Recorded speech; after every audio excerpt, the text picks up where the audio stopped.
Global Unitalks family welcomes you.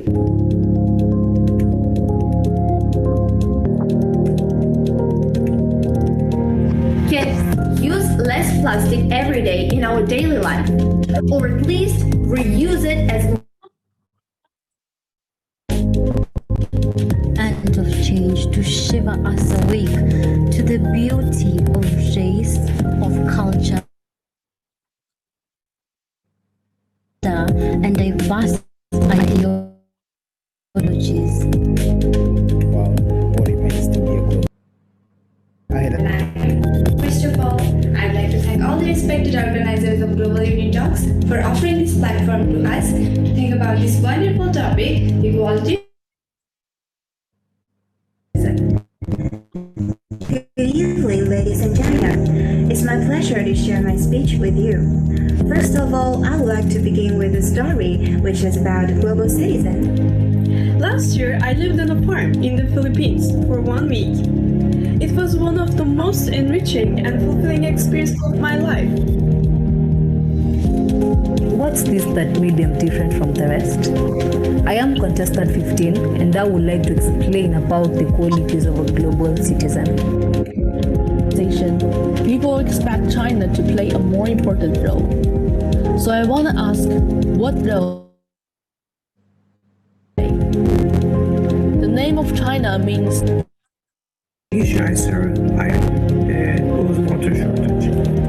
Hello and good evening to honorable judges of Global Unitalks. Number 23. I hope you enjoy my speech. First of all, I want to talk about a person named Hak Ibn who impressed my speech. Since human existence began, the problems that people struggle with are common. Problems are common and solutions are also common. Hi, my name is Grace Kira and I am a global citizen. Now, I know what you're thinking. Maybe multiple things on my passport, have pictures on my Instagram, and while that may be true, those are not really the qualities of a true global citizen. Now, do you know that the wild waste a third of all the food it produces? Well, Adam Smith is a well-known global citizen. Community. In doing so, we can break down the barriers that preclude knowledge, understanding, and the celebration of the profoundly diverse human race. The world at a bigger perspective. They identify in the society and take an active role in the society to ensure it's sustainable. Talk about globalization without talking about globalization. Globalization of individuals can be explained with empathy for others, also with taking actions for issues concerning others. He's having the most remarkable impact. Why?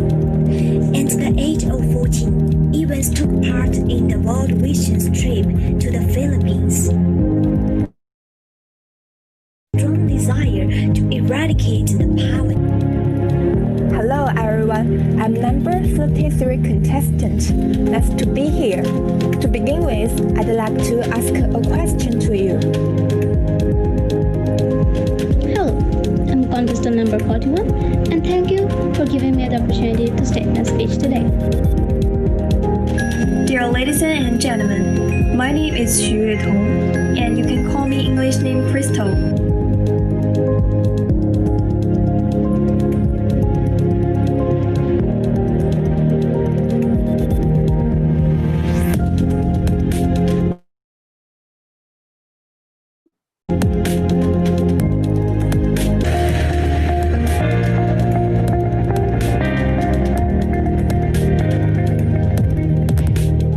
Now, I call upon Mr. Alex, the President of Unitalks for European Union countries, a student of Tsinghua University, currently in exchange program in Netherlands at TU Delft. He was a proud winner of this event last year in 2019. He will be giving welcome speech on behalf of all the Global Unitalks family worldwide. Respected guest of honor, honorable international jury, participants, audience members, ladies and gentlemen, greetings to you and welcome to this prestigious event. My name is Alex Trivedi, and last year's finalist for this competition. First off, I would like to take this moment to thank Professor Wallace and the team at Unitalks for having me this year on a virtual event. It is truly an honor and privilege to speak about my experience at last year's event. I would like to start out with my experience with last year's event and how appreciative I was of the opportunity to be able to not only meet like-minded people and talented people, but also interact and discuss with them about various topics and causes. I remember fondly of all the participants and friends that I was able to make from the beginning of the event all the way till the end. Last year's event was able to bring talented young individuals from all around the world with various backgrounds and experiences together to discuss two main topics. Let us be true to one another, and the great truth is simple. However, the discussions didn't end there. During the downtime between the planned activities, I was also able to hop in various discussions about various topics such as regional politics in the United States, to global development in Asia and Africa, all the way to scientific breakthroughs and the scientific applications of nanotechnology and nanomaterials. I was truly amazed to be part of a fellowship of these young minds and be able to listen to their different perspectives on various topics and events themes as well. However, the format is also quite tough and unforgiving, with having a prepared and impromptu speech both being memorized. I was fortunate enough to be selected as the finalist for last year's event. With it being the first time for me ever participating in an event of that manner, there were very few resources available for me to fully utilize. That is why I'm extremely happy to see Unitalks helping young talented individuals and the future bright minds of our generation to be able to experience what I did at last year's event and meet and discuss the problems we face as a global society. I would like once again to thank Unitalks team for helping prepare this year's contestants and giving them more resources and aiding everyone on improving and getting familiar with the unique format of the English-speaking competition. I hope everyone has been able to take advantage of this year's Unitalk events and utilize the help provided to the contestants from the Unitalks team regarding their speech preparations. Finally, I would like to wish everyone good luck for this year's events, and I'm looking forward to listening to various perspectives on the qualities of being a global citizen and what they are, and what do they specifically mean to us as a society and as a species. I know each and every one of you have already taken a step in the right direction of being a more global individual by joining Unitalks this year. And hopefully, throughout the event, you can meet and talk with other like-minded people, which hopefully leads to you being a more well-rounded global citizen. Next, I would like to introduce Professor Wallace. Professor Wallace is a renowned edupreneur and academician and has many achievements in the academic field. Currently, he is the vice president of the leading university in Asia and has been a foreign expert in China since 2003 onwards. He is also the Director General of Silk Road Associations, a nonprofit, non-political international civil society organization, and the president of Global Silk Road University Consortium, responsible for the internalization and global advancement of the Silk Road universities. Professor Wallace is a visiting professor in many top universities around the world and has several research papers and academic articles in the field of management on his credit. Now, please welcome the architect and founder of Unitalks, Professor Wallace. Thank you. Thank you, Alex. Nice you be here. It's very actually for all of us. This is the first online virtual event which is happening after 2005 when Unitalks was established. Dear honorable juries, guests of honor, students across many continents, welcome. I'm very glad that you all made it here with the overwhelming response and support. And this could not be possible for all of us today if we were not in a new normal life. Under the shadow of global pandemic, this global Unitalks online platform was born. And in a period of months, we are busy here to take this first event online. Today is my mother's birthday, whom I lost 2 weeks ago. And this event is tribute to her, as what I am today is only because of her. I remember when I was young, my mother taught me how to speak and how. She always mentioned to me before that if you are a good human being, you have to do something for the society, you have to do something for this world. And there, this global citizen came up. So before we become a global citizen, we need to be a good human being, which is one of the most difficult part. But if you achieve to be a good human being, I'm sure we can be a very good global citizen. We also have responsibilities. We also have some obligations. Today, you can see the top international jury who are with us, who are the heart of this event. They are also an academic people who want to do something for the young students like me. So we all join as a like-minded people, selflessly trying to support the students of the Silk Road who are not having a lot of privileges like any other big cities or countries where the students have multiple options to come up in life in terms of training, in terms of guidance, in terms of exposure. Unfortunately, a lot part of Silk Road is not so developed. Today, in this contestants, you will find a mix. It's non-traditional. We have students coming from remote areas to the cities, and we have chosen them, not they are all the best, but because we believe that they will be the best. We want to give equality to all the students on the Silk Road, right to learn, improve their lives, and become a global citizen in the future, so that their families, their cities, their towns are proud of them. I'm sure today many of the contestants, their family members are here, their friends are here. I think they will feel very proud that their friends or their children are here talking to the whole world. You are now talking to 50 countries where it's been broadcasted through webinar and also through YouTube channel. So thank you so much, all of you, to take efforts, try to make this online event successful.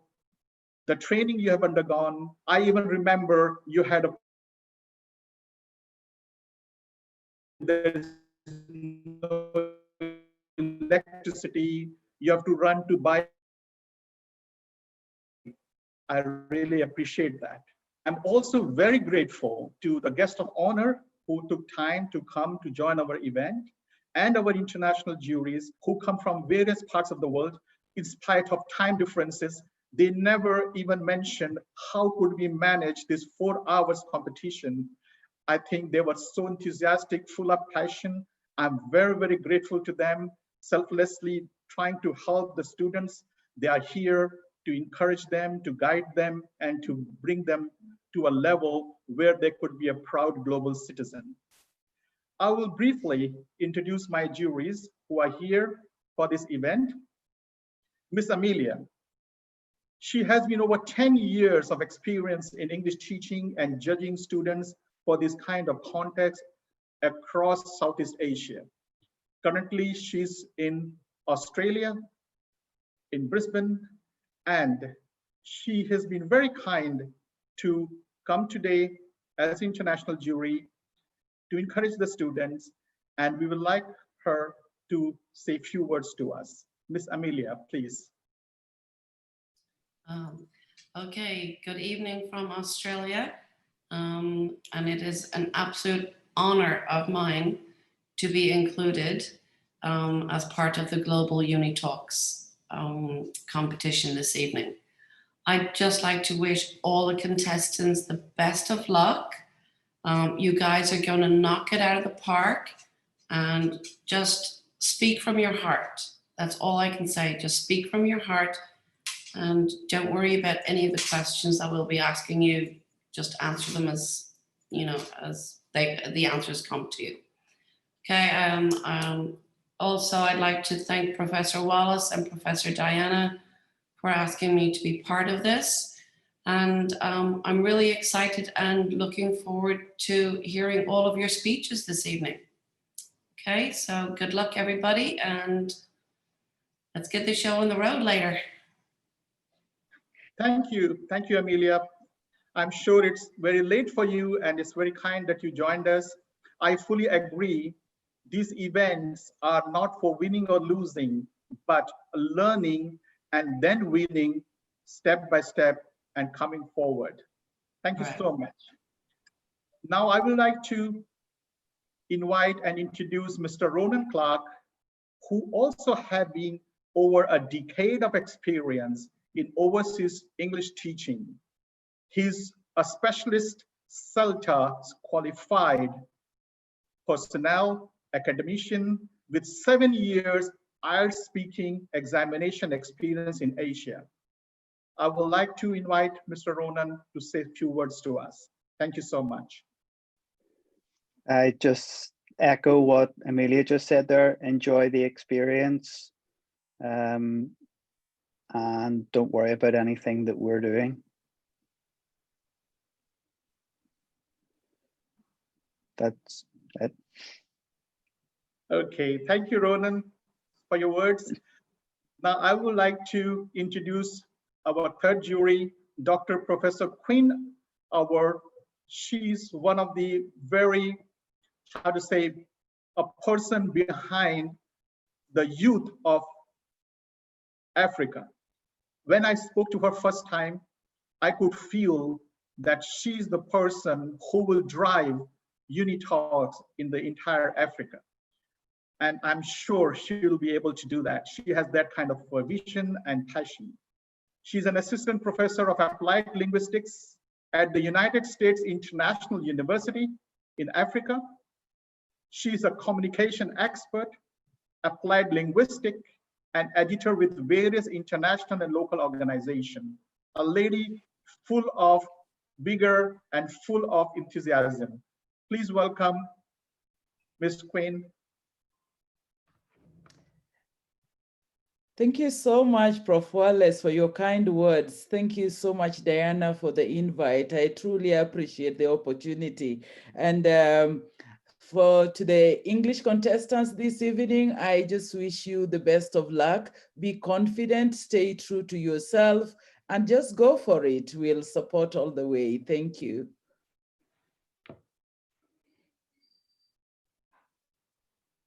Thank you so much, Ms. Quinn. Invite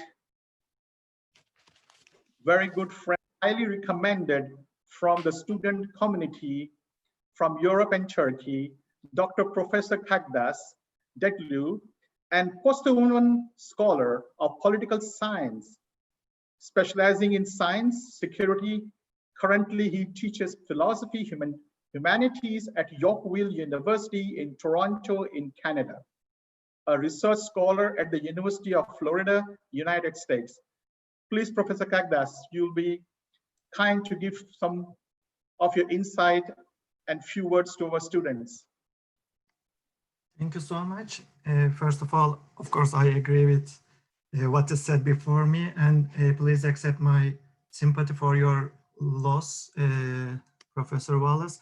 I also lost my mother back in 2015, and she was a teacher, and that's why she always tried to speak up for inequalities, for changing young people's visions, and this was, of course, part of her life and her dreams.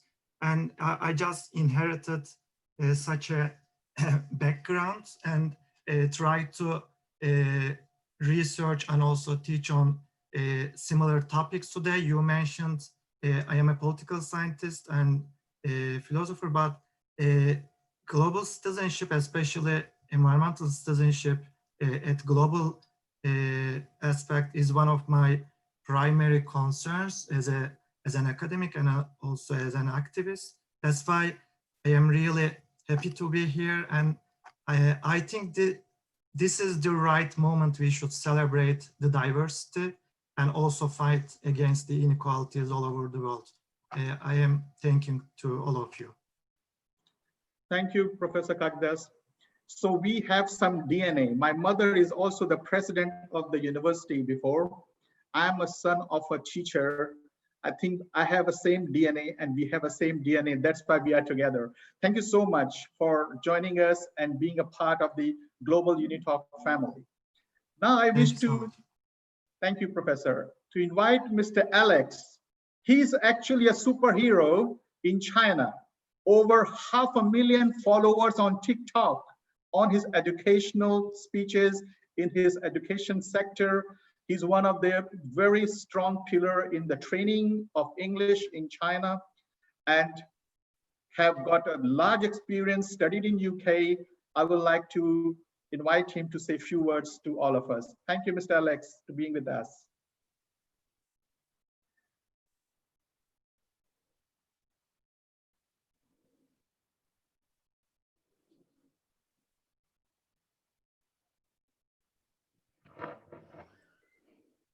Hi, good evening, everyone. It's really an honor to be here with you guys. Please enjoy tonight and good luck to all of you. Thank you for the invitation from Professor Diana. Good luck. Thank you, Mr. Alex. Thank you for joining us. Now, our last jury, she's also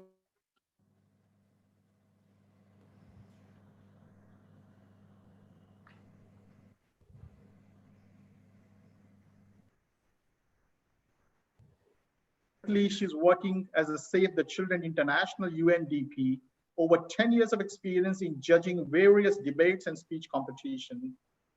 When I spoke to her first time, I could feel that she has a very strong emotion and passion to be with the students, to guide them and to bring them as a global citizen on a global platform. Thank you, Ms. Saida. Please join us for a few words. Hello, Professor Wallace. It's a great honor to be here, and I want to thank you for this opportunity. And I'm very excited to hear all the speeches. Just brace yourself and talk from your heart, whatever you want to speak, share your ideas, and hope to have a great experience. Thank you. Thanks to all. Thank you so much, Ms. Saida. Now I would like to invite Ms. Chen. She has been one of the strong pillars promoting the English speaking contest in China. From English speaking competition, One Belt, One Road, which is going to happen very soon in October. And a lot of our participants are going to be joining there. Thank you, Ms. Chen, to be a part of this event as our guest of honor.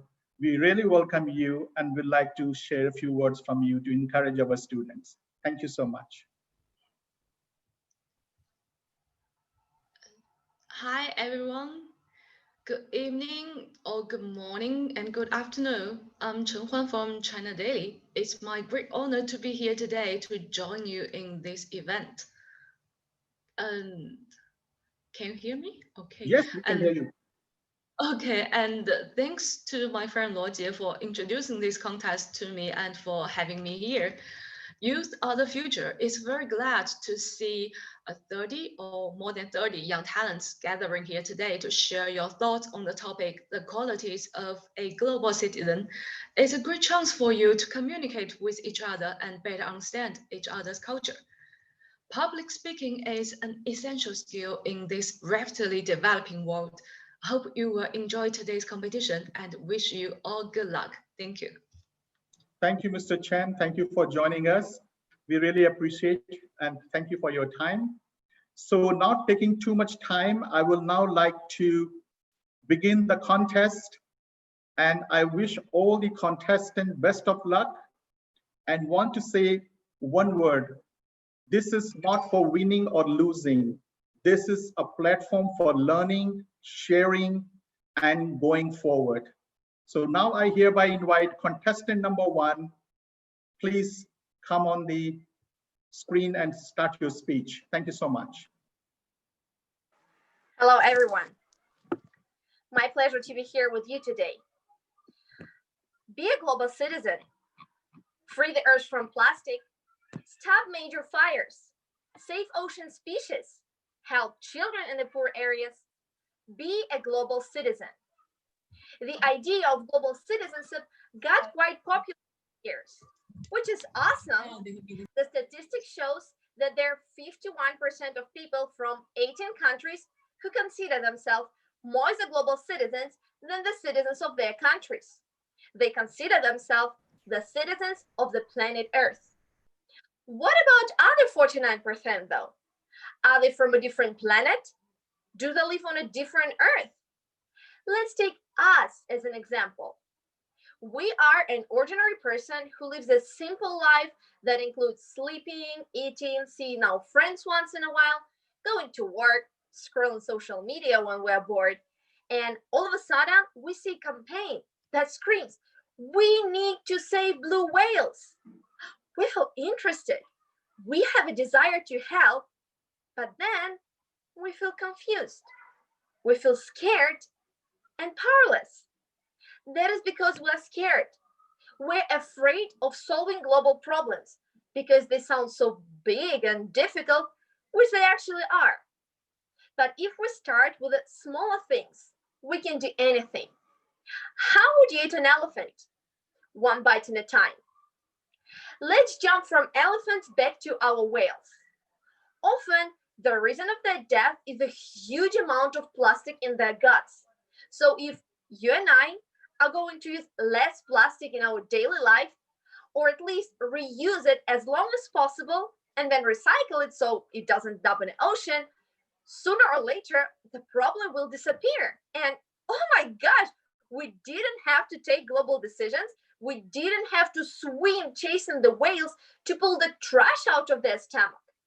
What we did, we took a smaller step in our small group that affected our big group. And that is the most important quality a global citizen should have. The quality of being able to make the right modifications in a small community for the profit of a bigger community. Because the global citizen is not the person who is changing the world, but the one who is changing himself. Big change is not possible without small ones. You cannot build a house without putting one brick on top of another. You cannot walk a mile without taking one step at a time. So it takes time. And we should spread this idea, because the more people are gathering to take those small steps, the more effective we will be. We live in an age of information and general globalization, so it's easier to share our ideas than it has ever been. And here we have a platform where people from all over the world, regardless of their nationality, gender, skin color, or religion beliefs, have an opportunity to put forward their ideas and communicate with each other to build a brighter future for all of us, to build community of global citizens who care, who are not driven by some kind of prohibitions or rules, but they're driven by the motivation of being a part of the world. And it's you and I who are choosing to drown our world in a plastic and national hate, or in a love and knowledge. Thank you.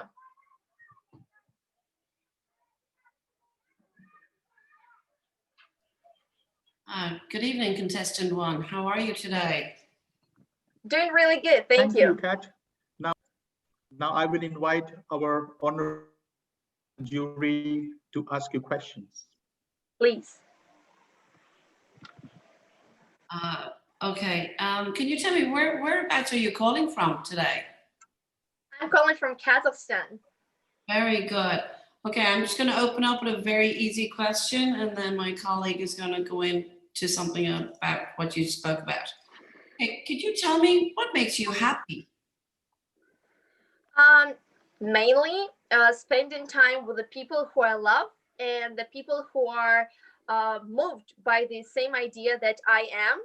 You know, sometimes you meet some people and you don't have any point of touch, you know, and I feel it's really important, and I feel very happy when I have those people, when we have like a touch kind of stuff and we can talk for hours and stuff. That makes me really happy. Very good. Okay, I'm going to pass you over now to my colleague, Mr. Ronan. Hi, good evening. Good evening. So you mentioned in your speech that it takes one step at a time. If you were explaining this to someone else, you would use an example, possibly from your own life. So can you give us an example of one step that you've taken? Sure thing. Actually, this is one thing that my mom hates the most about me. Every time when we're going to the store and we're buying something, I always refuse to take a plastic bag. I know it sounds kind of weird, and for my mom mostly, you know, because she's like, how are you going to carry? We don't have a bag. I'm like, it's fine. So I carry everything in my head kind of stuff. And now in the store nearby my house, they already know. They're like, no plastic bag. I'm like, no, you know. So that is like a really small step, but I feel if I'm not going to use this plastic bag, then it's not going to go to the garbage, and then it's not going to end up somewhere in our environment. So that's what I'm trying to do. Thank you. Good job. Okay. We go for the audience polling for the speech. Give me a moment.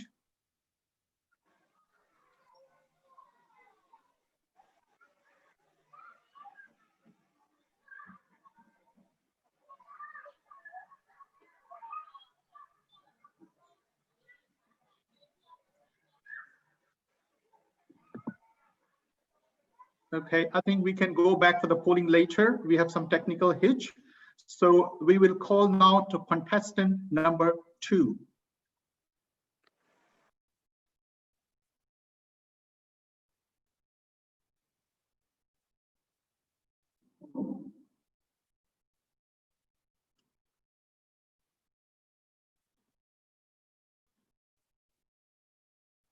So we cannot hear you, contestant number 2.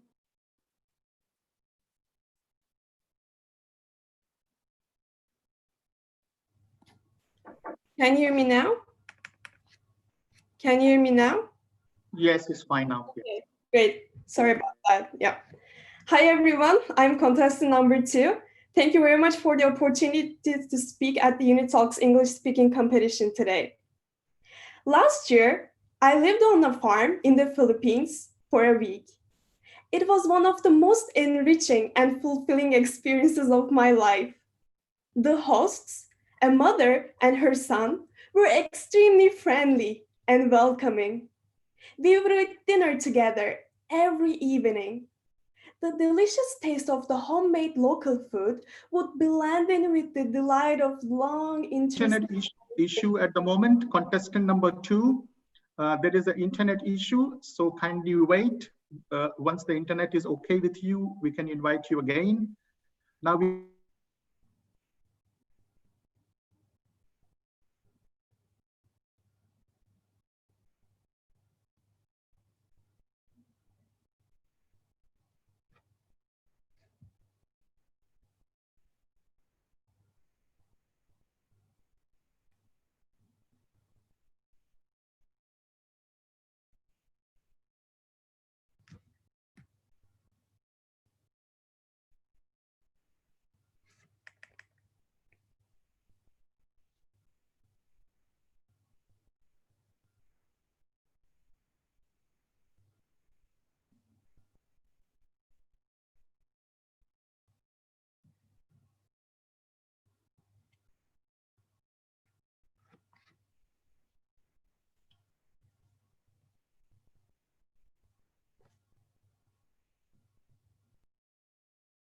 Contestant number 2, please go ahead.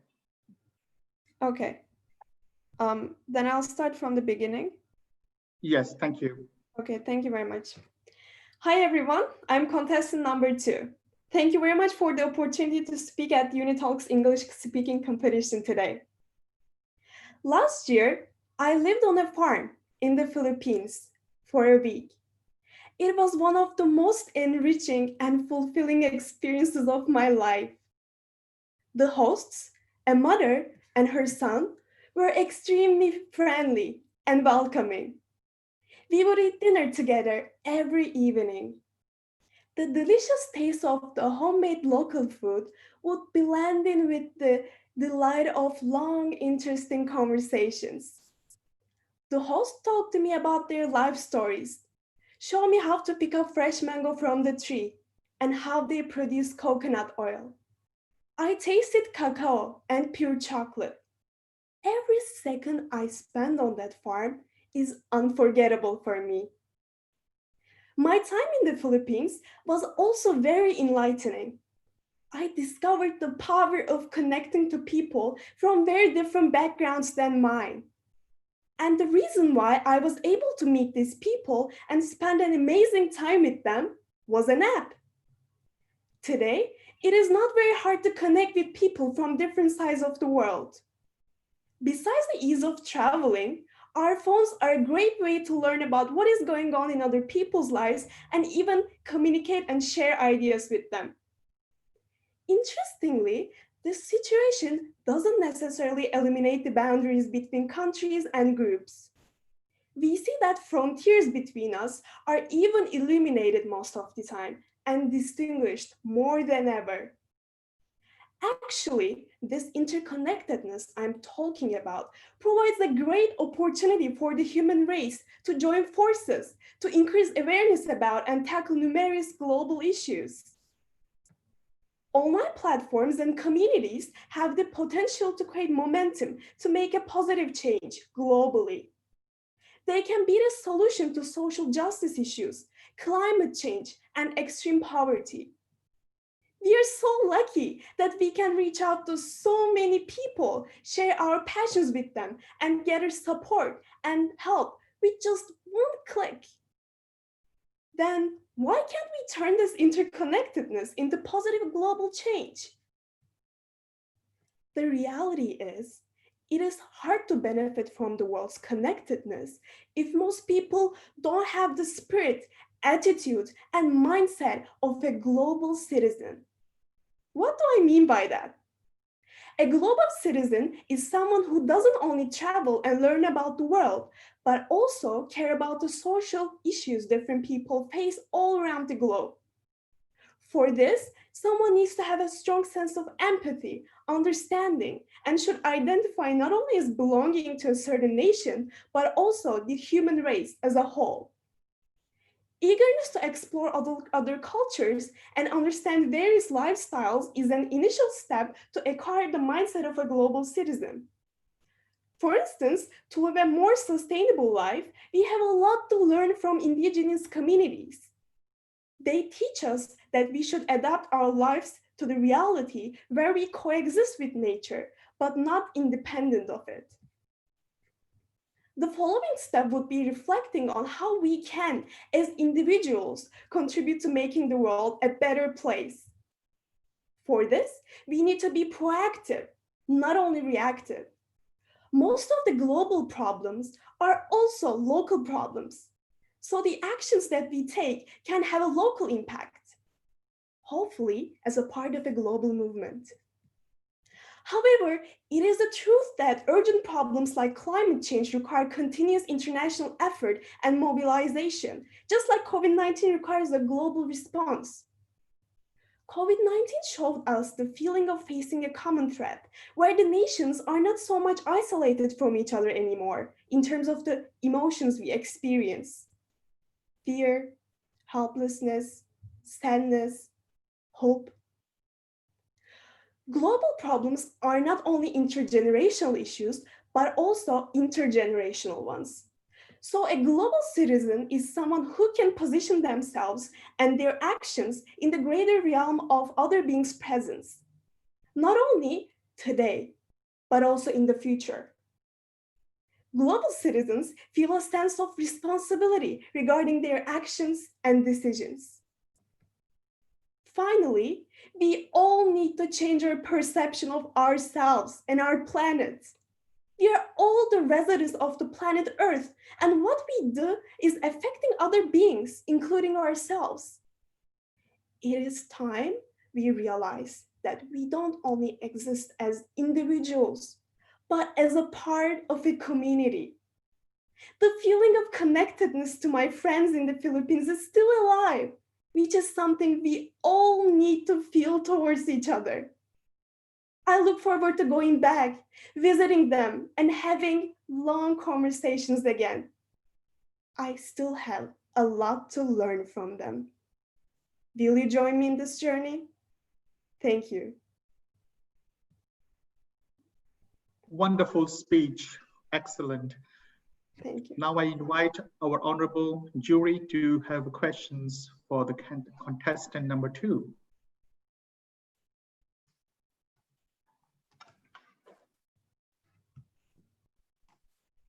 Okay, thank you so much for your speech, contestant number 2. First of all, an easy question. During the pandemic, I wonder what is the easiest part of the pandemic so far for you? How do you handle it? Yes, so I'm actually a boarding student in Singapore away from my parents, so pandemic has been quite challenging for me. I lived alone because we had the circuit breaker or like lockdown, and I lived alone for 1 month. I was not allowed to talk to anyone. It was like banned legally. So, but I think it is a great thing that the world is so interconnected. I think this was like one of the times where we were able to see the opportunities we can create as humanity when bad things like this happen, in terms of supporting each other. But also I was able to take so many like workshops online, which wouldn't be possible if we weren't so interconnected online. For instance, I was taking a writing workshop. I was able to do internships online. I was able to help create an online game to help low-income women. I mean, it's a long story how we do that, but I was just very, very connected to a lot of people from all around the world.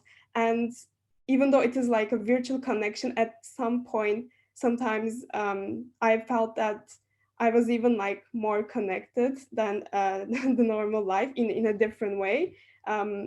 Like obviously talking to people in person is so much different than talking to them on computer, but I think we have a lot to learn from this pandemic globally. And one of the things is that we can only overcome challenges like this, and also global challenges like this, like climate change, if we can really find ways to stay connected and brainstorm solutions together and realize that we are actually all on the same boat. So much. This is supposed to be an easygoing question, but you elaborated it very well. Thank you. No worries. Thank you.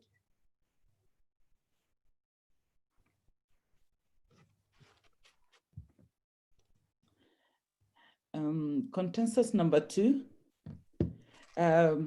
Thank you so much. That was so articulate, and the passion you have about global issues, social issue leads me to asking you just a very other simple question. Can you hear me well? Yes, I'm here. Yeah. So the question is, what is social responsibility to you? What is social responsibility to you? Yeah, so when I think about social responsibility, I think there are different stakeholders embedded in this question. So it can be individuals, it can be the corporate world, it can be the governments. And I think one of the biggest challenges we face today when it comes to addressing like global problems like structural racism or global or climate change or extreme poverty, things like that. I think all these stakeholders have different kinds of interests in mind because they have like different goals in life. But sometimes I think when we think about social responsibility, it means that we should be able to sacrifice some things from our life and make compromises to be able to walk towards a common goal we all have as humanity. That's why I talk about in my speech, like the sense of empathy, the sense of understanding. And it is true that we all have goals as individuals, but I think when these goals start to like harm others or like have negative impacts on others' lives, then it is time that we take a step back and think about our actions, not that won't only result in bad consequences today, but also in the future, which is also which I also elaborate on in my speech about the intergenerational issues. Yeah, I hope this answers your question. Thank you. Yeah, that answers my question, but just a little add-on onto that. Yep. So what has got social responsibility got to do with your good and global citizenry, for instance? Yeah, I think, yeah, so I think the difference of today's world compared to past is that in the past, the problems that we face were mostly like local because we weren't able to communicate with each other. The way we act as countries or some like maybe some negative impact we have on the world, how we produce, how we help each other. Also some positive things happen, but today actually, because we're so interconnected, we are able to talk to each other, and if you want to have a positive impact as humanity, it is very possible. And okay, I'm sorry, I think it is very possible, and social responsibility is basically leveraging all these opportunities we have in today's world to leave a better world for the next generations. Yeah, that would be my answer. Thank you very much. Thank you. That was well answered. Yeah. Thank you, Ms. Quinn. It's very nice. You had a very interesting question. Now we are back. Our technical thing is solved. I'm sorry, we have a large number of audience online today, so the platform is a little heavy.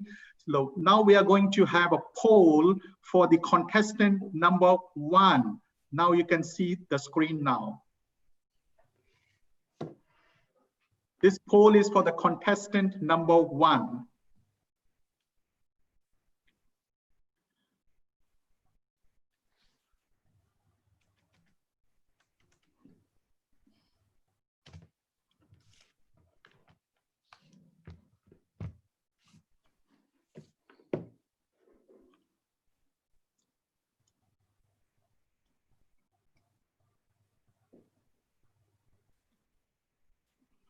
We have over 250, 300 audience at the moment, so we will take a little time for the poll because people are punching in.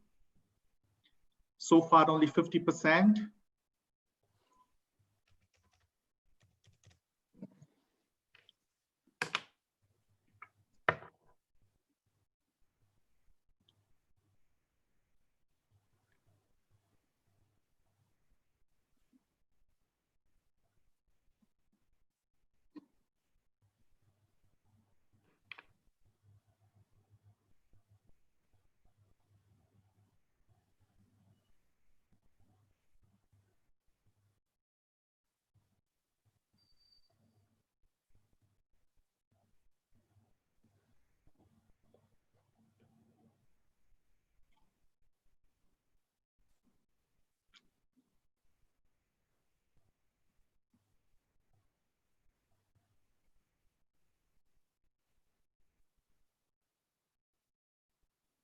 Okay, I will, once we reach 80% polling, I will stop because it will take a lot of time otherwise.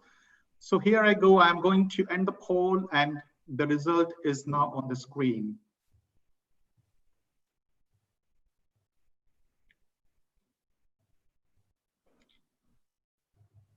Okay, now we are going to launch another poll for all the audience and the panelists for the contestant number 2.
Okay,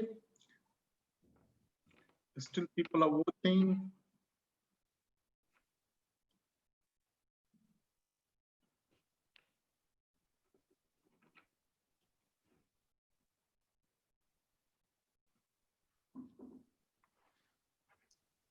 Are we voting on this one?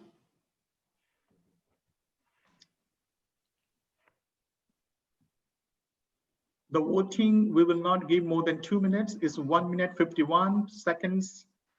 Exactly at 2 minutes, we will stop. How many people voted, we'll just count that. Okay. Here you are.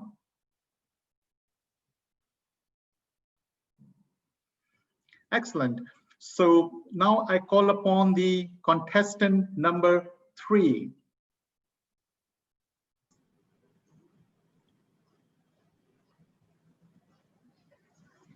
Good evening, ladies and gentlemen. I'm contestant number 3, come from China. It's my pleasure to share my speech with my global friends. First of all, I would like to begin a story which is about global citizens from a fairy tale. Once upon a time, there was a kingdom whose culture is soup. One day, the queen saw a rat while drinking the soup. Soon, she scared herself to death. The angry king ordered that soup should never be made again, and the rats will be banished forever. Years passed. A chef couldn't stand it. Then he made the great soup with help of that rat who made misunderstood before. Then the fragrance finally brought sunshine and rain to the kingdom. Everyone is cheering and saying sorry, include the king. They had a wonderful life again. From this story, I've learned, if you are hurt, you can hurt the others, or you can be tolerant and nice. Which one will you choose? For me, no cynical and keep warm is a qualities I wish to a global citizens. I know when we mention about good qualities, there are a lot come through your mind. Brave, honest, enthusiastic, and tough. Yeah, but it's not each of them can be generalized a global quality. So how can we understand it? From my perspective speaking, the quality of a citizen is the important part of standard to measure one country. So it needs every people in the world to realize it and make effort together. As the old saying in China goes, man's nature is good at birth. So here is an easy and necessary way, keeping warm to the world. Well, you may question the connection of cynical and warm.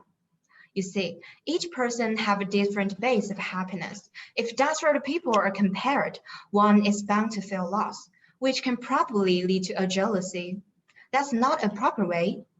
Instead, we can take it as a goal rather than let it guide our life. So we should balance the gains and losses in our own area. Meanwhile, be nice, keep warm to people. Now I'm going to divide it in my idea into 3 parts to show you what exactly consists of the quality, no cynical, and keep warm.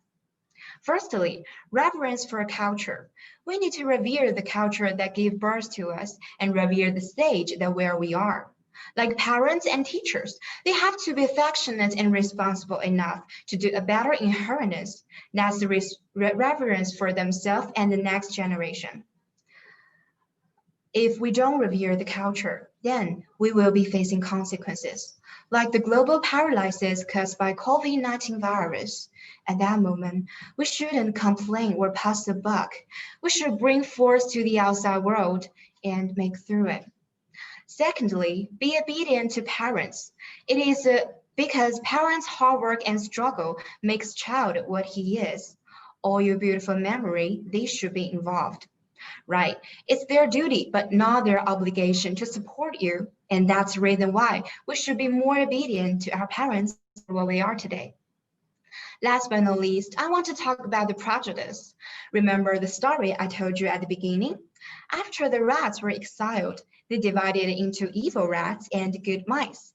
Because people's prejudice, some of the rats were defining it as having a bad quality from a very early age.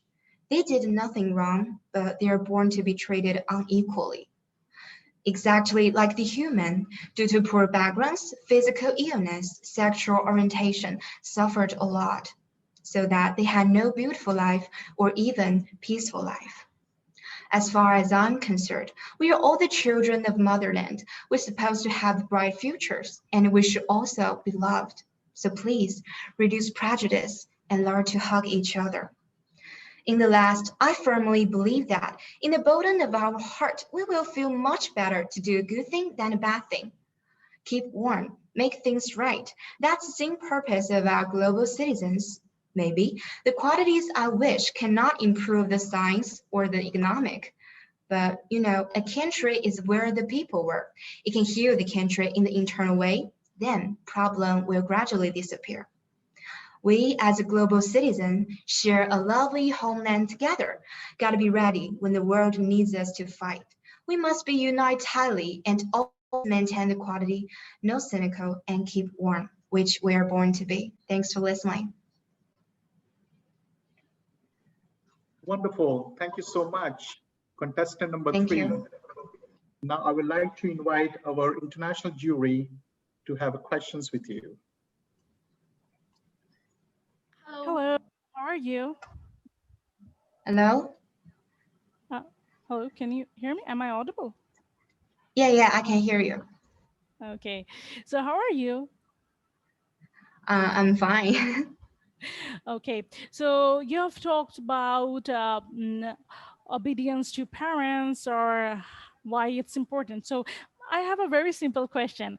What do you think that global citizenship education should be included in a school, or the family or parents or society also have a great responsibility to educate a child about global citizenship education? Okay, thank you for your question. For this, my opinion is I think the first education place is our home, is our family, because when we are born, and is our parents and our family complain with us, and they will teach us how to walk, how to eat, and that's a very important course that we have in our life.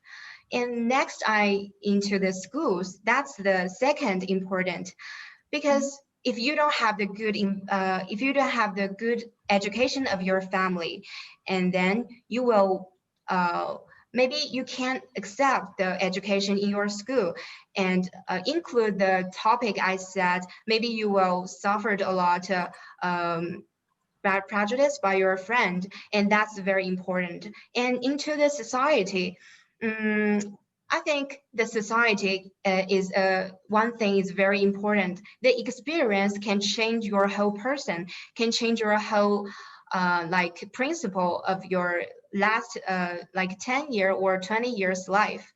So all of this can have to be taken very seriously. And we are now almost like a 20 years adult, and we can change the past. So we can do is starting now and to balance all of it and to make it better. Thank you. Thank you. Thanks a lot. It's a great answer. Thank you. Thank you.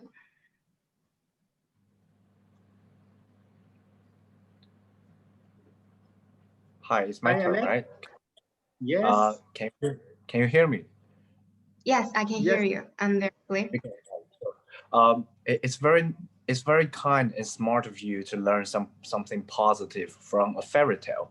But my question is, but if in the real world, if the real world is not so friendly, let's say if you want to be positive and ready to share and open up to one person, but you're not accepted, what would you do?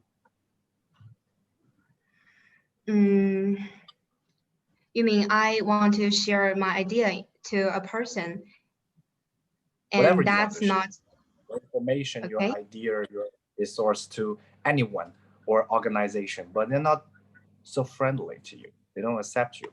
What would you do? Okay. Thanks for your question. First, I think I will try to understand their principle of living, and I will try to get a deep touch to their life and try to get in touch in their circle. And when they can recognize me, and I will share my idea, and little by little, and I will take them to into my principle and take them to realize, to experience my feeling and my thoughts. And I think because we are all become the same family, we are all the children of one homeland, I think we can realize each other, and little by little, as long as I am keep a really good heart, they will realize me. All right, so from listening to sharing, right? So I have another simple question. So you learned a lot of things from fairy tale. So what did you learn from COVID-19 lockdown in China as a global citizen? What did you learn from COVID-19? Okay, that's question. We can also get in touch to my main point. My main point is no cynical and keep warm. Well, and the reverence for culture. I think the reverence for culture include the reverence for nature and the reverence for the stage. The first main reason that the COVID-19 virus is explosion is because people don't revere the nature, and they maybe explode the nature, and we have a very bad result. And the second one is some people, when they know this news, they don't come to find how to solve this. What should I do?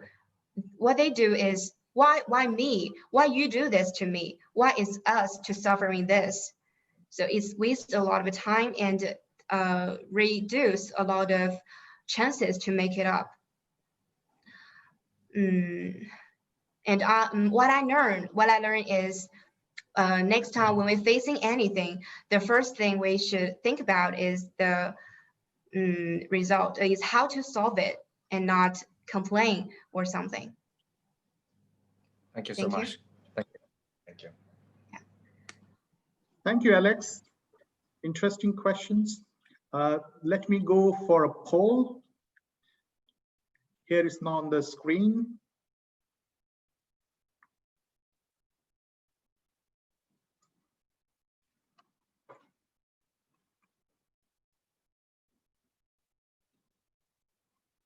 Meanwhile, contestant number 4, please be ready.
half a second to go.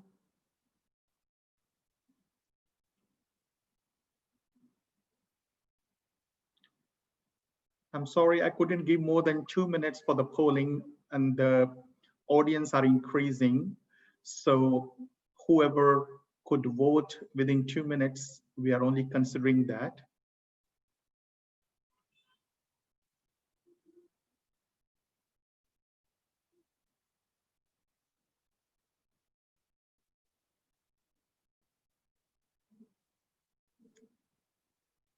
Here are the results.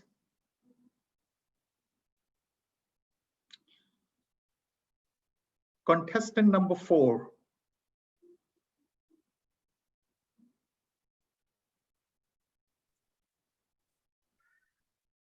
Yes, sir. Yeah, please go ahead. Thank you. Can you hear me? Yes, we can hear you. Go ahead. Okay. Hello and good evening to honorable judges of Global Unitalks, dear contestant, and dear audience. I'm number 4. I hope you enjoy my speech. First of all, I want to talk about a person named Hugh Evans, who impressed my speech a lot by his story. When he was 12, he started raising money for communities in the developing world, and he was awarded the chance to go to the Philippines to learn more. There, they were taken into a slum, what was literally a pile of steaming garbage, as he calls. There, he saw the difficulties that people go through it, and then asked himself, why should anyone have to live like this when I have so much? Over the coming years, he talked that we need to confront these challenges on a global scale and in a systemic way. And he tried to mobilize a large group of citizens back home to insist that our leaders engage in that systemic change. A few years later, he joined a group of college friends in bringing the Make Poverty History campaign to Australia. They staged a small concert around the time G20 with some local Aussie artists. And it exploded one day when they got a phone call from big artists like The Age, Bono, who all agreed to headline their concert. And finally, the Australian government heard their collective voices, and they agreed to double investment into global health and development, an additional $6.2 billion. Crazy, right? Well, that wasn't enough. So they co-founded an organization called Global Citizen, and they launched the Global Citizen Festival, which hosted some of the world's biggest artists like Rihanna, Beyonce. They made sure that leaders who need to hear their voices couldn't ignore them. His story inspired me a lot to talk about qualities of a global citizen. I think the main idea of being a global citizen is to understand not only his needs or only his national needs, but to understand what world nations need.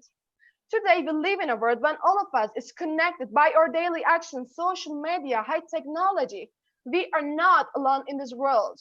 Our actions affect other people, and global citizens are aware of this reality. So, for example, if there had been a big fire in somewhere 1,000 years ago, a lot of people wouldn't have even known it because there were less people and less communication. And it wouldn't be a serious problem for the environment too, because there wasn't global warming and climate change. But unfortunately, today there is. And global citizens are collecting to solve this problem. I think most of you know Greta Thunberg, who has been making protests and was trying to motivate people and government to take action against climate change. In my opinion, she is a global citizen because she is motivated to make this world a better place to live, but not just for herself or for her nation. She does it for everyone on the earth. She is motivated, she is worried about different people from different countries, different cultures, and that's what a global citizen does. Being a global citizen also means making changes about anything.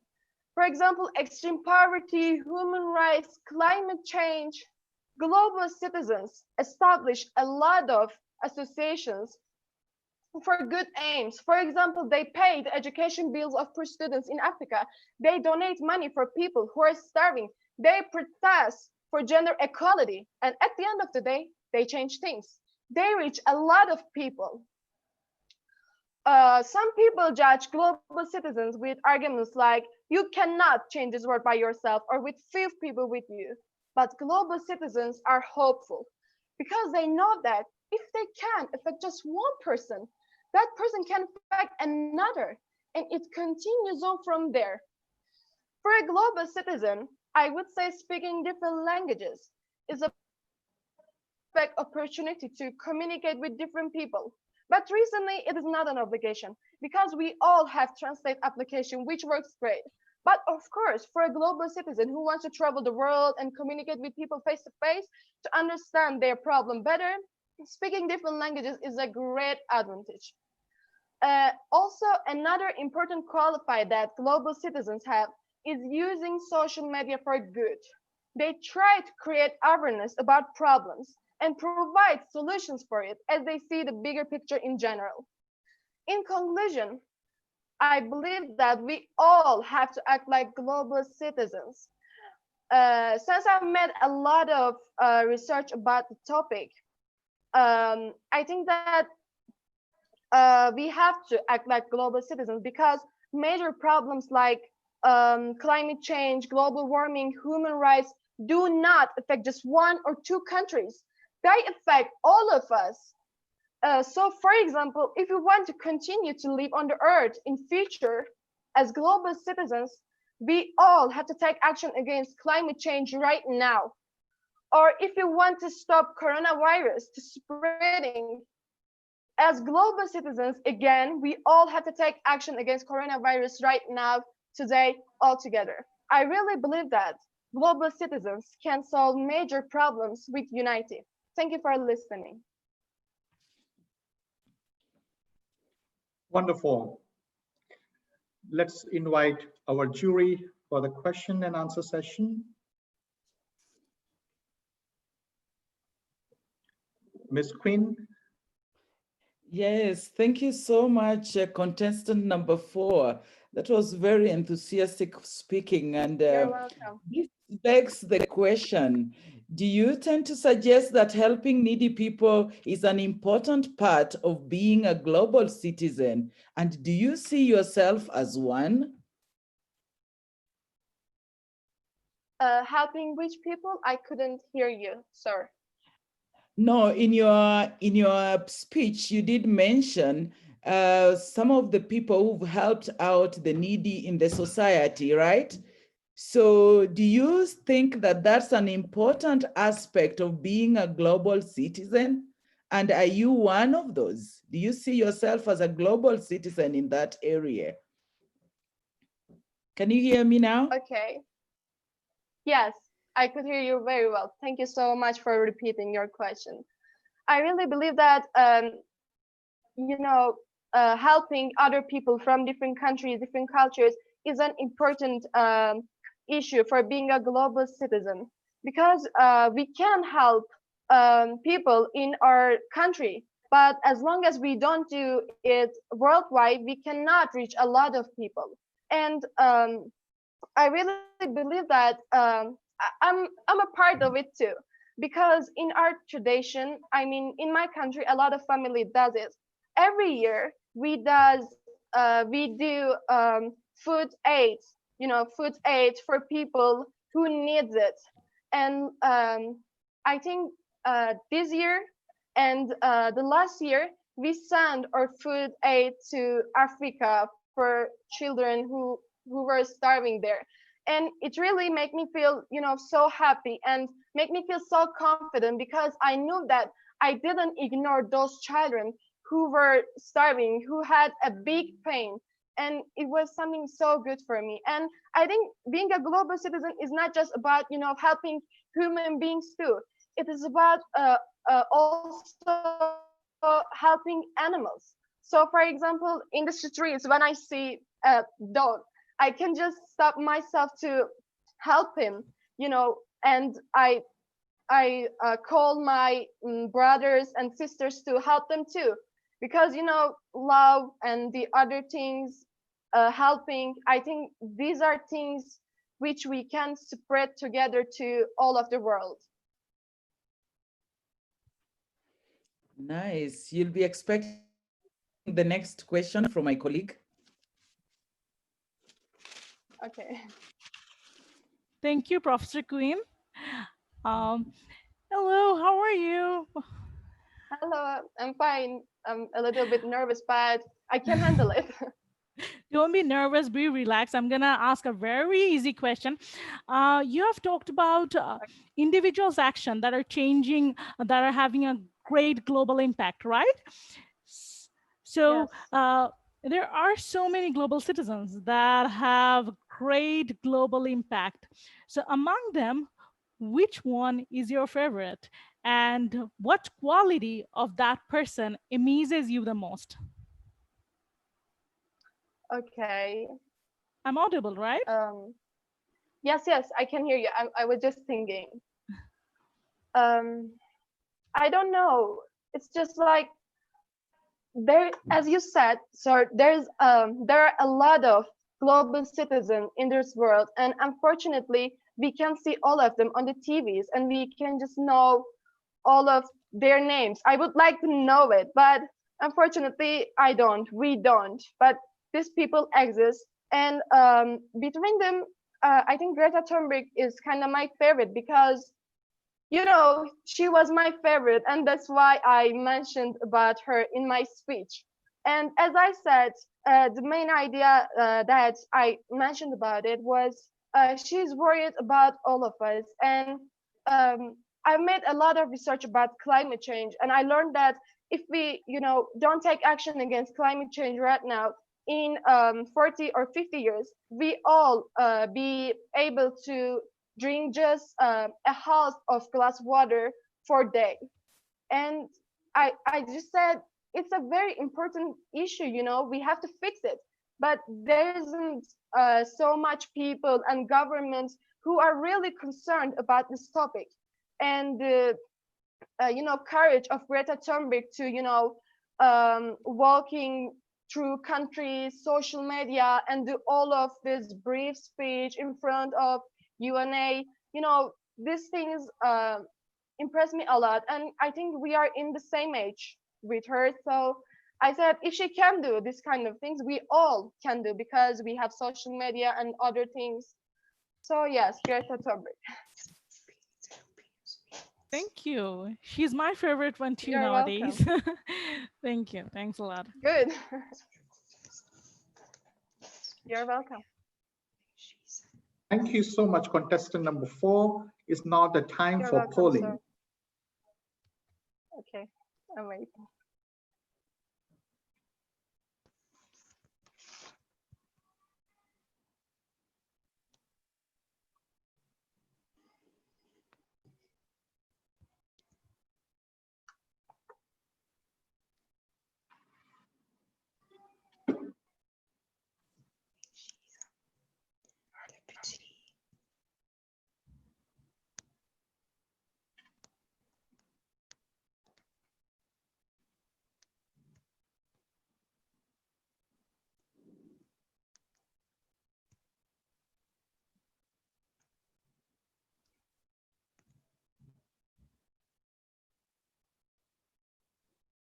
I think she works in Senator in the United States. She's representative and a senator.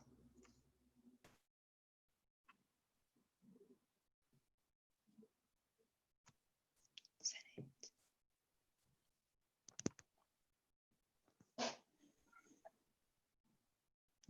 Alexander Cortez is my favorite.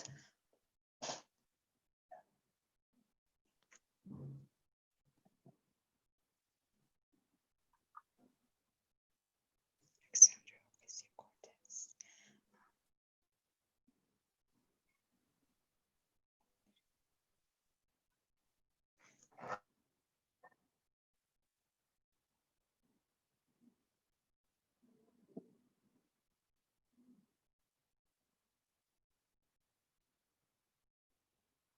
Half a minute to go.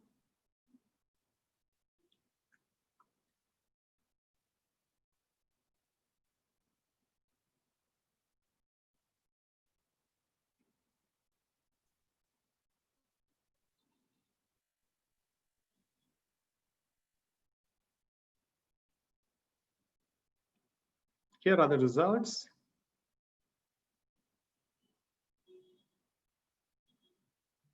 Thank Good. you so much. Contestant number 4. Yes, thank you so much for being here. Excellent. Now we go to the contestant number 5. Thank you.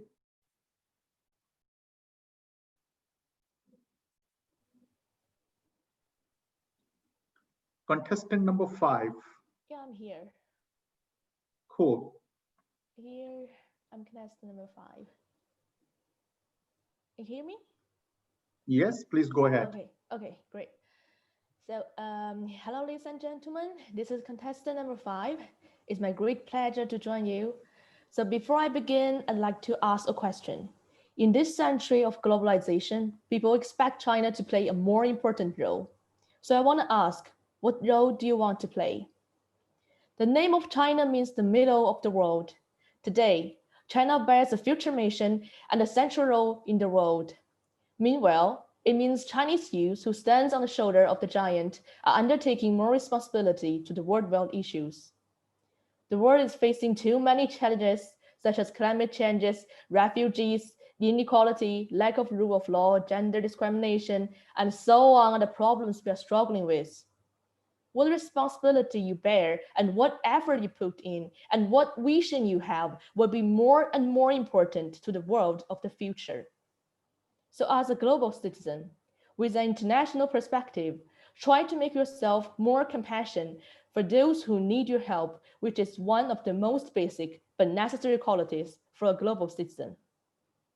Beyond that, I believe global citizens should be more sober to deal with world issues, more compassionate to the vulnerable groups, and more cooperated with diverse culture and more inspiring people in faith.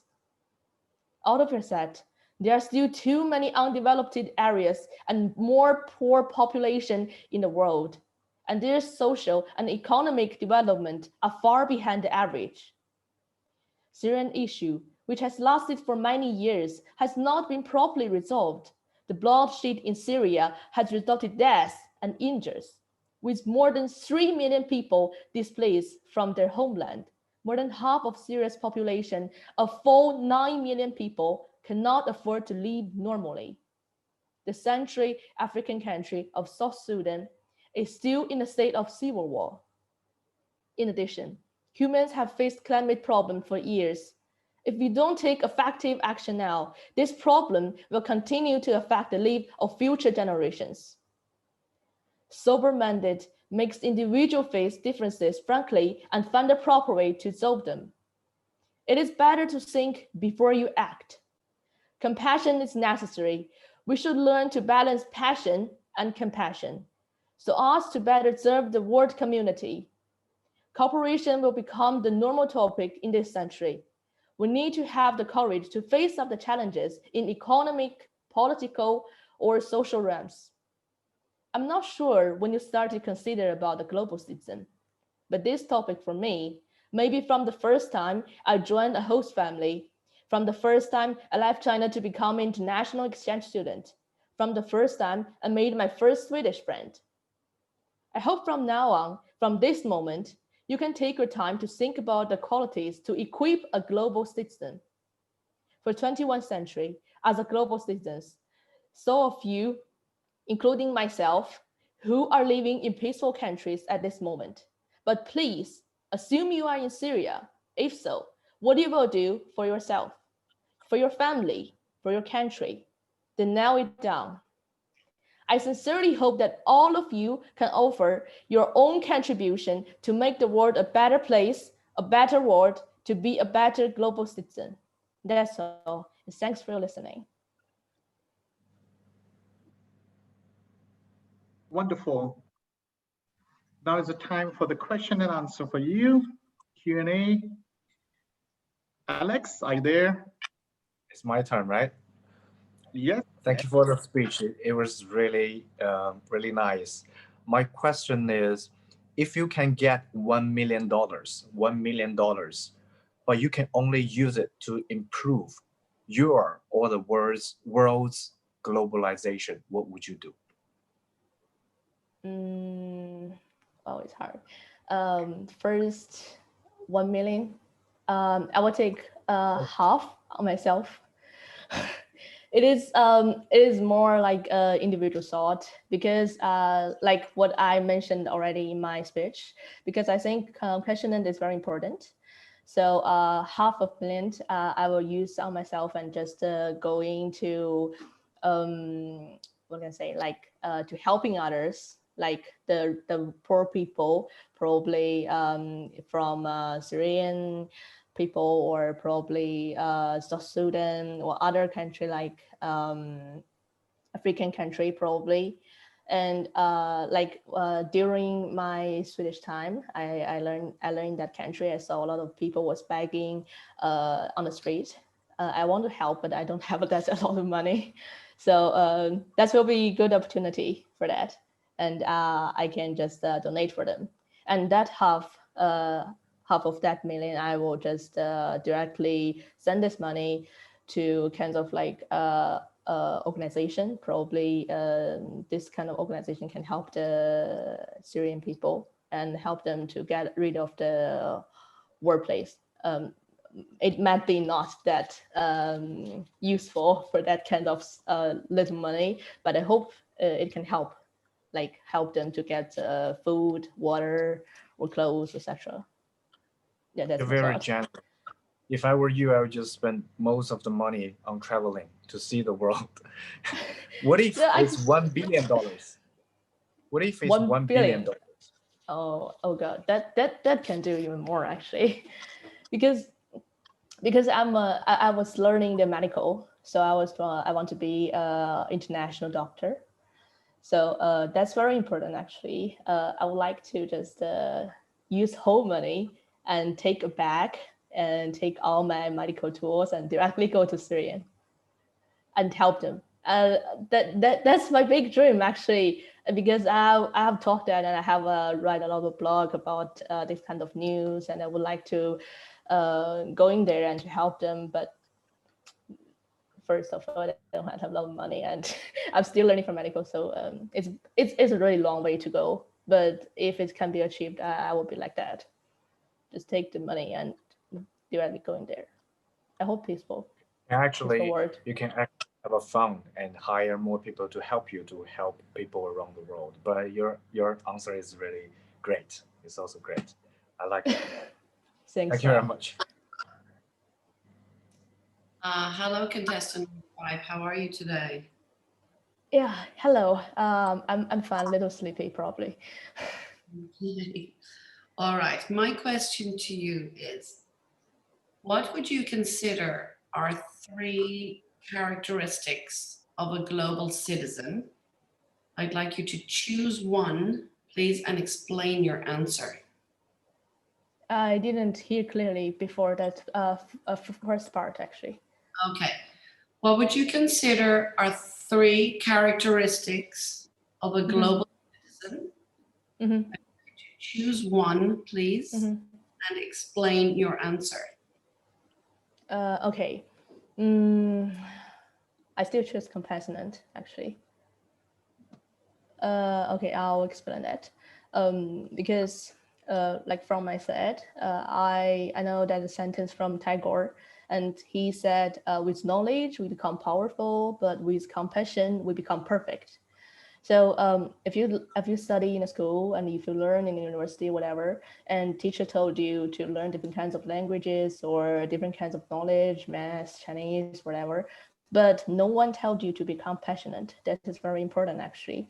But for me, like if I explain compassion, I think compassion is an act of taking into an account one's actual or possible behavior in a wide range of social relationships.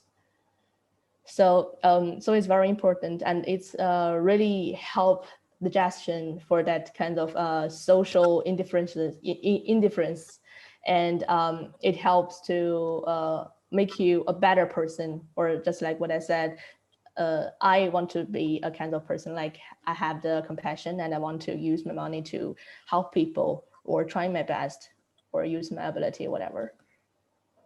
Okay. That's my answer. Thank you very much for your answer. Well done. Wonderful. Thank you so much. Well, now I'm going to have a poll and then we will take a break, a coffee break, or just take a relax for 5 minutes and we will come back again. So let me give a poll first. Thank you.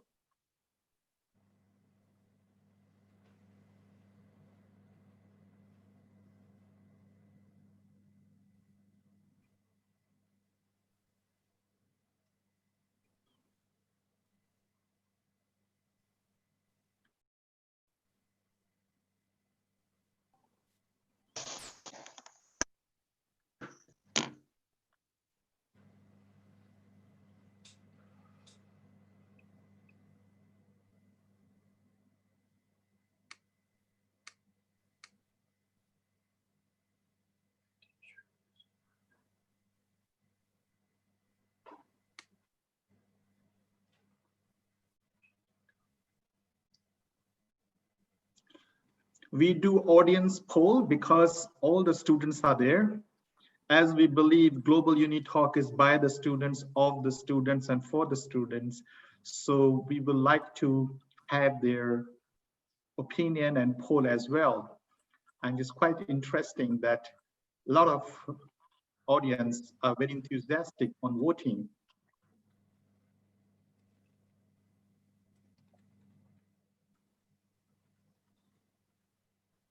Half a minute to go.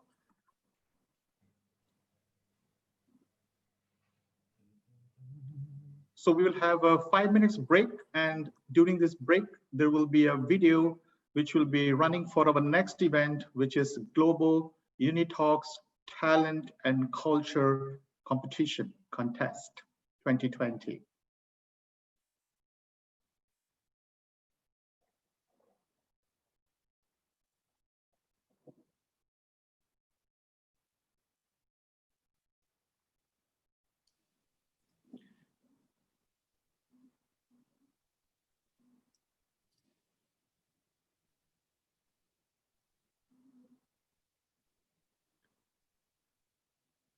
Here are the results. We're going for a 5-minute break. Yes. Thank you, Amelia. Thank you, all the I'll be back. juries. Thank you. Yes, we take a 5 minutes break and then we come back. Okay.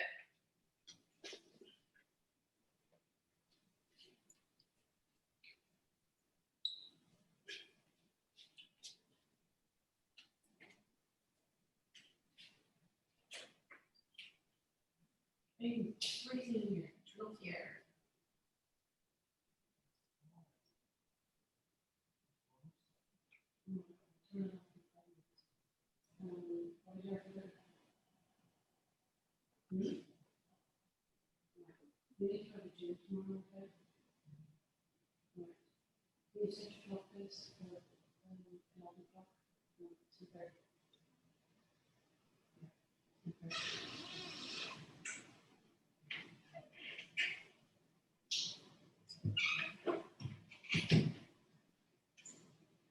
Okay.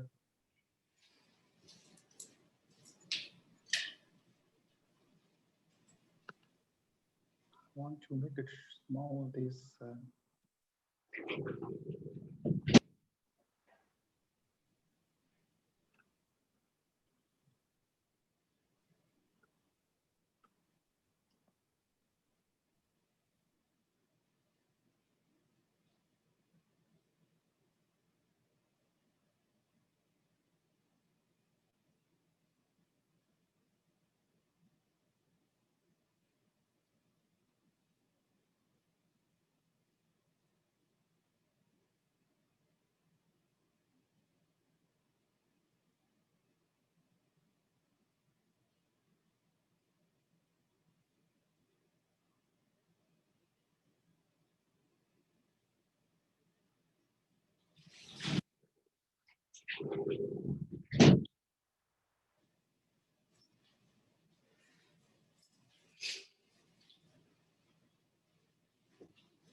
words sink into your mind and join me in exploring what this truly means to you and to all of humanity. I'm a student myself. I just finished my graduation, and all I want to say is that this life that you're living right now, your college life, this life is your most important.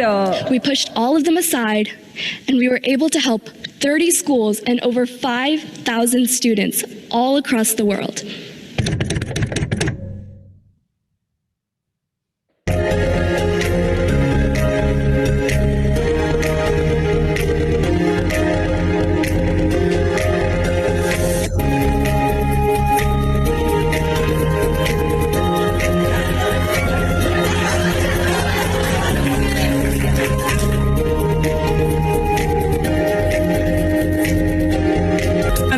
States. I'm specifically from a state called Arizona. I come from Ghana in West Africa. Hi, I'm from Cambodia. I'm from Vietnam. Cape Verde, West Africa. I came from Seoul, and it's a very busy city in Seoul. I came from Indonesia. I'm come from Singapore. 因为们都很专业，选手们都很厉害。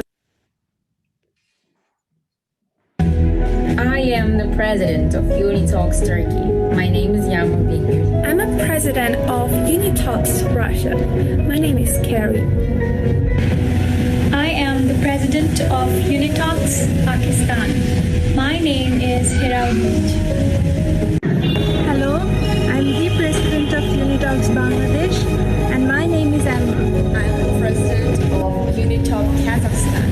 My name is Kent. I am the vice president of Unitalks Turkey. My name is Barky. Hi everyone, I'm Salafa Javed, the vice president of Unitalks Pakistan. Hi, this is Muntaha, the head of logistics and event management, Unitalks Bangladesh. I'm the head of publicity of Unitalks Russia. My name is Ali. I am the head of publicity, social media design and technical of Unitalks Turkey. My name is Ahmet I'm head of Akika. student affairs in Unitalks Turkey team. My name is Devin. Hi everyone, I am a designer of Galaxy Unitalks. My name is Eric. Unitalks. Unitalks. Unitalks.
Global Unitalks family welcomes you.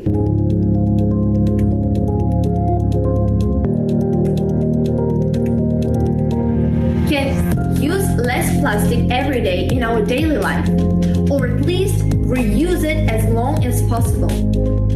And community, and allow the scent of change to shiver us awake to the beauty of race, of culture, of gender, and diverse ideologies. Wow, what it means to be a global citizen. On last year in April, I had a life-changing experience. I'm contestant number 9. First of all, I'd like to thank all the respected organizers of Global Unitalks for offering this platform to us to think about this wonderful topic, the qualities of a global citizen. Good evening, ladies and gentlemen. I'm Yan Siyue from China. It's my pleasure to share my speech with you. First of all, I would like to begin with a story which is about global citizenship.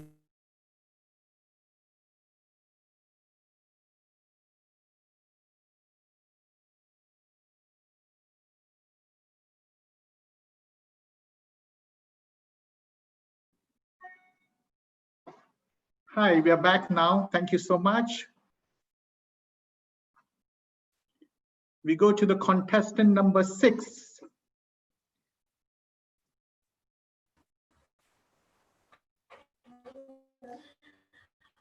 Good evening, everyone. I'm contestant number 6. We cannot hear you. And I'm so happy to be sharing with you. Contestant number 6, your camera is closed. On the qualities of a global citizen. A global citizen is someone who is a... Contestant number 6. Can you hear me now? Your face is frozen. I think your internet bandwidth has issue. My camera is on. Yeah, but it's frozen. Can you restart it, please? Okay, we'll come back to you later. You restart it. Meanwhile, we go to contestant number 7. Contestant number 7. Hello, can you hear me now? You have to, it's not so clear, contestant number 6. So you have to wait for a while, okay?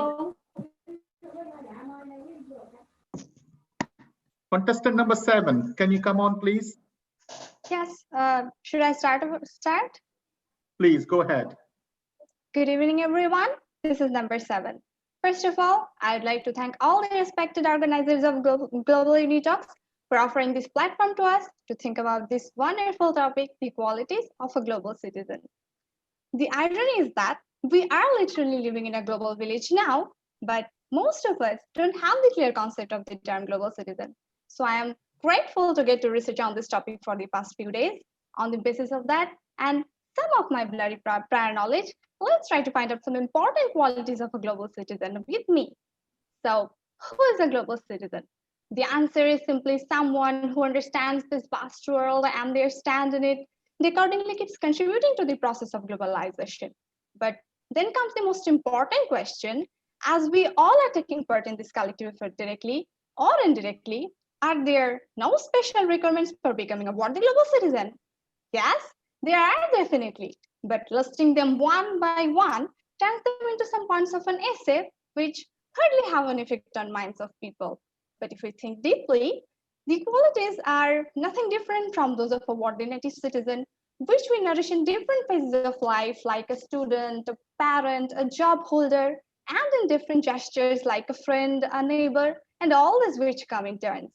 But as a global citizen, we need to have a beautiful combination of all these phases and gestures in a broader version at the same time.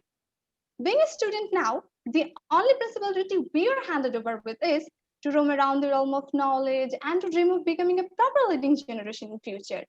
From a global perception, the liability of educating ourselves remains the same, but not only in a specialized field. We need primary awareness of all the core fields like human rights, basic science, maths, economics, statistics, astrology. Now the question is, how do we manage to know about all this? Well, that's why we need internet and technologies like television, computer, etc. so much in this era. The reason why people are so obsessed with traveling nowadays is the same. Who can resist witnessing the huge diversified culture of the world this exquisitely with own eyes? Now, if I say that being foodie counts as a requirement as well, some may laugh, and this is very normal. But if I'm excused to explain myself, we are talking about understanding different cultures, and no culture is complete without its distinctive food habit. The inevitable next phase of life is becoming responsible like parents. Like parents try their best not to let their children realize they're lacking. We need to find out who are lagging behind around us when the world has become this advanced and help them out as much as possible. Then no quest is ever achieved without patience. And who can teach us patience better than our teachers? Like teachers always make sure to be equal to all types of students, we must be respectful to the diversified culture of the world, keeping in mind that we are not favoring any injustice to grow high and raise our voice and stand if there is any. Besides, we must keep picking all the good things from around us, like becoming supportive to all, like we are to our friends, helping hand like a neighbor in need. Now, all the trainings we are giving ourselves will take no time to become a waste if there is no proper leader. But you know, too many cooks spoil the broth. So not every one of us needs to become a leader. Only those among us who are confident about it and have grown good communication skill may train themselves either becoming a monitor in a class or a president of a club of college or university. In conclusion, to those among us who wish our identity transcends every geological and political border, but are afraid that we may not survive in the long run, we don't need to be extraordinarily skilled from the beginning. A loyal purpose, strong determination, finding out our role in our family, society, and then enhancing the roles is the incantation because global citizenship starts right here. A sea is just a combination of a lot of drops of water. We are all skilled in no time after we believe that. Thank you, everyone. Okay, thank you, contestant number 7. In your speech, you mentioned about travel. If you could travel anywhere right now, where would you travel and who would you take with you? Where would I do? I think I have a dream to travel around a lot of beautiful places actually. Like I want to really see the aurora of Norway, going to Norway. I want to go to Switzerland to see snowfall, as there is no snowfall in my country. But actually, if I could travel somewhere now, I'd go to any part of the world where I could go with a lot of fund, a lot of fund of money to help a lot of, people who are in misery. Like I have heard there has been a blast in Lebanon. And this was like a very shocking news to me. And when I think that I want to travel to beautiful places and want to have, enjoyment, refreshment, but then I look at them and think that no, life is not a fantasy for all. So I think I'd like to go somewhere where I would be helpful to, and any kind of help to the miserable people who are in misery. That's it. Thank you. Thank you. Hello, it's Rifat, right? Yes, Rifat Tawassul. Okay. So how are you, Rifat? I'm fine. Very nice. Oh, okay. So you talked about global citizenship education that we call GCED, right? So I'm just going to ask a very simple question: that what 3 qualities do you want our children to develop after getting global citizenship education? I think, first of all, patience. Because as I said in my speech, we are all skilled in no time after we believe that. We all have potentialities among us, but sometimes we lack in patience. we don't actually like we think that no, I can't do that. Like when I was preparing for this speech from 1st of the August, sometimes I thought, no, I can't do that. No, I think I can talk, but I'm lacking in patience. So many rehearsals, so many practices. So I think this is the first one, patience. And second is like, you know, you say the children, like children are brought up very, you know, adorably.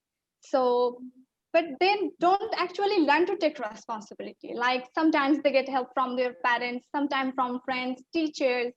But if we tell them that take this responsibility, you know, when your mom is going out, look at the house and go to see a friend who is sick and their parents are not on home. Like this type of small responsibilities, like so patience, responsibility, and third, I think, you know, what should I say?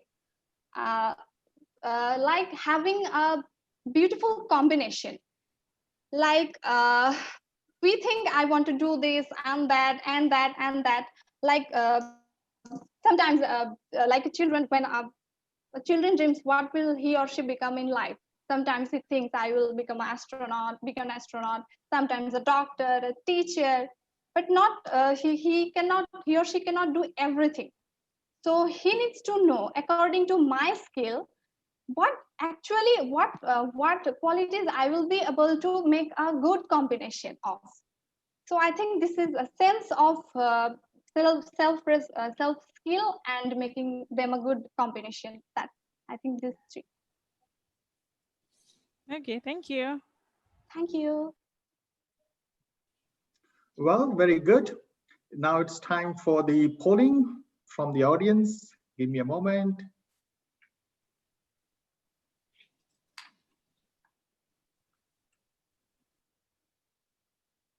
Meanwhile, contestant number 6, are you ready? Contestant number 6, are you ready? Yes, I'm ready. Okay, good.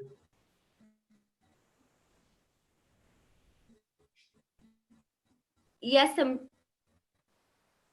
Yes, Yeah, wait I'm a ready. moment. Yeah, wait, after the polling, I will call you.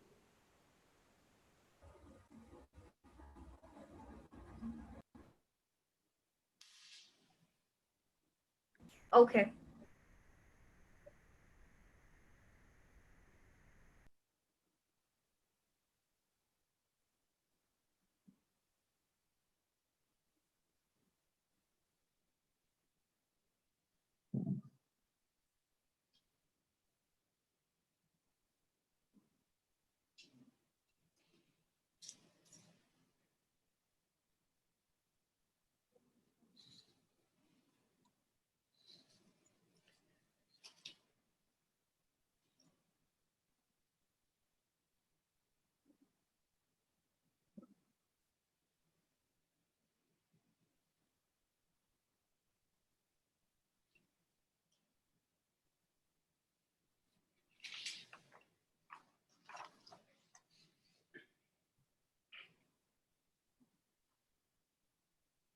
Half a minute to go.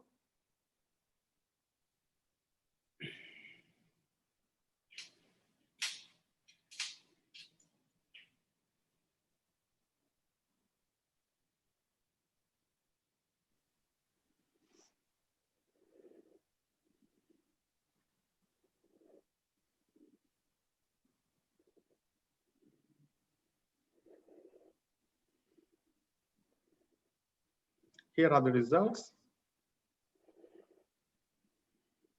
Good. So thank you so much, contestant number 7. Keep it up. Thank you. Keep working hard. Keep patience. Okay.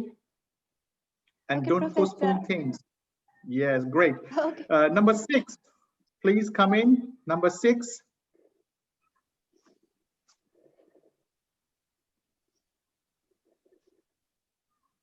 Okay, before we go on, can we have a quick talk? Yep, sure. Professor?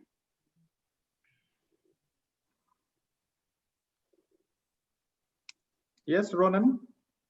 Is there candidates still in with us, or are they gone? The number 6 is not here. Maybe then we go to number 8.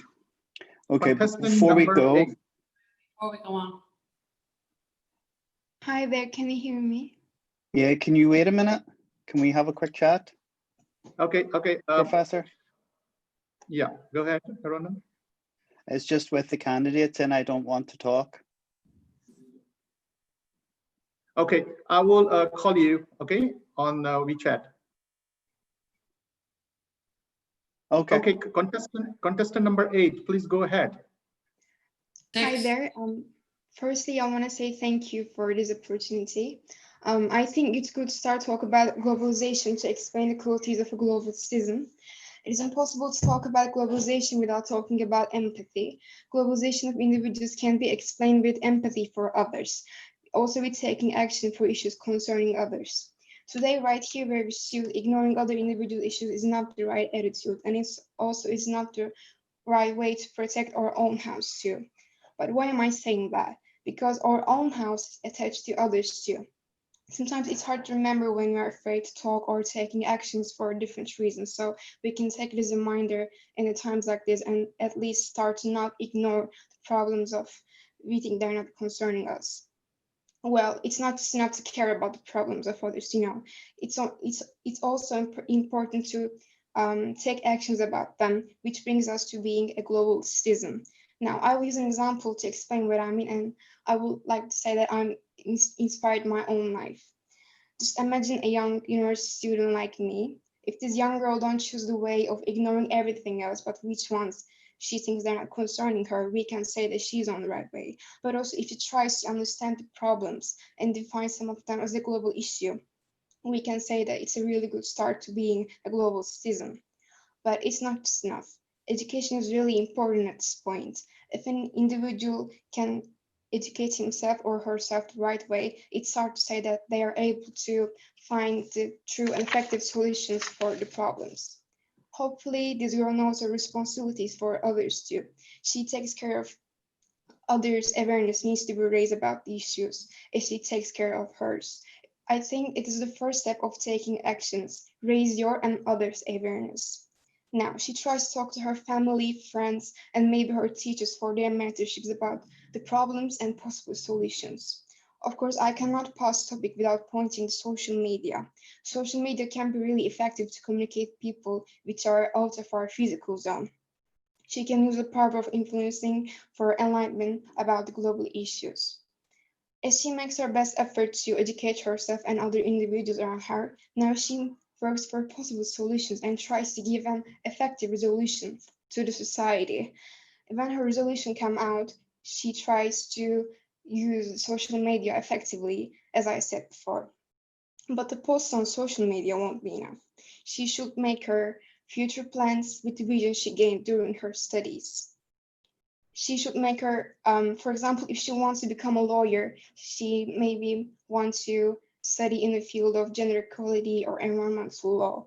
And we can say that she's a complete global citizen because she's not afraid of taking actions, talking, and change her own life. Now, I will try to explain the qualities of a global citizen from this point of view. A global citizen must have empathy for others, firstly. A global citizen must be aware of other individuals' issues. A global citizen should be brave enough to talk about her or his opinions to the society. A global citizen should know at least 2 languages to reach more people in the world.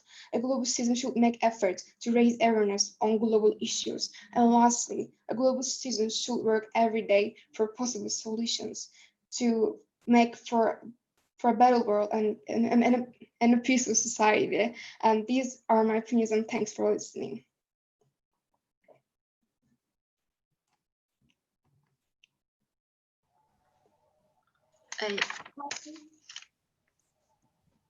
Hello. Great. Hello. Yeah, hi. Today we are talking about what makes a good global citizen and the kinds of things they should do. Can you think of anything that a global citizen definitely should not do? Firstly, I would say to not stay quiet about problems in the world. And I want to give and explain. I'm living in Turkey, and now the gender equality is a big issue in Turkey. But some people decide to stay quiet about this because they're afraid of governments. So it's a really big issue in Turkey to stay quiet about them. And so I would say that they should not stay quiet, because as long as we stay quiet, it is impossible to find effective solutions, because we are afraid to study about them too. We are afraid to study, we are afraid to talk, we are afraid to take actions. So it's really important to not stay quiet for all of us. Thank you. Thank you, Mr. Chen. Thank you so much. Okay. Yes, so Professor Kagdas. Me or Mr. Ronan? No, Mr. Kagdas, is you. Thank you. Okay. Thank you. Thank you for your speech. Number 8. You touched upon different topics in a short period of time. So I wonder, if you had additional time, what would you want to say more about one of these topics? For example, gender equality, you mean? Would be possible. For the possible solutions. Okay. Okay. We can start with, for all of us, not staying quiet. It is the first rule for all of us.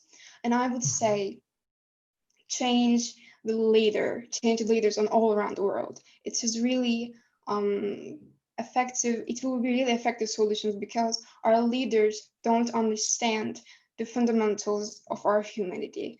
They choose the way of selfishness for our problems, because they want to gain some benefits from all these conflicts around the world. For example, Syria is the one conflict that they want to gain profit from, or the conflict in society, because I think if we can change the leaders, we can change the resolutions, because they are leaders, and also it means that there are the fundamental reasons of our social problems. I think we should change the leaders firstly, and after that we should change the system, I think. Thank you so much. Very clear message.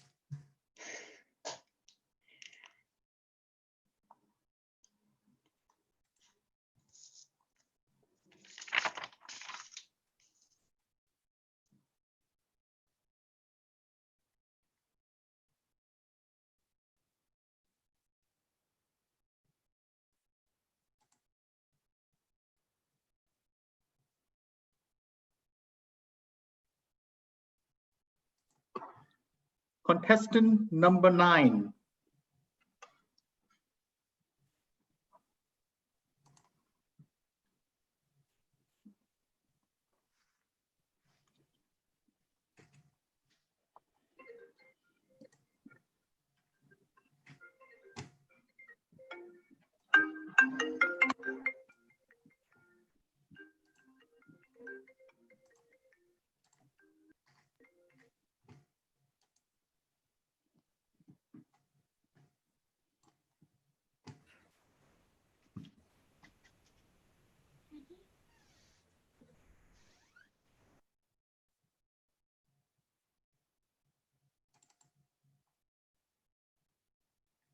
Contestant number 9.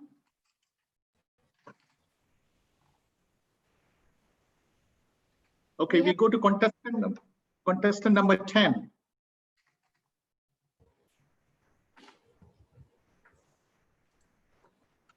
The world lost its greatest icons. Most interestingly, more icons were born. Just to mention Michael Jackson, Saint Teresa, and Hugh Evans. These 3 are among the best in the world who made a difference by becoming global citizens. And what's this that made them outstanding from the rest? I would like to explain about the qualities of a global citizen. Who is a global citizen? According to Hugh Evans on TED Talk 2016, A global citizen is someone who self-identifies not as a member of a tribe, a state, or a nation, but as a member of a human race and is prepared to act on that belief to help tackle the world's greatest challenges. Also, if you go to oxfam.org.uk, a global citizen is someone who understands the wider world and their place in it. Quality means a distinctive characteristics possessed by someone or something. A global citizen is open and always willing to help others. Take a good example of Saint Teresa, whom most of you know as Mother Teresa. Unfortunately, I did not come from her country, nor did I live in her era, but through history, I've got to learn about her works. Saint Teresa was popular all over the world because she was selfless and she devoted her life towards helping the poor. Having lived for 87 years, she served in Loreto Convent School in India for 20 years and still left her teaching to serve the poorest of the poor in the slums of Calcutta. Her actions were recognized when she was awarded the Nobel Prize in 1979, and still that wasn't enough. She went ahead and traveled around the world to help the poor until her death. A global citizen is a critical thinker and a problem solver, one who is able to solve solutions whenever a problem occurs. At 14, her giver spent a night in the slums of Manila, and the harsh lives of those who hosted him challenged him, or rather motivated him to end poverty. By 2015, he had founded Global Citizen, and in that same year, he had influenced over 2.1 million lives and raised funds from different governments worldwide that benefited over 210 million lives. I believe most of you can agree with me that he was a critical thinker. A global citizen has a creative mind full of ideas and must be able to express them. Michael Jackson had this quality, and most of us know him as the world's greatest music icon. And in 1992, he composed a song known as Heal the World, which sold millions of copies worldwide, and the money was used in relief that same year. Also through this song, Heal the World Foundation was born, which also sold millions of, it raised millions of money towards charity. I was challenged by their actions, and I believe most of us will be challenged as well, and I hope still many of us will follow steps. The three I just mentioned came from different backgrounds, but they still chose to serve the world. Thank you.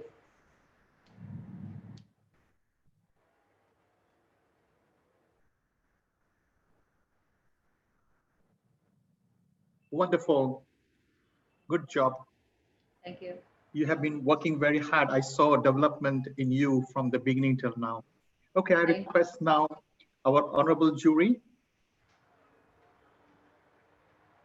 Saida?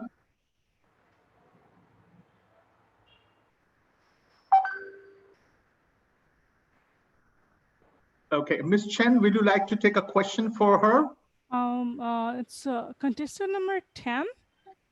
No, this is contestant number. Okay, okay. Please go ahead, Saida. I mean, for contestant number 10, should I question? Yes, you may. Be glad. You can. It's okay. No problem. Yes. Okay. Hello. How are you? I'm fine, thank you. Okay. So, do you think traveling a lot, or having lots of money, or knowing so many foreign languages are required for a global citizen? Yes, at first I can say it's important, but at the same time I can say it's not that important, because yeah, I will support having known many languages, because a global citizen must be able to must be able to interact with many people around the world. Yeah. Okay. I mean, you think it's important, but it's not required, right? Yeah, it's not really required, because I can also be a global citizen in my country. Yeah. Okay. Okay. Thank you. Yeah. Hi, hello. Hello. Yeah, I have a question for you. Someone said that global citizens take time to learn about different cultures and traditions. Why do you think it's important to understand the people, places, and events in other countries? So about their cultures, first of all, if I'm a global citizen and I'm able to learn about their cultures, it will be an easier way for me to interact with them, know where the weaknesses are, know where the beliefs are, and I should know where the religions come from so that I could not have problems with them, or it could be easy for me to interact with them. Okay, thank you. Thank you. Thank you so much, Ms. Chen. Now I will share the result of the polling. Thank you so much. Contestant number 11, please be ready.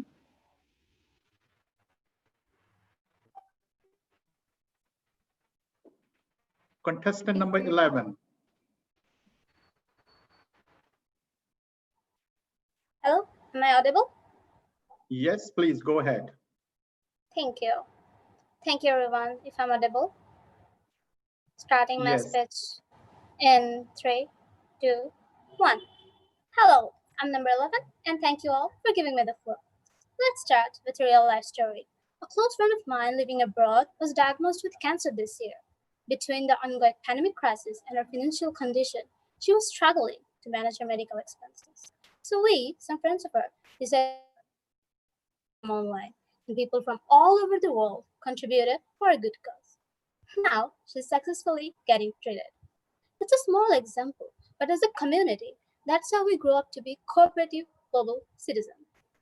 Do you ever wonder how the world would look like with huge 7 billion population, but no interconnection between different communities and different people? Well, I think there'd be lack of information, opportunity of discrimination, and less inclusion. But luckily, we're in a better place. In today's ever-changing and intertwined world, we're all part of a global village, and we're all global citizens. As global citizens, we have learned to grow and prosper together, forming a technologically sustainable and advanced Earth. So, what does the term global citizen actually mean? This term is rather multidimensional than we can ever comprehend. Global citizen refers to mainly the people of 21st century from all over the world who are interconnected through digital networks, who are friendly, empathetic, and cooperative. This term removed barriers from our minds and from our heart as well. It brought us closer than ever before. Today, I'm going to talk about the responsibilities and qualities of a global citizen and what does the future hold. As we're being familiar with the term global citizen, we are being more and more aware of our responsibilities to the society and to the world. When Greta Thunberg, a teenager from Sweden, is helping to fight global climate change worldwide, is helping to collect relief funds for countries like Bangladesh on the other side of the globe, this reflects the quality of a global citizen. Like her, ready to make positive changes. She started this journey by making little local changes. But like I said, in this intertwined world, small changes can lead to big outcomes. We just need to be ready to be the change makers. In this world with a huge growing population, resource is very limited and crucial. Currently, only 1% of the entire population owns 44% of the total resources of the world, indicating high wage and wealth inequality. This is why a global citizen should consider sustainable development and optimal use of technology in daily life, making resource distribution better for everyone. The internet. Global citizens are global leaders as well. A leader does not always need to be vocal and presentable, but should be willing for changes. As Pakistani Nobel laureate Malala Yousafzai is inspiring people in the most rural areas of the world aware about gender discrimination and women empowerment, she is global citizen, global leader, and she started this journey in her very own little village. So, small starts can make you a leader and lead to better changes. Almost 56% of working women all over the world are paid the minimum wage. Retrospectively, in top corporate positions, only 5% are women. As global citizens, we should also work in order to remove any kind of inequality that we see in our environment and create access to equal opportunity as much as we can. To me, global citizenship means solidarity and inclusion. A global citizen considers himself to be connected to the whole world and reaches out to people in need. The examples I stated are worldwide renowned examples of global leaders and global citizens. There are thousands of unknown names who are working for a global platform or for a global scale in various fields, especially in this time of pandemic. Right now, many students, many judges, and many spectators from all over the world are being connected through Global Unitalks platform. We're learning and growing together, even after being miles away from one another. My sincere respect and tribute to all global citizens for their contribution. Finally, I believe a future world is full of surprises and potential if we live up to our responsibilities as a global citizen. It will also enable us to discover and connect with new culture and lifestyles. While as a global citizen, we will embrace people from all walks of life, people with cultural and education. We will truly be celebrating our existence on Earth. World will be a festival of life and happiness. As a young girl, stepping in her 20s from a small corner of the world, I look forward to that day. I look forward to a world full of global citizens and a world full of dreams. Thank you.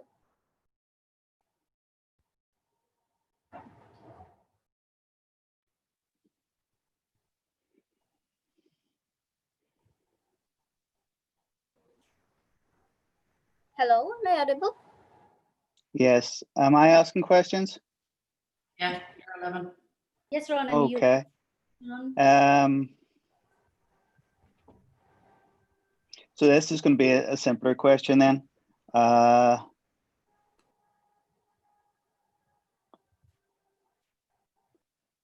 only thing I can think of is, so you mentioned about inequality.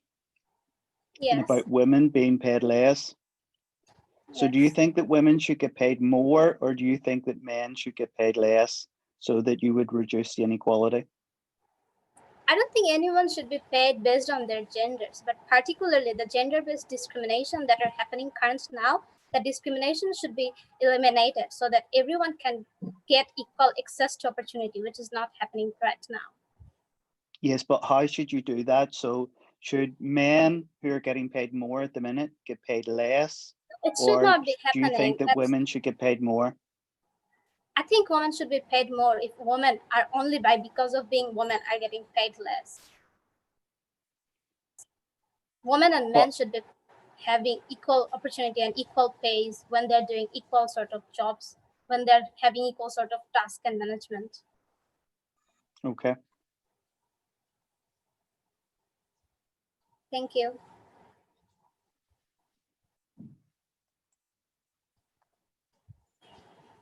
Who's asking the other question? Hi, Amelia. Oh, sorry, Miss Professor Queen. Professor Queen, are you here?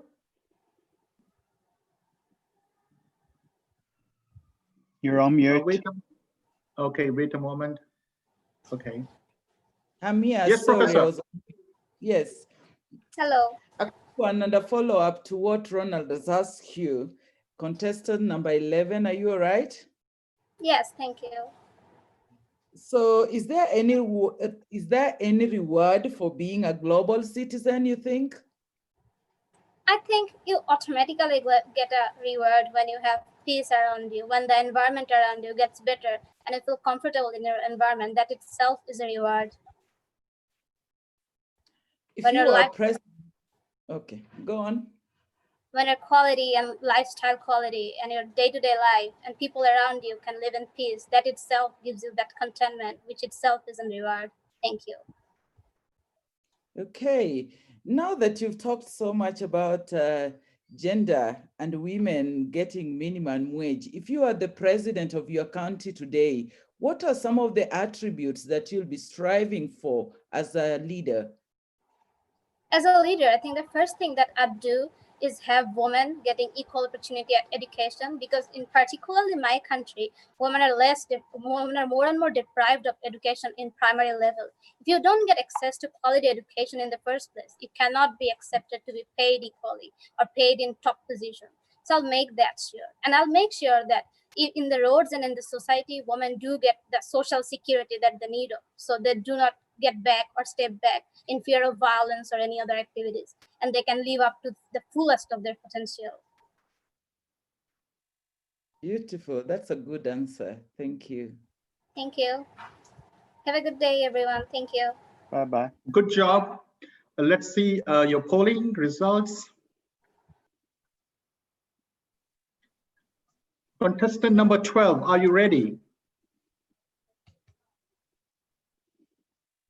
Yes. Contestant number, okay. Yes, I'm here. Okay, good, go ahead. Okay. Hello, everyone, ladies and gentlemen. Glad to have you with me, and thanks very much for the excellent speeches given by my fellow contestants. And now the question is, you have already know that how to be a global citizen and what is a global citizen, but do you think you are a global citizen? Well, do think about it. I'm contestant number 12.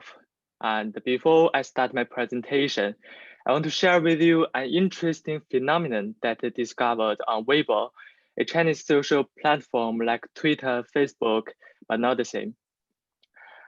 I saw a chart that shows the big gap on the entry score to the police academy between male and female applicants.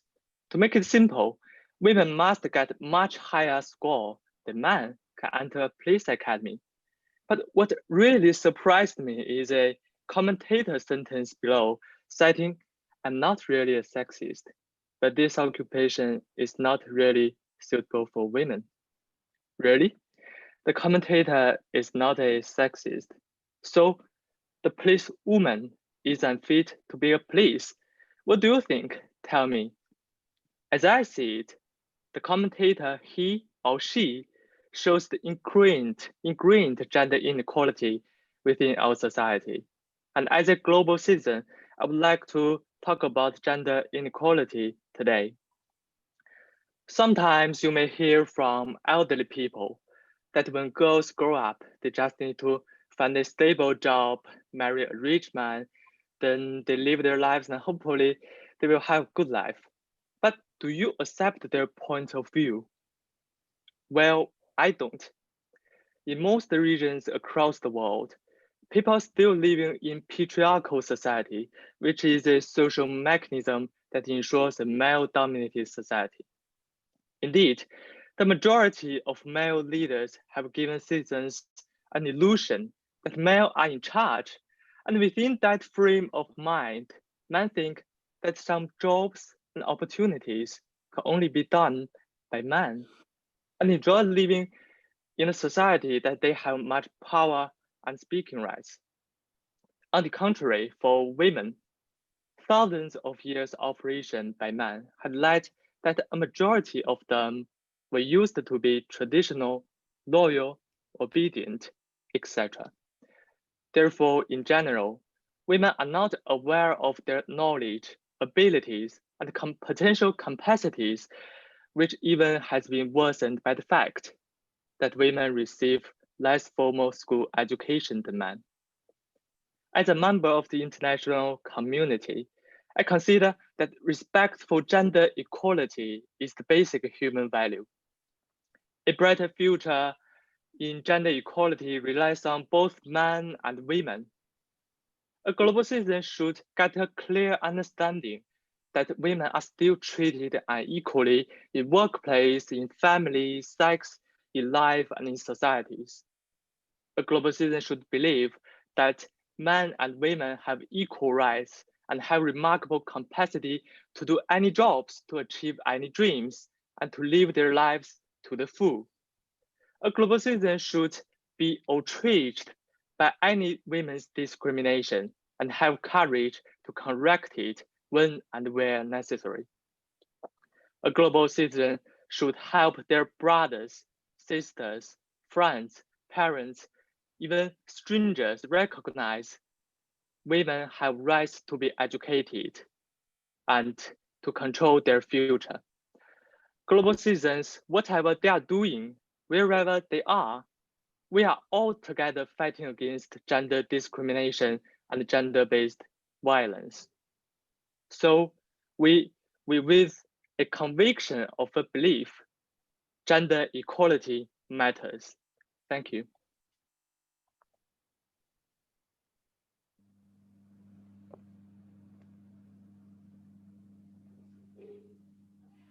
Wonderful speech. I request our jury to have questions. My turn, right? Can you guys hear me? Hello? Yes, Alex. Yes, Hello? we can see you. All right. All right. So, nice speech. You've talked a lot about gender discrimination. So, if you were a woman, what would you do to increase your social rights in China?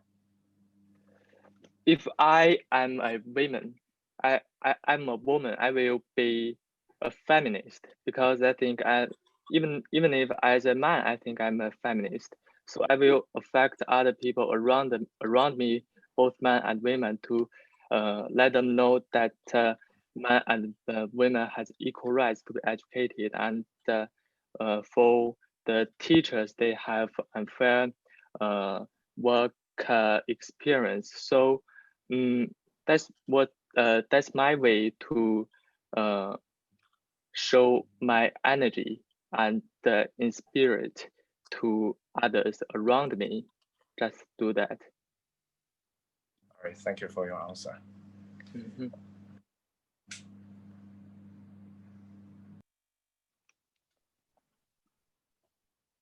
Hello, how are you doing? How are you doing? Hello, I'm good, thank you. I'm good. How are you? So you have mentioned respect for women. So my question is, do you think a global citizen should have a quality to respect for some other things also? And what are those? Yes, my speech is surrounding the gender equality, and the people should respect for each other's gender, whatever male, female, transgender. And another thing that I think people should respect is our color, the color of our skin. And you can see recently the movement of Black Lives Matter and shows the ingredient racial discrimination and inequality within our society, not only just in America, in white color skin people's world, but also in the corner of the world. So I'd like to say, despite for gender, I think the racial justice and the equality is one of the basic human values in our world. Thank you. Thank you.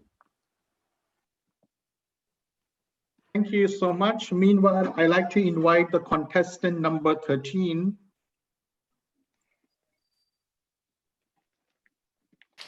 Contestant number 13, please.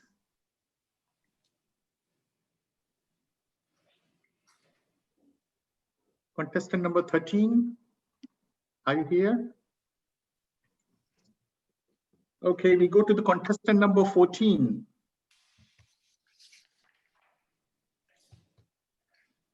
Contestant number 14. Yeah, okay. Yes, I'm here. Okay, give me a moment. Now there's a poll result. I give it to the audience and then you can start.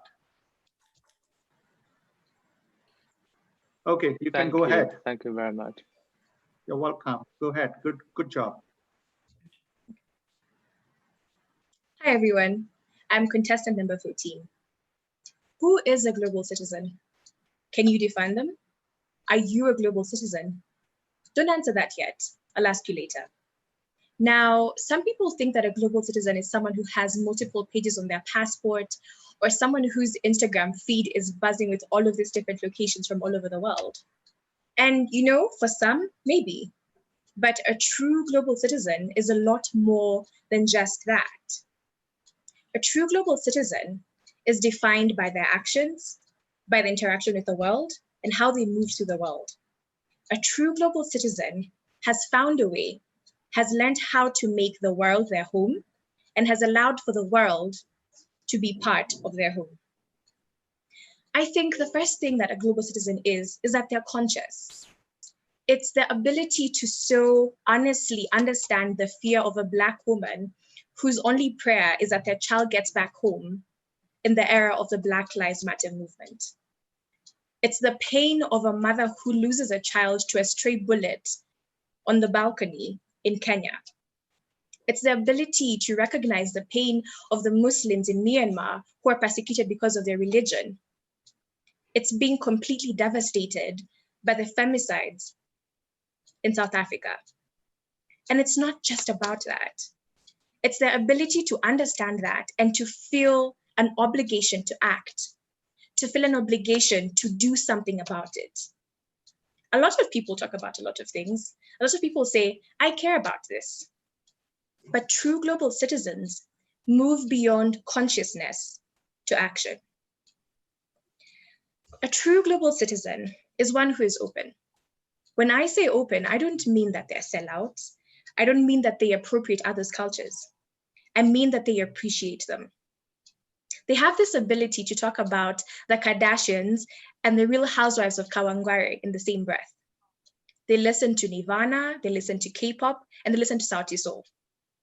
They're able to read Chimamanda Ngozi Adichie, and in the same breath, they're also able to read Khalid Hosseini and get such a beautiful picture of Kabul. That is who they are. They enjoy others' cultures. They're able to walk into a room and say, this is what I bring to the table. Who are you? What are you about? And they appreciate that. They feel content in themselves to a point that they do not feel threatened by the full existence of others' experiences. Thirdly, a true global citizen, is a dreamer. When I say a dreamer, I mean that they're able to align themselves to where the world is at and to what the world is doing. They're able to recognize that their full existence is not limited to the world around them or to their circumstances, and they're able to align to the dreams of the world. When Lupita Nyong'o won that Oscar, I think it was a celebration for Black women all over the world. It was a celebration for children as well. And I think what that does is that it inspires others to do more. Global citizens are able to tap into the beauties of this world. They're able to tap into people who are living their full existence and to grow and to learn from them. Langston Hughes, in his poem, I Too, talks about what I imagine to be a beautiful Black boy who dreams of eating, who dreams of growing big. And he says that I too dream America.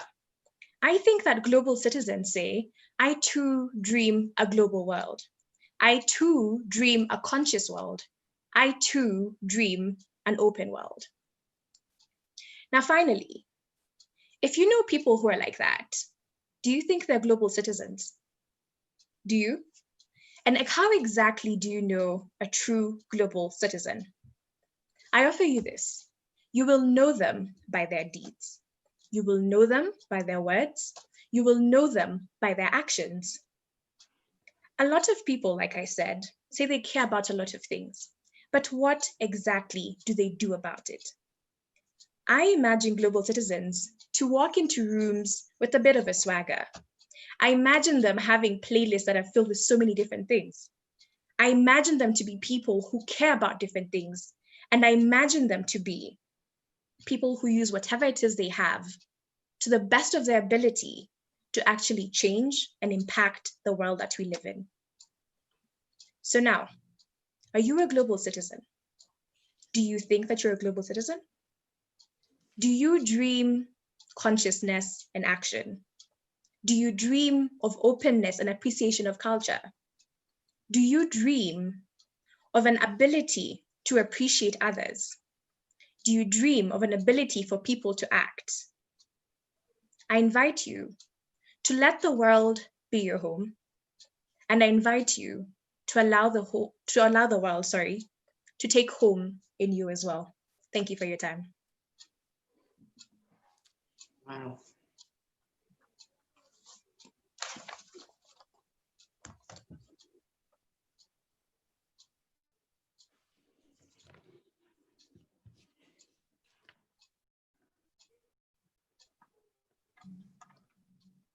Ms. Quinn, Professor Quinn, yeah. Yeah, thank you so much, contestant number 14. That was very amazing. The question that I have for you, and very brief, is that how responsible are you as a global citizen, or are you just a good citizen? Where are you? Are you a good citizen or a great, responsible global citizen? Okay, thank you for your question. I think to be a good global citizen, you must first of all be a good citizen. I don't believe in people who claim, actually there's this African saying that says, do not trust a naked man who gives you his shirt. I don't think people who cannot impact change in their own home countries can claim to have this great concern for the world. So I think that I am a good citizen and I continually strive to be a good global citizen as well. Yeah, that would be my answer. Okay, thank you, contestant number 14. I put the next questions to my colleague. Thank you. Thank you so much, number 14. I really enjoyed the tone of your speech, the political, socially responsible tone of your speech. Thank you. I would like to take where Professor Quinn left. Do you think some aspects of our modern citizenship, the idea of modern citizenship, just creates some challenges for global citizenship? What do you think about? All right. I think the idea of modern citizenship in a globalized world means that you not only have to care about what is immediately in front of you, but also that which is around you. And so I think that there definitely would be hindrances in how far can you actually impact different areas, different situations. Because for myself, I'm in Kenya, and I could talk about the refugees in Myanmar, but to what extent can I actively impact change, you know?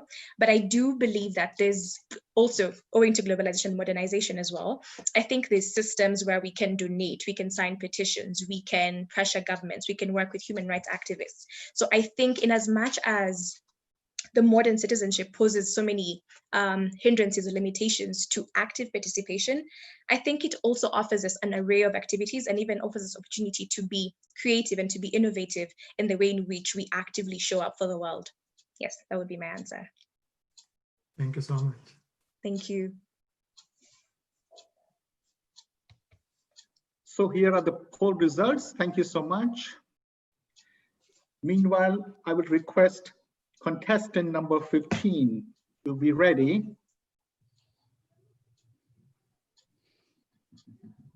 Contestant number 15, are you ready? Yes, I am. Okay, please. Thank you. Hello, I'm contestant number 15. The Can you open qualities your... of a global citizen. Pardon? Okay, go ahead. Yeah, go ahead, go ahead. Okay. The qualities of a global citizen. To understand this plain truth in its golden lucid glory and simplicity is to behold the meaning of being a global citizen. That essentially we're all children of blood and bone, for the divides are just an illusion to the human eye, which, if you remember, does not even have memory, it only perceives. And even in its perception, it fails to recognize that it has a pair, equally vain, equally searching. How trustworthy then is it? Virginia Woolf once stated, when you consider things like the stars, our affairs don't seem to matter very much, do they? Oh, how they do. Let me explain. For statistics back me up when I say, the chances of being born a human are 1 in 400 trillion, and you and I stand as that rare one. Our affairs then must mean something, from across the oceans through the deep valleys, our voice matters.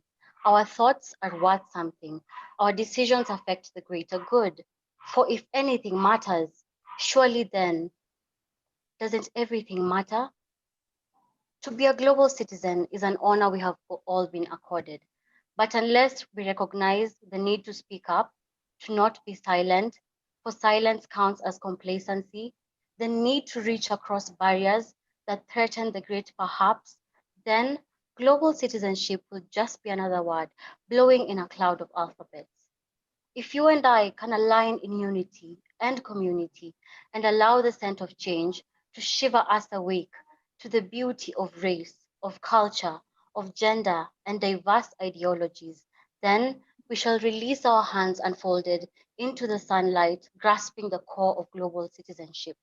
To be a global citizen is to be rattled by the echoes of social injustice, for our skins to coil and retreat at the evil that is unjust treatment and discrimination, to demand a fair trial through the justice system, not with fists, but words. And if the words fall to ears that do not hear, then in peaceful protest and marches, we shall call forth the ancient harmony of justice. And now I pose a question. If the length of our lives was measured by each grain of sand that would trickle through to represent every single time that we were wasteful, how long would you have to live?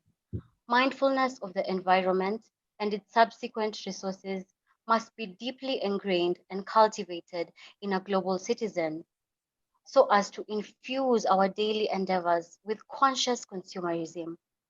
The heart of service, of exerting ourselves beyond what is needed of us, is the heart of a global citizen. If we would be allowed to rip off an arm and lend it to those that have none, without fear of ever getting or growing it back, we would, without a shadow of doubt. For what is greater than the will to serve, which will trickle down to the possibility of a greater future, a greater world, that maybe, just maybe, one day we will all walk side by side in this great pilgrimage that is life. And to be a global citizen is to accept that our stroke of the pen is not always right and righteous, for there are many schools of thought that we can only be exposed to if we're liberal enough to see under a different light, to allow the many authentic characters that we come across in our day-to-day life to affect us and to influence us. And finally, to be a global citizen is to be a vessel of hope, of light, of honor and justice, not only to each other, but to the earth that gracefully sustains us, for an abundance of experience, of memory, and a quality of life that is worth our while in all respects. Thank you. Wonderful.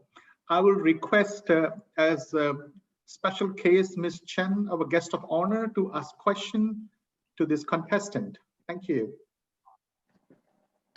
Hi, can you please Hello. talk to us about one topic that has caught global attention this year and tell us about some of your ideas on that matter?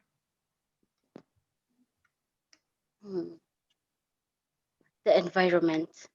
Let me speak about the environment and pollution. Okay. I believe that the environment is very important because without it, honestly, we would not be here. And if we are all very conscious and mindful of our consumerism, of what we do, of what we purchase, and how we purchase it in plastics, straws, very small things. There's a quote that says, if you think it's one straw, if every single person in this earth thinks the same way, then honestly, we will have no world to live in. So I'm very passionate about the environment and also being very conscious in what we do and mindful. Thank you. Thank you. Alex is now next is you. Thank all you. Right. Hi, how are you? Hello, fine, thank you. Hi. Hi. If your voice can be heard by the world, and let's say you can send one text message to everyone's cell phone, including the president of America, and even those people don't even have smartphones. So what would you send? Text message, and why? That is a very good question. I've actually thought about this question before. And if I had the attention of every single person on this planet, I would ask them, before they leave this earth, what would they regret not doing? I pray that every single person will be very passionate in what we do, and we will infuse every single thing that we do with love. Therefore, we will all be very mindful of each other. We won't do things that are disadvantageous because it's coming from the heart. So the thing that they want to do most when they're on this earth, I hope that they will do it so that we can all live better and happier. Thank you. Thank you. Thank you for your answer. Excellent. When we now call upon number 16, contestant number 16. Yes, can you hear me? Yes, go ahead, please. Okay, thank you. Hello, everyone. I'm the number 16th contestant. It's my great honor to be here to this speech contest. At the very beginning of today, I'd like to share you a story. She is a great actress who has won or been nominated for many Golden Globes and Academy Awards. She is a mother of 6 children, half biological, half adopted, including Cambodians, Vietnamese, Ethiopians children. Her family is known as a United Nations family, and she is a goodwill ambassador for the United Nations High Commissioner for Refugees. Her job is to advocate for its initiatives and immediate in complex emergencies. Sitting for hours in the refugees camps with a notebook in her hand and studying maps and documents, she was able to pinpoint exactly where Syrian refugees were taking refuge. And she could talk about from SS in Iraq to famine in South Sudan to Ebola in West Africa. Over the years, these places have become her domain. And she was subsequently promoted to Special Envoy of the United Nations High Commissioner for Refugees and continued her work. Now you must know who am I talking about. She is Angelina Jolie, who was the first person who won the honorary title of Global Citizen. How did her win this honor? What quality does she possess as a global citizen? That is my topic today, the qualities of a global citizen. A person who can be considered as a global citizen is one who has passion, empathy, and persistence. For example, Mr. Yuan Longping, the father of hybrid rice in the world, has devoted herself to research, application, and promotion in hybrid rice technology for decades. For more than 50 years, he has been working hard at the forefront of agriculture scientific research, bringing green hope and golden harvest for mankind to fight hunger by means of science and technology. It has not only provided food and clothing for the Chinese people and guaranteed national food security, but also set a monument to world peace and social progress. Now, at the age of 90, he is still working tirelessly in the global dream of hybrid rice coverage. Besides, in this year's pandemic, academician Zhong Nanshan, at the age of 84, briefly went to Wuhan at the first time despite of the disease. His strong sense of responsibility enabled him to fight on the front line all the time. He respected all people and their efforts, and he was able to stand in the perspective of others, emphasis with others, and brought everyone peace of mind. With his strong will and spiritual strength, he has brought hope to his patients and their families and moved hundreds of millions of people. That is what I said the quality of the global citizen, a person who has passion, empathy, and persistence. Global citizen is a new requirement for citizenship in the age of globalization. In the new era, we need to create a world where everyone has a sense of purpose. And in retrospect, the well of history have always favored a large base of collectives to achieve what we cannot do alone. As millennials, the baton of the new era has been passed to us. It's our responsibility, it's our time to become a global citizen. Thank you for your time. Well done. Hello, contestant number 16. How are you today? Great, thank you. That's good. Okay, could you just answer me this? What are some of the main values of a global citizen? As I have mentioned about this, I think a global citizen is a man who is a person who has qualities such as empathy, persistence, and passion. That is, yeah. Okay, thank you. Okay, so you mentioned that everybody needs to focus on being a global citizen. What would be the first thing that you would do in order to get everybody thinking or acting like a global citizen? The first thing I think to be a global citizen is you have to have a sense of empathy. It's very important to a person or to others, to himself or herself. It's great. It's a great responsibility and characteristics for himself or herself to think about himself or herself, and it's a good chance to understand others. And this is what a global citizen should have.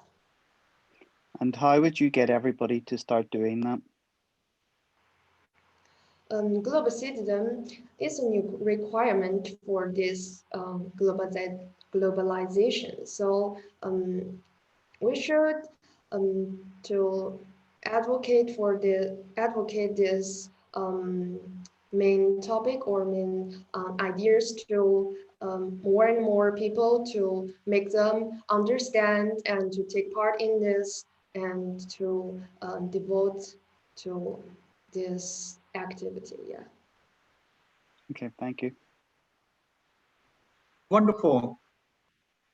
Thank you, Roland. Now we go to the contestant number 17. Are you ready?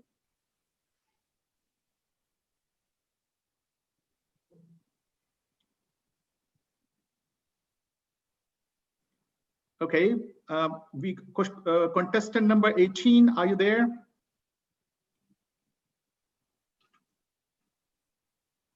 Yes, sir, I'm here. Okay, go ahead. Hello, everyone, and Assalamu alaikum, which means may peace be upon you. I am contestant number 18. Today, I'm here to talk about my thoughts on being a global citizen. But firstly, I would like to thank Unitalks for taking such great initiative to enhance the impact of this huge idea called global citizenship. When we hear about this word, global citizen, what exactly comes to our mind?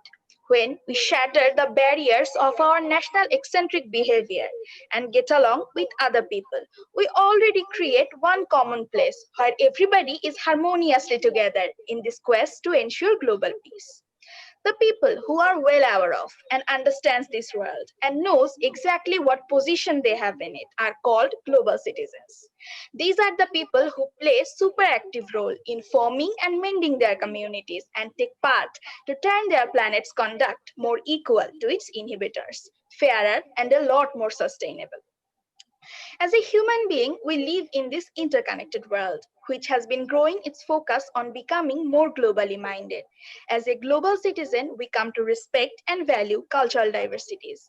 We are more knowledgeable and considerate of other people's beliefs and take change against social injustices.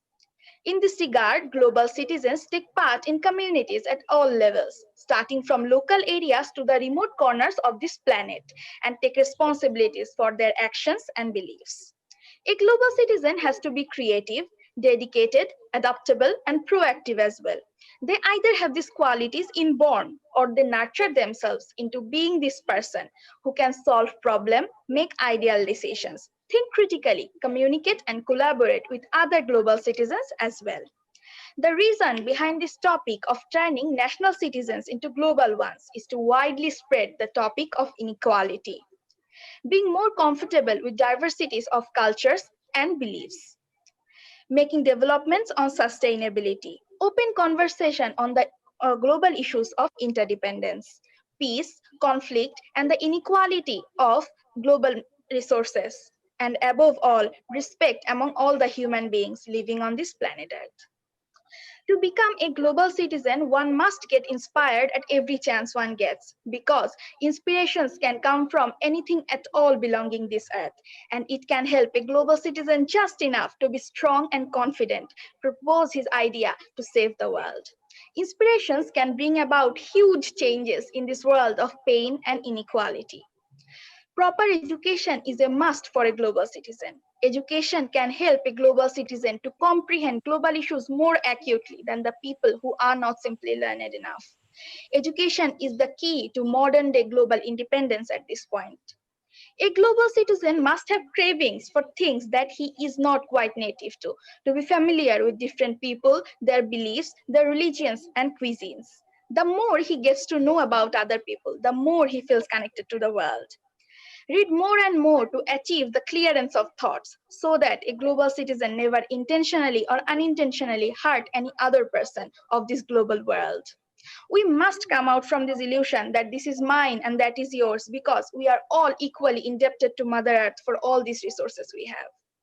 Traveling a lot can also extend one's mental horizon to be able to achieve more beliefs and ideas, to be more considerate and flexible while passing any decision. As the great traveler Ibn Battuta has stated, traveling, it leaves us speechless and turns us into storytellers.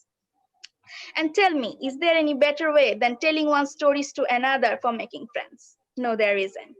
Thus, a global citizen can make friends as well as comrades for their future war for the global independence. Believing in leadership is another great quality for a global citizen. In this world, we all want to be the leader, the savior of the day, but nobody wants to follow the leadership. Thus, chaos is inflicted upon this earth. A great leader always needs good, loyal soldiers. So a global citizen must first become a good soldier as long as there is a great leader to follow.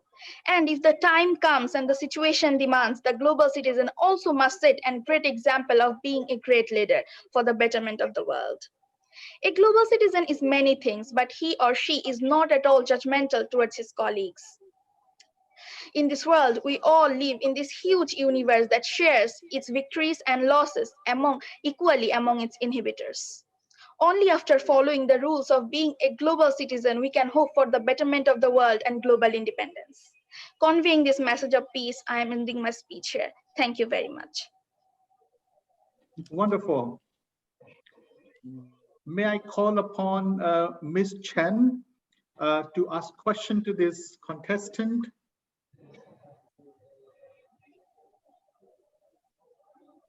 Hi, hello. Hello. Yeah, someone said that being part of a global community is about the stamps in your passport. Do you agree with this statement? Why or why not? Being able to stamp my passport is actually a great thing. I would be able to travel a lot, but actually to know the world, you don't have to travel. We have many important issues now. At this point, if we get to travel many worlds, we may end up being the carrier of this virus at this point. But if I get the chance, I obviously say that we should travel a lot, but we can use internet, television, and our contact to each other to learn about others and the global world. Okay, thank you. I call upon Mr. Kagdas. Thank you, Professor, and thank you, contestant number 18, for your insightful presentation. I would like to ask my question related to the concept of carbon footprint. You mentioned due to the pandemic, we cannot travel, but what if there was no pandemic? Would you consider one more time your position in regard to traveling within the concept of carbon footprint? Okay, if there was no pandemic, I think I would prefer to travel a lot. I'm an architecture major and I get to see many things in the world if I get to travel more. And if I got the chance that I could travel around anywhere in this world right now, then I would not miss it for the world, actually. The more we get to travel, the more we get to learn about other people, and the more we get to learn about their beliefs and what they think about the world. And if we don't know about each other, how are we going to become comrades in the war of this future global peace? Thank you. It's always a cost and benefit calculation, right? Thank you so much. Thank you, Professor Kagdas. We are going to take 5 minutes break, coffee break, and we'll join back again. Thank you so much.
Nigeria. I'm from Pakistan. I'm from Dubai. I'm from China.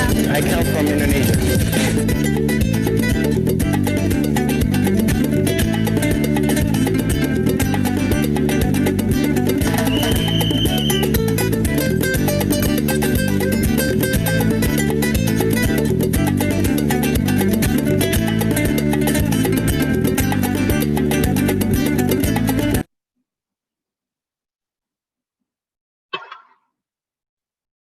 Very cool. Like I see people from different cultures wearing their dresses, and everybody just having the spirit of culture, and that's pretty cool. I'm really looking forward to this day. It's interesting seeing different cultures and people getting dressed up. It's fascinating to learn. Very diverse. I feel very proud while walking like this. I feel very proud. I love my country.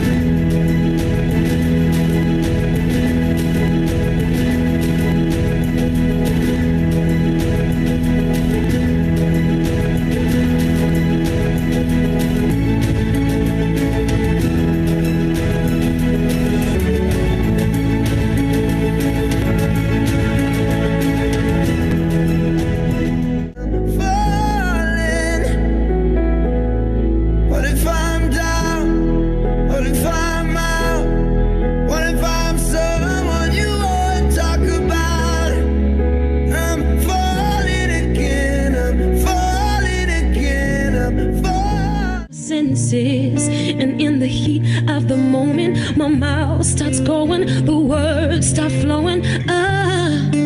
But I never meant to hurt you. I know it's time that I learn to treat the 귀찮아 매일 뭐해 어디야 밥은 잘자 baby 자기 여보 보고 싶어 다 부질없어 You got me like 이건 아무 감정 없는 love story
괜찮아 매일 뭐해 어디야 밥은 잘자 baby 자기 여보 보고 싶어 다 broken in half we should both know this you don't want to know it but we are tripping over obstacles that we've created ourselves knowing there's no turning back we are the things I've never done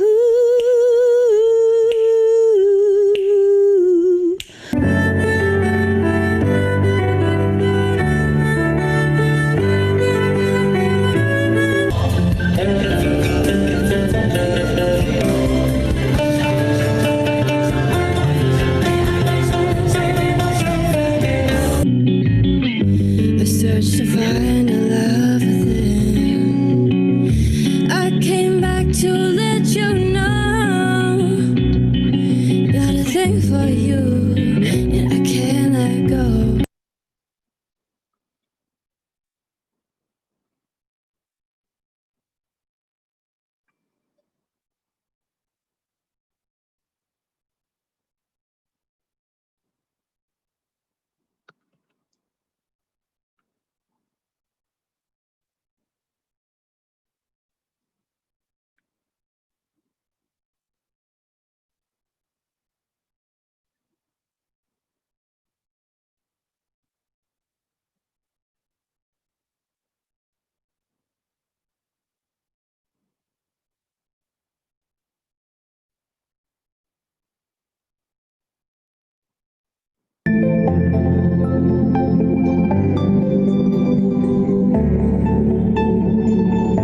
But that's not what I asked you. I asked you that you're saying the intent is what matters, and we should only punish things that have intent. No, so what? I agree with my opponent that we can't.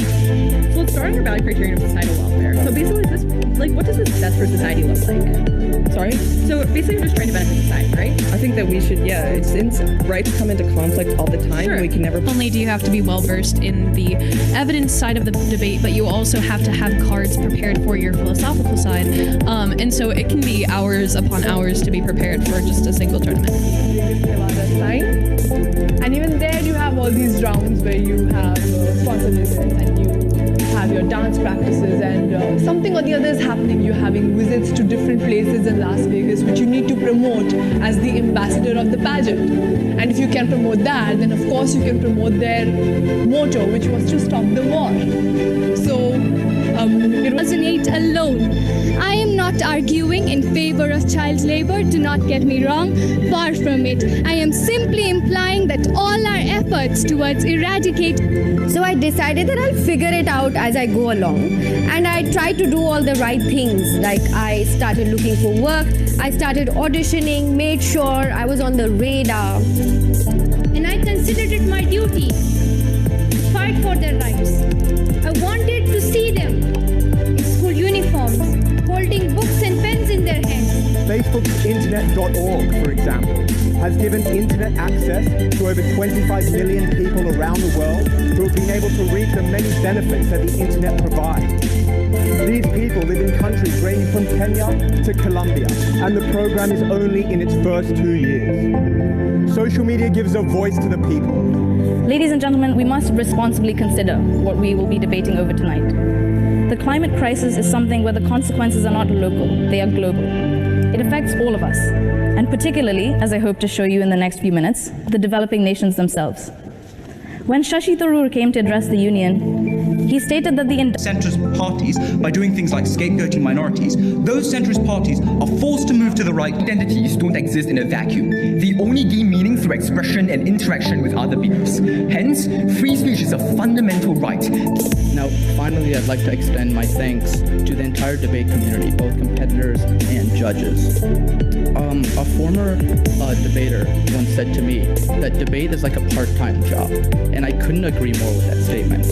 Every coach, every parent, every competitor, every judge has invested so much time in this activity, and I want to thank all of them for providing me with such a great experience and for being so energetic and so encouraging and dedicating so much activity that we all love and dedicate our time towards. Measuring who best achieves the value and a constructive, who best explains how their side best meets the burden of the value criteria. Each debater has a chance to cross-examine the other after the case is initially presented.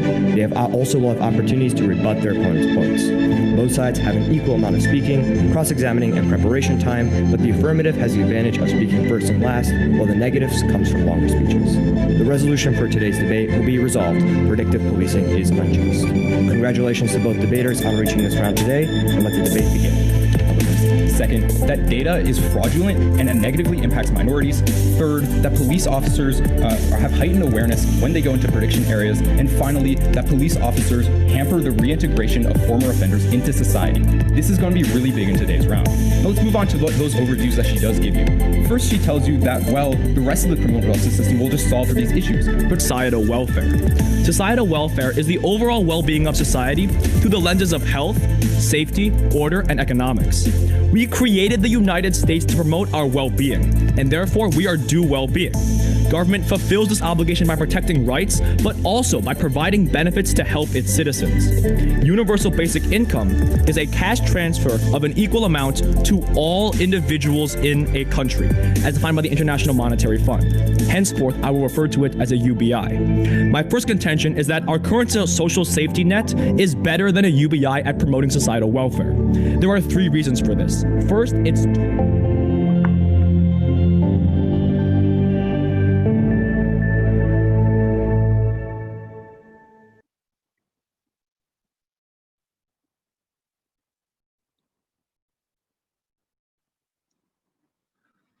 We are back. Back, guys. Good evening. Okay, so we could call on the next contestant.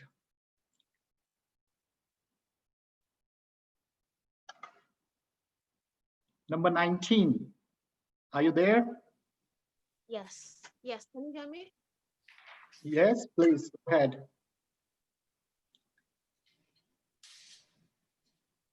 Okay. Contestant number 19, thank you for this opportunity. So overall, the global poor have been judged to be those living below the dollar line. But today, that is not the case. And even Dr. Quinn will tell you that the poor all around the world are those who cannot learn, unlearn, and relearn new things. But you see, growing up, the motivation was that I'd grow to be a leader someday. I'd grow to be a leader of tomorrow. As a small, vibrant girl, I'd think, wow, I'll be a leader someday. And this was quite unsettling. This raised very many questions in my head. For example, shall I have to wait until I am old so that I can be a leader? Because I mean, most of the leaders I know are not my age. Two, will the challenges the world currently face wait until I am old enough? And what exactly determines tomorrow if I am to be a leader of tomorrow? I mean, it is such an oblivion. You cannot tell whether tomorrow is a day from now, a month, a year, or 10 years. So you see, all of this was very difficult and very challenging in my head. And the constant debate has always been, at what point am I ready? At what point am I a leader? So guess what the coming grace has been? Knowing that I can participate as a global citizen. Does it require me to change who I am? No. Does it have any special requirements? No. Does it ask me to be better? Yes. Do I want to be better? Yes and yes. Because you see, global citizenship requires me to adjust my practices in a way that they can make the world better, fairer, and more sustainable. And how exactly can I do this? And this is what I call, and this is what we call the qualities of a global citizen. By first of all, understanding that human beings all around the world are different, understanding that according to our orientations, according to our beliefs, and according to our practices, we are different. Hence, everyone should be treated fairly and equally with the respect that they deserve. But then not only this, also understanding that human beings don't exist alone in the world. I mean, we exist in the world together with trees, together with plants, together with animals, and many other creatures that all deserve our care. Secondly, a global citizen is someone who is present and understand what goes on in their societies. I mean, how do you expect to change the world if you do not understand what's going on in the world? And to roughly quote a Swahili phrase, it says, "What you don't know is a night of pure darkness." I mean, you cannot want to change the world if you do not essentially know what the world is about. Therefore, global citizen is someone who seeks to inform themselves on the politics, on the cultures, on the environment, and even how the society works, not only around them, but also in their countries, and also around the world. And thirdly, and most importantly, back to the question of learning and unlearning things. A global citizen is someone who is willing to put the knowledge that they have actually acquired into what they're actually going to do. Because what is the use of knowledge, which is power, if we do not put it into use? A global citizen essentially is someone who puts this power into making positive change. Not only that, but someone who also, because they cannot effect all this change all alone, it's someone who also who shares this knowledge that they have with their peers. Just imagine the world that we'd have if all of us put the knowledge that you have constantly acquired into changing the world and making the world a better place. If you ask me, that's what the global citizen is. And if you ask me, there would be so much positivity if we actually put all the knowledge that we have, and if we are constantly seeking more information. Ladies and gentlemen,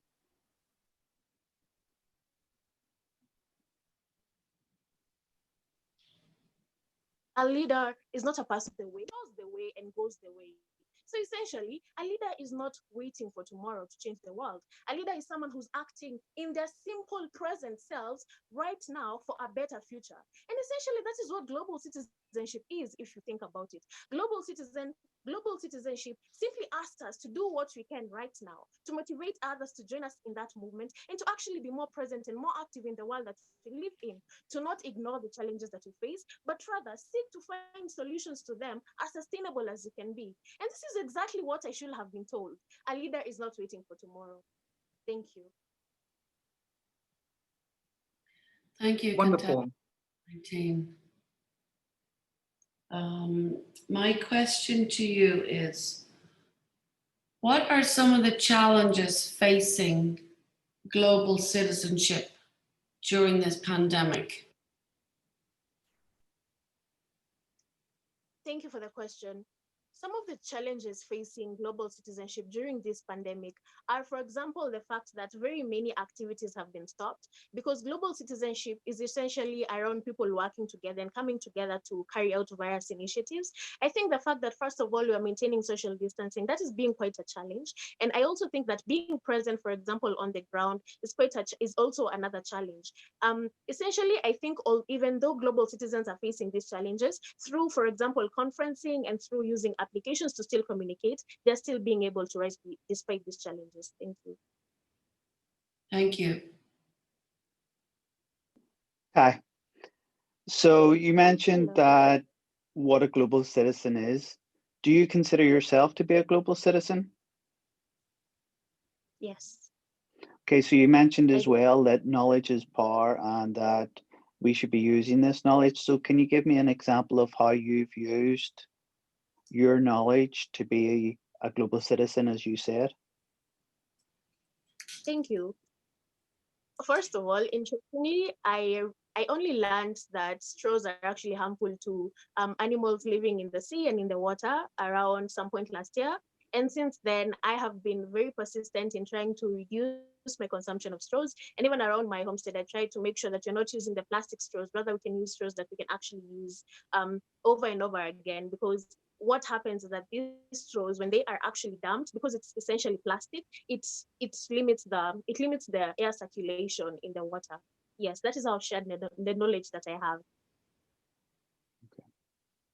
Thank you. Thank you. Thank you so much. Here is the results for your poll. Now I will call upon the next contestant, number 20.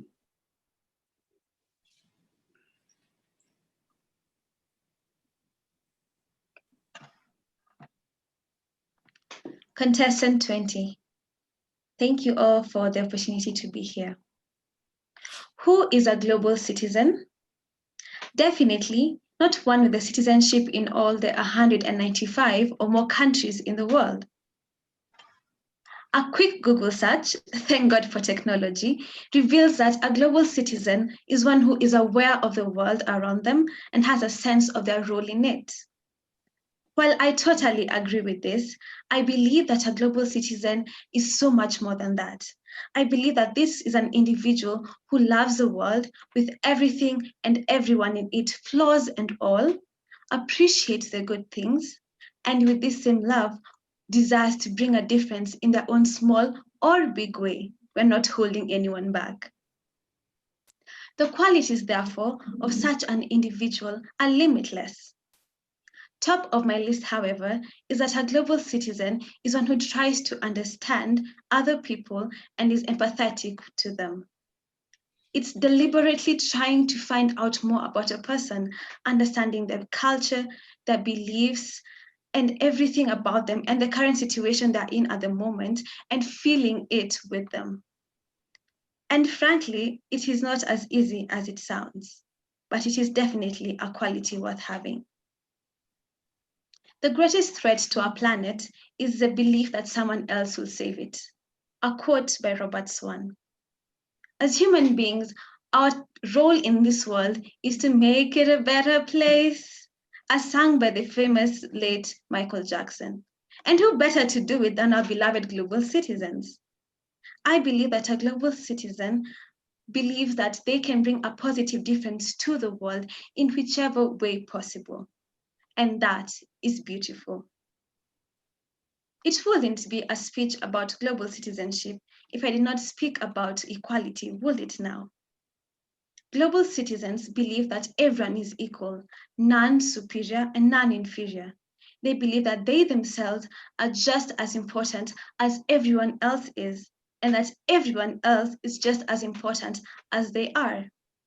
With this mentality, therefore, and an open mind, they're able to work and cooperate with anyone, anywhere, without feelings of submission or dominance.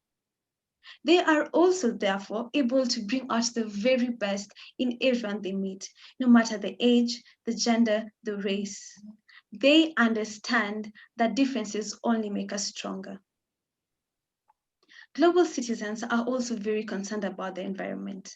They take their time to care for plants, animals, they recycle, they preserve plants, and they make sure that they don't waste anything.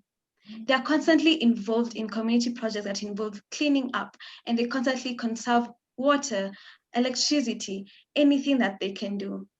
And best of all, they do it cheerfully without being forced. Lastly, global citizens are always hungry. Yes, I said hungry. They always want to stuff their cheeks with cuisines from different cultures all around the world. And this and many others are ways in which they try to understand and appreciate the different places where people come from. They are also very hungry for information. They always want to know what new thing is happening in the world. They always try to find out because the world is fast changing. They always seek to know what new thing is happening. And once they do this, they're able to chip in and just do anything, whether it's sign a petition, donate, anything they can to bring a difference. My parting shot: respect and value diversity. Don't be afraid to speak about your ideas. Always lend a helping hand. Save what you can and stay hungry. These are the qualities of a quintessential global citizen. Thank you. Wonderful. I request our jury. Thank you, number 20. How are you today? I'm fine, thank you. And how are you? Good, thank you. Listening to your presentation was very nice. Thank you for this. Thank you. Of course, the first one is an easy question. I wonder, how do you get information in today's, of course, internet-based technologies? What is your preference? Maybe YouTube or other channels? What is your major source of information? My major source of information is Instagram, Google, and sometimes YouTube. YouTube. Okay. Yes. Thank you. Contestant number 20. How are Yes. you? I'm fine, thank you. And how are you this evening? I'm good. I just want to follow up from the question you've just been asked. It seems to me that being a global citizen is such a great responsibility. Mm-hmm. Do you regret being a global citizen? Of course not. I don't regret, because it gives me so much joy to see that everyone is winning and that I am part of that. And yeah, it's actually no stress at all. So how do you define a global citizen then? As I said in my speech, and also I'll add, to me, a global citizen is one who is just willing to do what they can because of the love they have for the world and everything and everyone in it, understanding that we're not in this world alone, and whatever you can do to help the person next to you, do it because you love them. Okay, thank you. Thank you too. Wonderful. Now I would like to share the poll. Meanwhile, I'd like to request number 21 to be ready.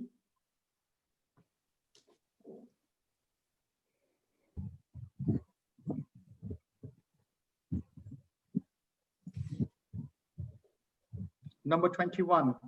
Yes, sir. I'm ready. My video is not. Yes, sir. Please open your camera. Sir, you have the host. You are not allowing me to open my camera. Okay, I allowed you now. already. Yeah, thanks, sir. Thank you.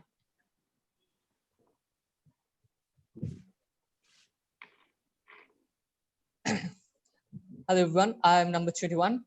And as you can see, everyone is, I'm guessing, very much tired. So I'm just going to go right into my speech. From the inception of time, human beings have been having this dream of a globally unified society. And as time is progressing, this dream seems more of a reality. But as we, the humans, are going into this society, we need to know what are the qualities that a global citizen should have. So let's go right into that. The first one, and I think the most important quality that a global citizen should have, is tolerance. In a global society, there are going to be people with different kinds of opinion, faith, beliefs, people from different backgrounds, different socioeconomic backgrounds, and even people with different ideas of how the world is shaped. Someone might think it's round, someone might think it's flat. So we have to have the capacity to tolerate the idea and digest it that other people's beliefs and ideas might not coincide with our beliefs and our vision of the universe. So we have to have that capacity. The second thing I believe that a global citizen should have is knowledge and awareness. So the first one, knowledge. What I mean by that is that we have to have the capacity to extrapolate information from the provided information that has been given to us, because in a global society, we are going to be surrounded by pools of different kinds of people with different kinds of information are streaming in. So we have to analyze the source, assess it from the source, take the context, and then extract the information. That is the best way. And the second one is that awareness. Well, there will be a lot of things going on around us in this global society. So we have to be aware of what is happening where. For example, the COVID-19, when it actually was at initial stage, we had been lacking that awareness. We had not taken the proper precautions that might be taken. If we had taken the precaution and awareness, we were aware and taken the precautions, we might have prevented a world pandemic. And at the very least, we could have restricted the amount of spread. So that is, I think, a very crucial quality. Number third is communication. In every society, we need to have the capacity to convey our thoughts to the people. Because if we can't do that, we can't actually have a good social life in the society. We have to actually utilize every tool that has been provided to us in our toolkits, we have to use them to convey our ideas to the other people, to the rest of the society. This is a very crucial quality. And last but not the least, and I think this is by far the most important quality, it is respect. Now, at the first, I told tolerance. So what is the difference between tolerance and respect? Well, tolerance means that there might be different kinds of people and I acknowledge them.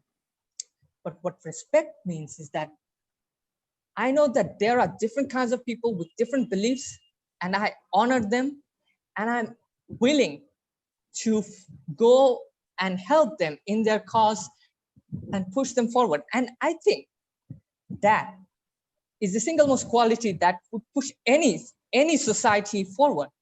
Because when you have respect for their beliefs and cause, you will be willing, you'll be enthusiastic to help those people to push forward. And that would take any society to skyrocket. So I believe that that is a very important quality that a global citizen should have. And with that quality, I think that I have covered all the qualities in a very short and simplistic manner, a very high overview of that topic. With this, I'd like to conclude. Thank you. Thank you. Thank you. Good job. I will ask the honorable jury to ask questions. Hello, contestant number 21. Great speech. Thank you, ma'am. Am I audible? Can you hear me? Yes, ma'am, I can hear you.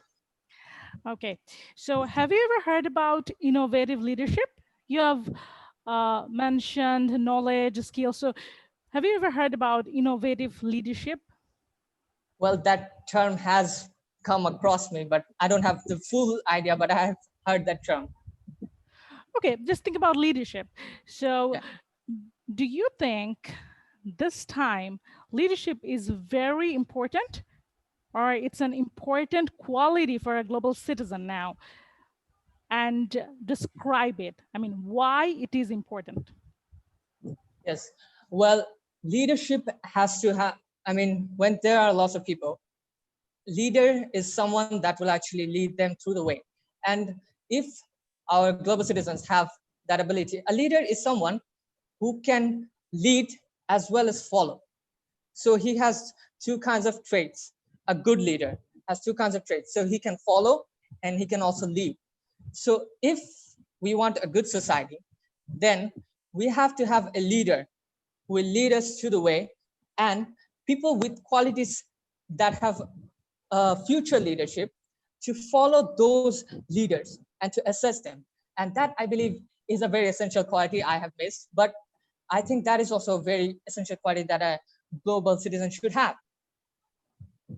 I hope that satisfies your question. Okay, thank you. Wonderful. Here are your results now. Now I call upon the next candidate, contestant 22.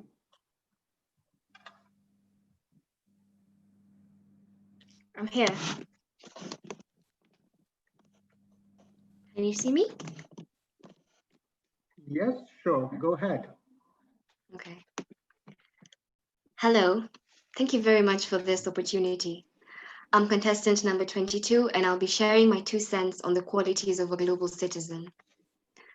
A few weeks ago, I had a conversation with some friends of mine about our childhoods. And as the conversation went on, we noticed that at some point of our lives, someone asked us this question: what do you want to be in the future? Now, at that time, we gave answers such as lawyers, doctors, engineers, and the works. I'm pretty sure that most, if not all of you, have been asked this question. And I also believe that at that time, most of us did not know the fullness of what we were saying. What we knew is that at some point in our future, we had to have jobs.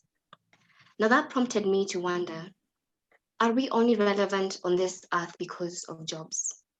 Are we identified as global citizens because of our titles and posts? And is that all it takes to be global citizens? That is where my journey began in trying to understand who a global citizen is, to which I found that there is a name for those whose identities go beyond their jobs, their religion, their families, their nationalities, and their tribes. A name for those who are aware and in all their knowledge understand the working dynamics of the world. There is a name for persons who are ready to enact change and to bring transformation right where they are. There's a name for individuals who are ready to fight for what they believe in, because what they believe in has the propensity to bring so much change into their communities, their countries, and the world. They are a voice for the voiceless, and they are at times a shelter for the downtrodden. These people are global citizens. Now, I believe we need global citizens. We need more individuals who are ready to stand up for more than just personal gain. We need more people who are ready and willing to partner with each other to come up with global solutions for global problems. We need more people who are ready to speak up. We also need more people who are ready to support these global citizens, because in the end, we are in this fight together. You may be wondering what fight I'm talking about, and to that I say, the fight to live. The fight to not just simply exist on this earth, but to have quality life on it. We need to go beyond the parameters and limitations that society has put in place for us, because these things are what are limiting us from exploring the fullness of global citizenship. We need to take to our schools and learn. We also need to speak up and to move confidently in pursuit of becoming global citizens. We cannot wait to be rescued. We cannot wait for miracles, and we cannot wait for the world to change by itself. As such, right now we need to notice that we have the chance to become phenomenal human beings who are ready to partner and cooperate with each other, human beings who are ready, willing, and resilient in all that they do. With all that being said, I believe the question that stands is this: are we, in all our understanding and might, members of the proactive faction of the human race? Or are we but just numbers adding up to the global population? Are we ready to defy the odds? And are we ready to change the narrative? Are we global citizens? Thank you. Wonderful speech. I will ask our honorable jury to have questions for our contestant. Okay, hi. I Hello. get to ask the difficult question. So when you were young, what did you want to be? You mentioned in your speech. Thank you so much for the question. When I was young, I was very conflicted about what I wanted to be, because everybody told me I have the potential. But what I knew is I wanted to have a voice. So in anything that I'm intending on doing, my aim was always, I need to have a voice in this, and I need to use that voice to impact people. So I never had a concrete career path, but I just knew whatever I would do, I needed to have a voice in it. Thank you. Thank you. Okay. Hello, contestant 22. I'm not sure if you can see me. I don't think my video is open, but I'll still ask you a question. I loved your speech. Absolutely loved it. Now, my question to you is, do you consider yourself a good global citizen? And how do you demonstrate that? Okay, thank you for the question. I do consider myself a good global citizen, because in my analysis and trying to understand who a global citizen is, I realized it's more than just being able to do things everywhere. It's knowing that whatever I'm doing can influence other people. So I believe I'm a good global citizen because the things that I do, the conversations I have, the things that I intend to do I am very sure that they will be able to influence people somewhere around the world. And that is what I believe makes me a good global citizen. Good job. Well done. Thank you. Thank you, Professor Amelia. Thank you, contestant number 22. Good job. Now I call upon number 23. Are you ready? Yes, I am. Okay, go ahead. Okay. Come, no matter who you are, says Mevlana. Or Taoism preaches equal treatment. Mankind was created with same origin. We are all alike. I have eyes and ears. You have too. Yes, mine is green, yours is blue, but after all, both do the same. Since human existence began, the problems that people struggle with are common. Problems are common and also the solutions are common. For example, did Pasteur found the rabies vaccine and said, can only short ones use it? Or the first antibiotic, discovery of Fleming penicillin, only applied to blonde people? No. Nowadays, we are getting through tough days too. We are in a period when history books will write about, only if the human race continues to exist. Nobody finds the vaccine and keeps it for themselves. The thing is, if we watch each other in difficult times, we should always be able to do this. Here is the question: why don't or can't we support and help each other when there is no problem? Unfortunately, this is one of the issues that human beings cannot fully educate themselves. Not everyone is born on equal terms. While some of us are born wrapped in sick sheets in Europe's most expensive hospitals, some of us are born in straw on an animal roof in desert heat. After how old do we realize and we start marginalize others? I am asking this because kids are innocent. They help their friends when they fall, or they share their food with somebody who needs it. We lose our pureness as we grow older. We say, I earn more money, she doesn't. My bag is newer than his. The orchid in my garden looks better. We learn greed and ambition over time. While we always want more, we forget those who settle for less. But supposedly, we are all egalitarian. That issue that all politicians constantly talk about but do not care when it comes to realization can only reach a solution with our effort. What did you understand from this speech? We have to work for a better world. But as Victor Hugo said, it's easy to be good, it's hard to be equal. Also, we should not force anyone to act contrary to their national values, thoughts, and characters in return for success, as in the noble way Tolstoy, Chekhov, Orhan Pamuk, Yaşar Kemal examples. Or what about those who work but are not rewarded? Or athletes who find themselves on war front while preparing for the Olympics? Or Mozart's and Vivaldi's dying of starvation and malaria? Just being aware of their troubles is not enough. Yes, we should raise ourselves well, but we should open the way for hardworking, talented, willing people and create opportunities for them. If we call ourselves global citizens, then we have to touch at least a few lives. And don't forget, nature does not discriminate, human does. Thank you for listening.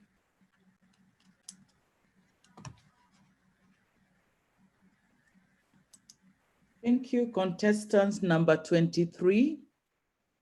Can you hear me? Yes, I can. How are you doing? I'm fine. You?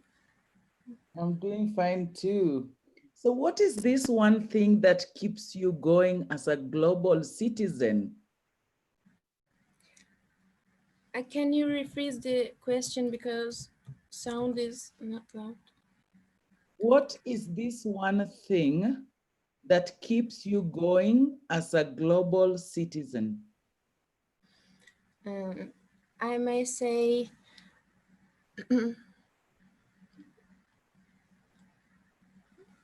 it's a hard one. Okay, let me make it easier. Why are you a global citizen? Because I want everyone to be happy, especially the kids. And I feel responsible for their happiness. So I'm trying to doing something. This. So what is this one thing that you do?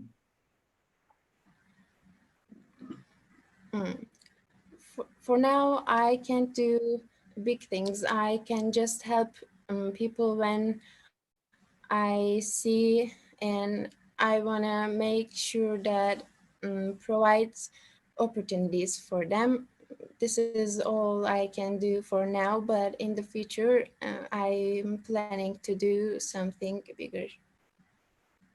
Well done, that is good.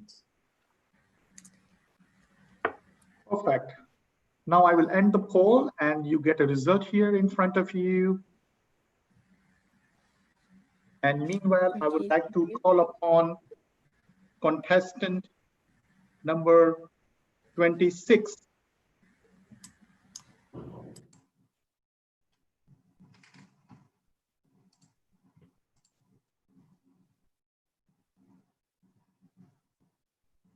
Contestant number 26. What happened to 24? I think there's some internet issue, Professor. We are rearranging it. Thank you. Oh, okay. 26, are you there? Yes, I'm here. Okay, So, go ahead, please. Wait a minute.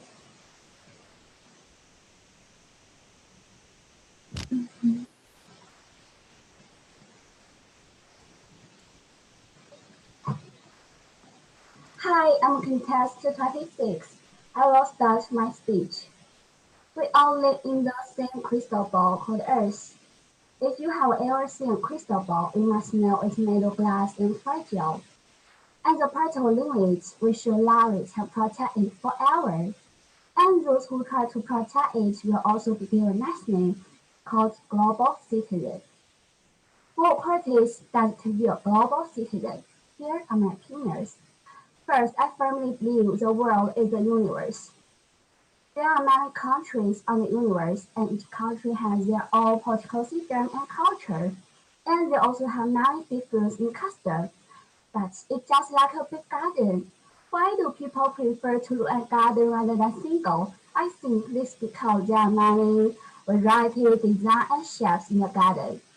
To sum up with the idea that they use it. Each country on the universe like a flower in a garden, although they are not identical. This difference makes the world wonderful, so we should tolerate understanding and accepting them. Secondly, uphold the will of a community of common destiny for mankind. We have only one Earth, and we all live in the world. Faced with the complex situation of world economy and global problems, no country can remain immune from them.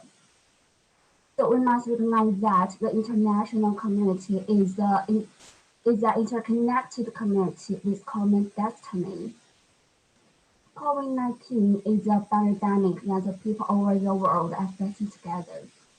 As Candace recently said in a newspaper, the virus knows no borders, and our ability to respond to this outbreak will ultimately depend on the world's weakest health secure system.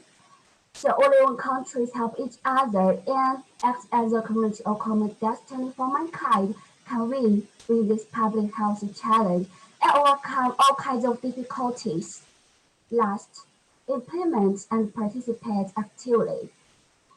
If you are an educator, show children to respect all people and help them build a sense of common humanity. If you are a politician, take an active part in international communication and peaceful consultation in the international issues. All of us should be more proactive in contributing to a more peaceful, tolerant, inclusive, and secure world.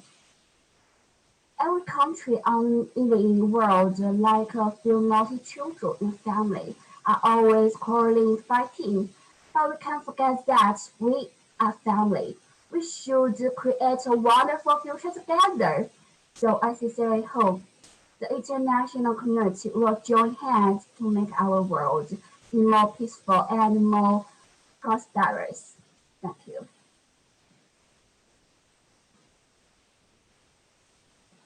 Thank you so much. Good job. Our honorable judges, question for the contestant number 26.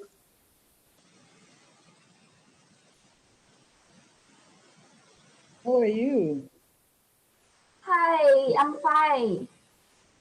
For how long have you been a global citizen?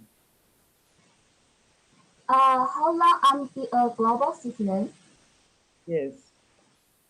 Maybe I know we have only one world and we are family. Oh, I know the world very big.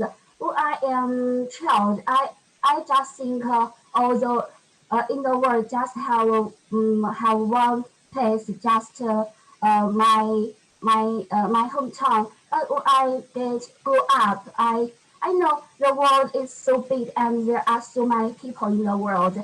And maybe we are not the same country, but we are all the human beings. So we should love each other. And I think every country, every person is so lovely. So we should love each other. And uh, from I know something and know and in the future I will love everyone, every country, love our world. Thank you. Good trial, good. But yes. Thank you. Number 26. Thank you for your speech. I would like to ask how you would measure the success of being a global citizen. How would you measure it? How would you measure the success of being a global citizen? Okay, my measure to become a global citizen. What are the measures for a successful citizenship practice? How can we measure it? Okay, I got it. From qualities to say that I have love and respect. I will love everything, love every people, love every country, and respect all people. I just know said. We all of us should have a sense of common humanity. And about another thing, I I will respect all countries' custom and you know each country have their custom and sometimes we will have something different and maybe we will argue and disagree with each other. So and when I meet this problem, maybe I will change my step, change my step in another people. Maybe every point how it's interesting. So I think we should try to accept every difference. Yeah. 很好，谢谢。不客气。 Thank you, Professor Cactus. You have good in Chinese. Nice to know that. Honorable juries, sometime I skip the contestant plus minus because I can see the internet bandwidth. If I see the internet bandwidth is low, I changed. So forgive me for that. Now I will request contestant number 24 to come.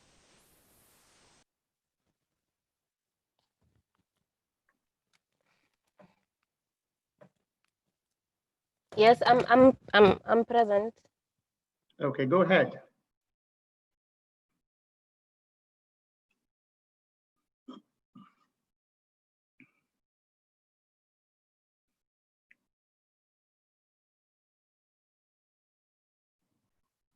I think the internet bandwidth is still not good. So contestant 24 will ask you to come later. You know, she is in a very remote area. I know she has these problems, but she's very enthusiastic, and we would like to give her opportunity to present her. So we will talk to her later. Now I call upon 25, contestant 25. Yes, can you hear me? Yeah, sure, go ahead. Thank you. Thank you, Global Unitalks. I'm contestant number 25, and my topic is qualities of a global citizen. Who is a global citizen? A global citizen is a person who understands the world at a bigger perspective and takes an active role to fill in the gaps in the society. They understand that they do need to work with people to make a difference in the society. What are some of these qualities that they do possess? They have good qualities that they possess that I think you and I should also possess. Quality number one, they are open-minded. Open-minded in the aspect that, one, they understand I may have an idea, yes, my idea is good, yes, but my idea does not suit the situation at hand. It needs to be modified to suit that situation. And they allow another person to intervene and modify their idea. Aspect number two of being open-minded. They do have an idea, person B has an idea, and they understand that person B idea is a better idea. They drop their idea and go ahead to support person B idea. Aspect number three of being open-minded. They understand that the world is evolving, everything is changing, technology, different pandemics hit us, and they understand they have to take an initiative to be open to new ideas and embrace change. Quality number two, they are team builders. They understand that no man is an island. Two heads are better than one. How practical is this in your life? How practical is this in our life? It's practical when you understand that you need a team to get more utility. Understand the strengths and the weaknesses of everybody. Maximize on the strength and get better utility to solve issues in the society, as opposed to concentrating on the weaknesses. Quality number three, they are empathetic. Empathetic in the sense that they understand how it feels like to be in another person's shoe, to be in pain and to be in happiness. They understand that pain is not something you should tolerate. It is until you feel that initiative to be empathetic that you see the need to help people who are suffering from hunger, who are hit by pandemic, who are in war-stricken areas. Until empathy is with you, can you see the need to help such people? Quality number four, they are innovative, creative thinkers. How fast do you respond to issues in society? How fast do you keep with the pace that the world is changing? How fast do you adjust to change? Creativity. Have you ever heard of this phrase that before the dog had a wound, the fly had a life? And the fact that the wound of the dog has healed does not mean that the fly will die. Exactly that. No matter what happens in society, you have to survive. You have to ensure you're coming up with ideas that will ensure the world is sustainable for existence of humanity. Quality number five, and very, very important, courage. They are courageous. It is until you have courage will you be able to persuade people to believe in your idea. Courage in the sense that you know, yes, I have an idea. People may criticize my idea. People may object my idea, but I have to speak out and persuade them to believe into my idea. It is that one aspect that you need again to ensure people believe in your idea. Why do we need these global citizens? Two major reasons. One, the world has been faced by different pandemics. The world keeps being hit by different catastrophes, be it natural disasters, be it earthquakes, be it climate change. They keep coming every other day. So we need global citizens to fill in these gaps and respond very well to them to ensure humanity is safe. Reason number two, there is persistent in some bad things in society, such as human trafficking, we have poverty, we have war-stricken areas, and we need someone to take action to them and ensure they come to a stop. That is the work of a global citizen, personal initiative. Who then will be this global citizen? It is you, I, and the others. How then? Listen, our predecessors have set the pace for us. Remember Mother Teresa? She took a personal initiative to help the poor people. Remember Martin Luther King? He took a personal initiative to fight for the rights of the people. Do you know Shakira? She has a foundation to pay school fees for the people who cannot pay school fees for themselves. Do you know Beyonce? She took part in the humanitarian acts to ensure people know she was here, she made change, she existed. Then what about our successors? They are looking up to us. They are behind us. They want someone to emulate. Our predecessors have done their part. They've given us the skills and the knowledge and something to emulate. Now, we who are here in the middle are supposed to do something. Take an active role. Take a personal initiative. Embrace change in society. Be a global citizen. Join me in being a global citizen. Thank you.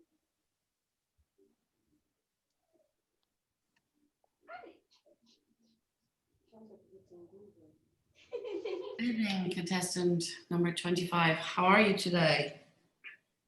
I'm doing fine, Miss Amelia. How are you? Very good, thank you. That was a very passionate speech, I have to say. Thank you, Miss Amelia. I felt like you were really trying to make me believe like everything that you were saying. Yeah. Listen, my question to you, just a very simple one. How do you think globalization or global citizenship affects our world? Okay. Pardon, kindly repeat the question. The poll just popped up on my screen. Kindly. Global citizenship affect our world? Okay, how does global citizenship affect our world, right? Thank you, Miss Amelia. Global citizenship affects our world in the sense that everyone knows that it is personal accountability, personal initiative, personal effort to impact change in society. It's not always proper for us to keep complaining of the bad governance, of the bad leaders in society. Let us start change from our small spaces, and with time you realize if 1, 2, 3, 10 people continue taking spaces in society and effecting change, the whole world will grow and change effectively and will have more utility, as opposed to if we keep blaming the leaders. We can change even the leadership system by beginning with we ourselves. That's how I think it will affect society. Thank you for your answer. Thank you. Okay, going on from what Amelia said then, and your answer, what have you done to demonstrate that you're a global citizen, as you said? Thank you, Mr. Ronan. Yes, I've done something, and that something is speaking. I've grown up in a family whereby my father, my mother have always told me, you have to speak. When someone is doing something you think it's not right, speak. When it's affecting someone else and it's negative, speak. Every other time I get a platform, if I get a Zoom meeting, if I get to a debate, if I get to any forum, I speak on issues such as human trafficking, the acts of terror that are ongoing, about our governance. I speak and speak and speak. And I believe through my speech and inspiring people, they get to know what is happening and also motivated to speak about these issues. When you speak, people take action. That's what I do at a personal initiative. Can you give me an example of something that has actually changed because of you speaking? Thank you, Mr. Ronan. Thank you, Do you have a Mr. fan Ronan. club? Okay, you want Do you have a something fan that's club? No. Okay, Sorry. no. Okay. Okay. Okay. So my Something question that then yeah. is, yes, an example of when something that you spoke about has actually changed something. Okay, with this, I'll say teamwork. In my class, that is my campus class and even my high school class, I encourage teamwork among people. I often told them that if you work alone, you may not cover as much as you wish to cover. But if we work together, we'll cover a lot together. And so with that in them, even today, they tell me in every space they are in, they have the motivation to work as teams. They don't just work alone, because when you work as teams, you actually get more utility and better results, as opposed to if you just work as an individual. You need people to give you a push-up. Yeah. Okay, thank you. Thank you. Thank you so much. Thank you, Ronan. It's very kind of you. I would like to do a repolling of contestant 21. Somehow there was a system error. So I'm relaunching the poll for contestant number 21. Please kindly vote for him. Contestant 21.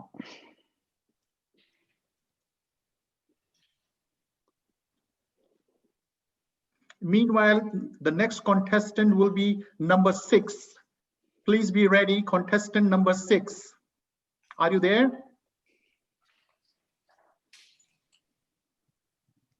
Contestant number 6.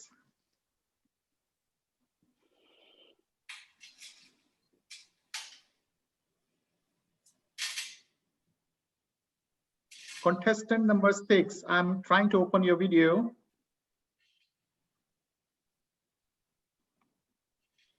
Contestant number 9, are you there?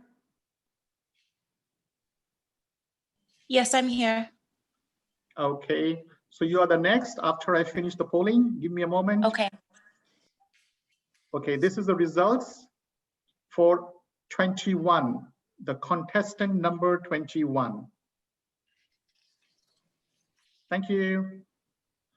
Okay, you can go ahead now. Contestant number 9. All right, can you hear me? Yes, go ahead. Okay. Dating back to the first signs of mankind, human beings have carried a responsibility to ourselves, a responsibility to our families, a responsibility to our neighbors, clans, communities, and even to our nations that have been formed. However, we have another responsibility, one that is far greater than our individual selves or our local communities. This is a responsibility that transcends families, neighborhoods, cities, and national borders. It is a responsibility that we carry as citizens of the world. Each and every human being holds a global citizenship. This idea dates back as early as the Greek concept of cosmopolitanism. It has rapidly expanded through the winds of globalization and has led us to an interconnected community, a community that functions beyond regionalism, politics, and national identities. Through this interconnectedness, we are defined as participants who share an identity and solidarity in humanity. Furthermore, this means that as members of the international community, we all have qualities that must be upheld. We must remember that the earth is home to each and every one of us. And in acknowledging so, we must work as a collective to preserve and nurture this home. We must work to restore the very harmony that allows us to inhabit this planet, along with the many other life forms that accompany us. We must employ our purest potential in order to continue the betterment of our societies. We must dare to excel in pushing forth impacts that will ripple and shape a better world. In doing so, we will imagine, create, innovate, and inspire a better world for us and for the future generations to come. We must always place humanity at the center of all that we do, remembering that compassion, empathy, tolerance, and open-mindedness will foster a safe global community. Beyond international institutions and diplomatic envoys, we must actively join hands with our fellow global citizens in order to uplift those who suffer.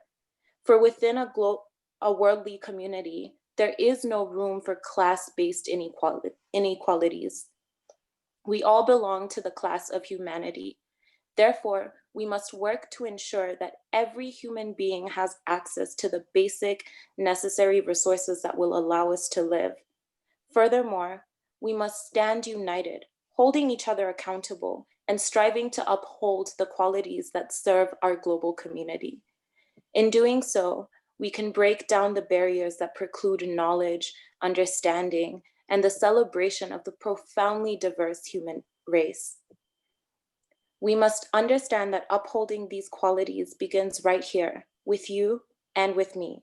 We are the catalysts that will determine the world that we live in. We are the citizens of the world, and we all contribute a role in the international community. Finally, I encourage us to continue to be aware of and to work towards upholding these responsibilities and qualities that we have inherited, for it is up to us to pass them on to the future generations of the world. Thank you. Thank you so much. our jury will have questions now for you. Thank you.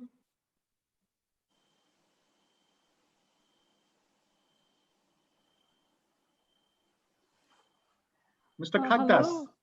Okay. Mr. Khagdas, yes, Professor Khagdas. It's my turn? Okay. Yes, number 9, yeah. Sorry, Okay. she's, yeah, okay, she was missed out, yeah. Yeah. Oh, no, sorry, mistake. It's Saida and Queen, sorry, mistake. Saida, are you there? Yes, I am. Okay, Uh, sorry. Hello, contestant number 9. How are you? I'm fine, thank you. And you? I'm fine. It was a great speech, smooth speech. I really like it. So my question is, among all the qualities, which quality do you consider to be the most important quality for a global citizen nowadays? I believe that compassion and curiosity are the best qualities that a global citizen can have. I say compassion, I want to start with curiosity because I believe that in order to be part of this global community, you need to be able to ask questions about different cultures, to, you know, go beyond and immerse yourself in these cultures and different beliefs. And I think that you need to have compassion because when you are presented with something that you weren't quite expecting, you need to be able to understand that these are human beings that you're dealing with, and you need to have compassion in order to relate with them. Great answer. Thank you. Thank you.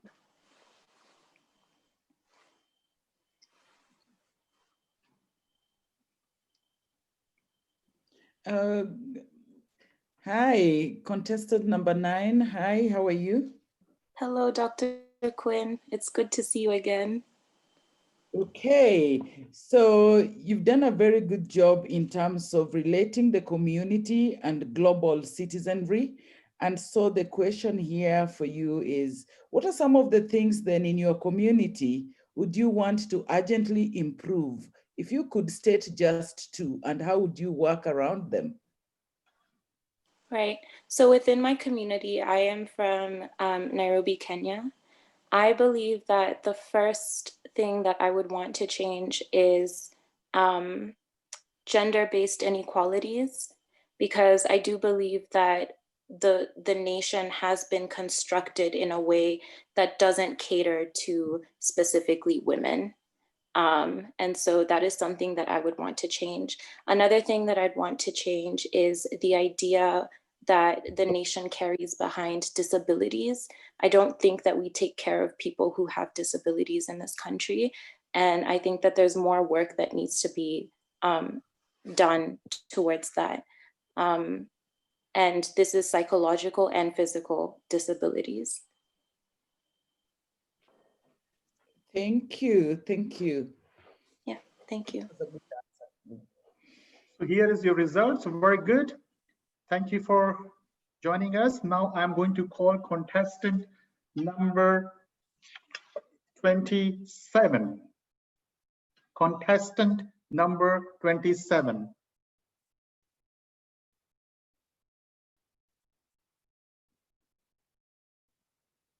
I'm opening your camera and please start.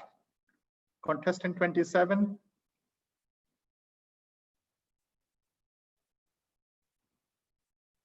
Contestant 6, are you there?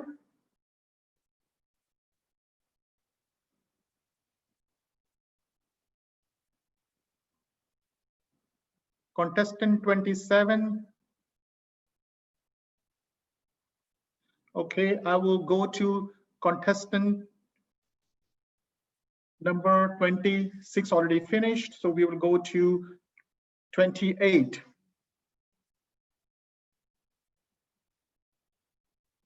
Contestant 28. Hello, do you hear me clearly? Yes, yes, perfect, no problem. Yeah, okay. Hello, everyone. First of all, I want to say great thanks to Global Unitalks for giving us a chance to talk upon global citizenship. I will speak to you from the year 2025, the future. As you all know, the coronavirus pandemic that started in December 2019 and continued until 2022 changed the balances of the whole world. It resulted in the deaths of many people, but it also played a deductive role and impacted other people too. People became aware of themselves and the whole world during their stay at home. This showed us that we're not too far from other countries. Also, many countries that have more opportunities help other countries with lower supplies. In mid-2020, our government decided to send aid to several countries in Africa, a lot of medical supplies, a lot of nurses, and about 100 doctors.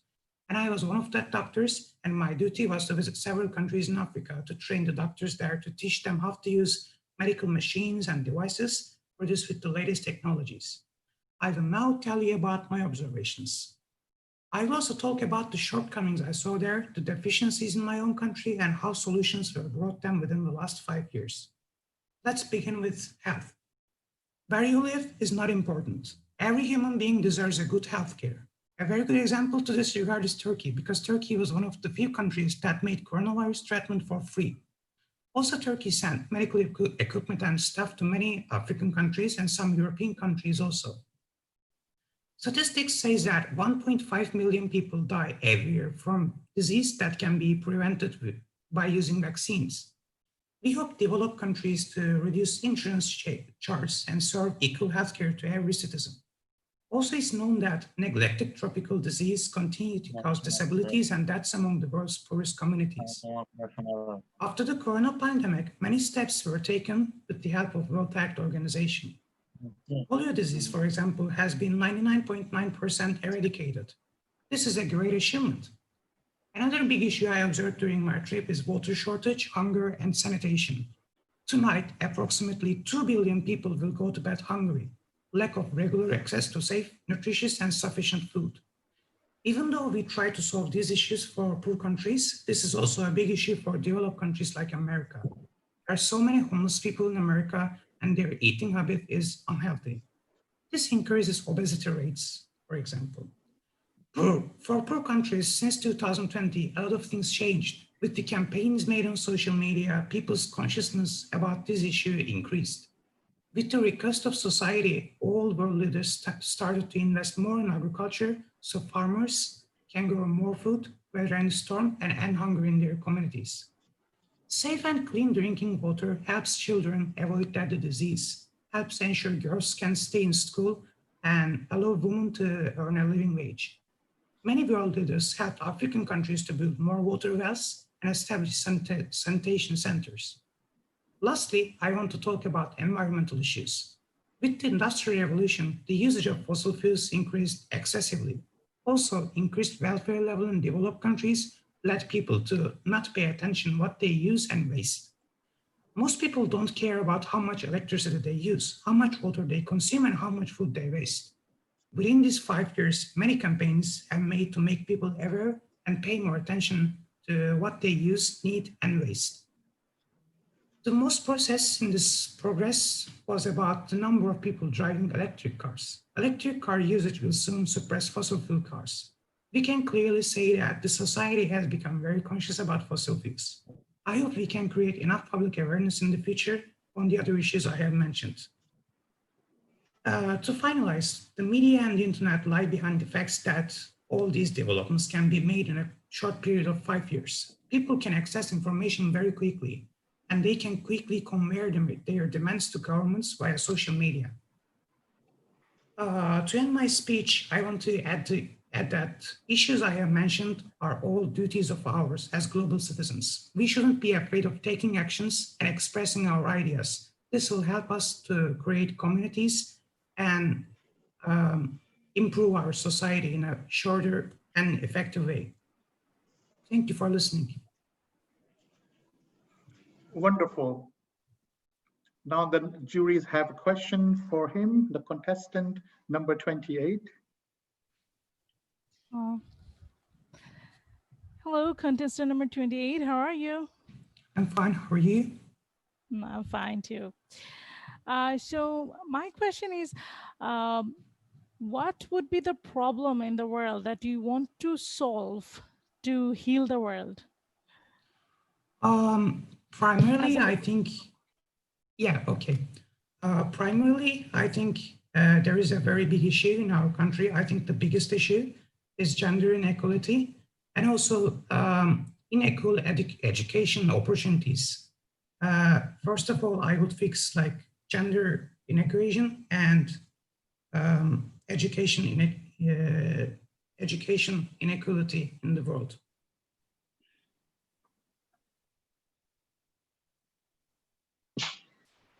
Okay. Hello, contestant 28. How are you this evening? I'm fine. How are you? Very good, thank you. Where are you calling from? I'm from Turkey. Very good. Okay, I loved how you started your like speaking from the future. Yeah. I really like that. So I'm going to just pose a question. Right. Mm-hmm. Now in 2020, we have a lot of gender inequality going on. Yeah. I'd like to know how it has changed to the year 2025. Oh, okay. I would expect it to change, like, I would expect a very big change because we are in the 21st century and the internet, the social media, people's awareness are getting higher and higher every day. Like people are taking immediate actions. People can express their ideas on social media, especially in Twitter, for example. I think governments are creating more laws about gender inequalities and creating more opportunities.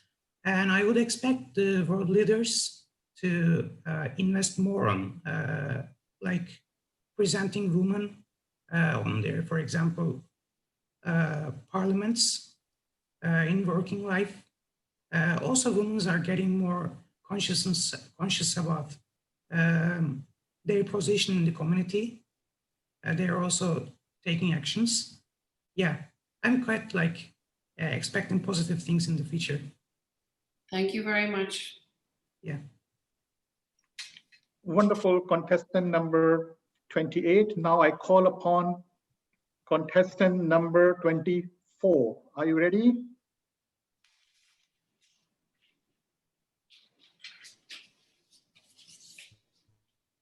Contestant number 24, go ahead. I'm ready.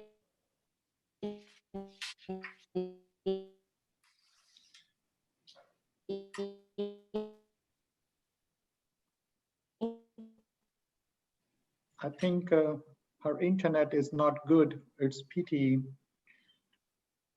Can you close your camera and talk, please? Can you close your camera? Contestant 24, close your camera and talk. Contestant number 24. Yeah, close your camera.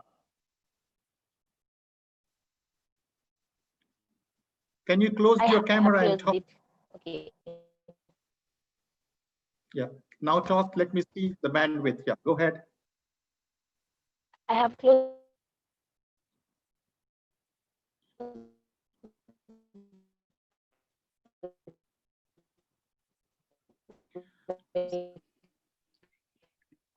It's pity her internet is not good. Okay, contestant number 29, can you start, please?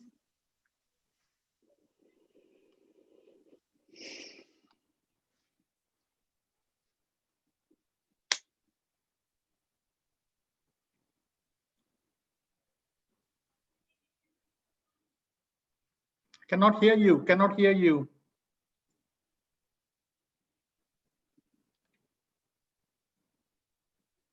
Cannot hear you.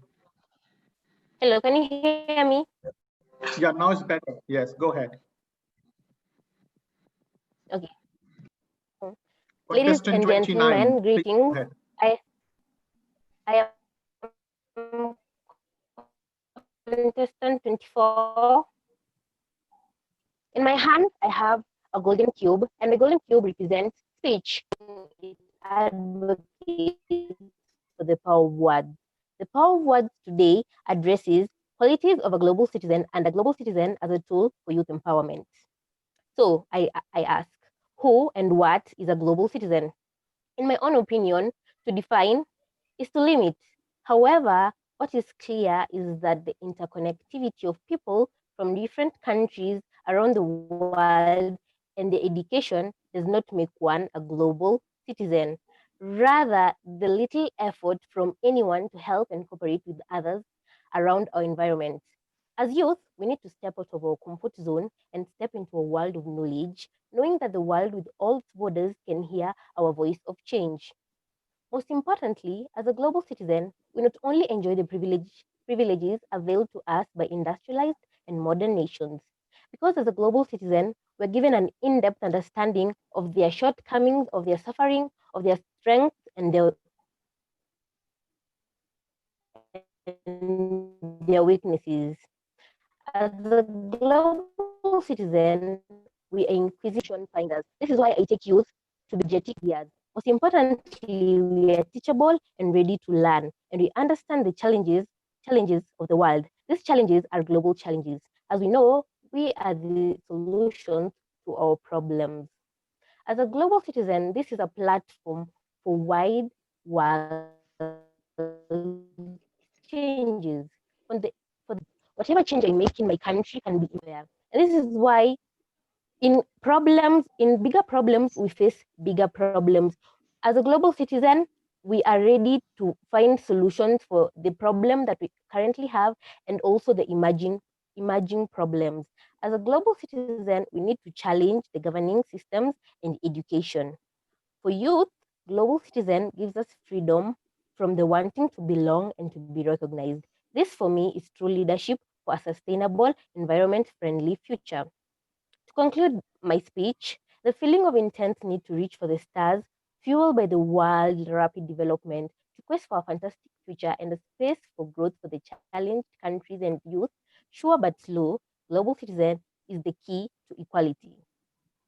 This is the very reason we continue as humans to birth, because every child means a new opportunity, and every new opportunity is a new global citizen. Thank you.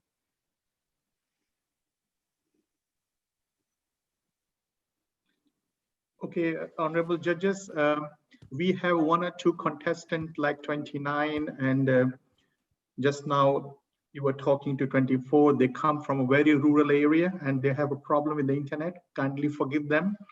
And they worked very hard. So I will also try to share the videos with you later, which they have recorded as a backup. So I don't know if she can take the questions. Maybe we can try. Thank you.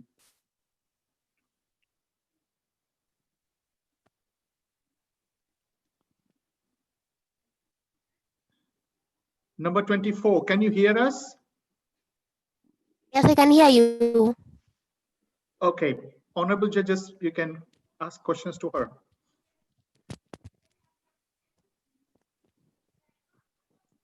Number 24, contestant 24. Alex and Saida.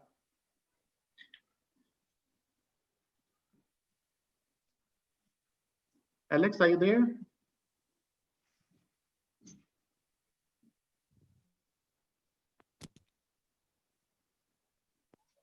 It's my turn, right? Okay, you're fine. Yeah, you're fine. Thank you. Can I talk now? Can you hear me? Yes, yes, we can hear you. Yes, I can hear you. All right. My question is, if you can go to one country and stay there for a year, where do you want to go, and what do you want to do there? Well, that's a very good question. I would like to go to Manila. It's a Philippine country. I'd like to go there because they are very indigenous, but I really enjoy their teamwork and how they do their work together. That for me is really empowering. I really enjoy seeing people come together for a common purpose, and that is the best place where I have gotten a founding for teamwork. Thank you. All right. Thank you for your answer. Yes, welcome. The next question is from Hello. Saida, yes? Hello. Hello, contestant number 24. Can you hear me? Yeah, I can hear you. Okay, that's a great speech. I just want to ask you that what's your dream, or what's your aim in life? I mean, just talk about one of your dreams. One of my dreams. I dream to make a change like everyone else, but not in that way. I would like to help someone or a lot of people who are facing issues like I face. For example, as you've been told by Professor, I come from a very rural place, but the it's such a great opportunity that I have gotten to come on such a platform to speak for so many people like me who have an idea of this kind of platforms, or people who don't even have such platforms. We are the solution for people who don't have a voice or who are challenged in so many ways. And that for me will be such a great pleasure to help someone who has felt and has experienced what I have experienced and what I'm experiencing. Thank you. Wow, that's great. Thank you. Contestant number 24.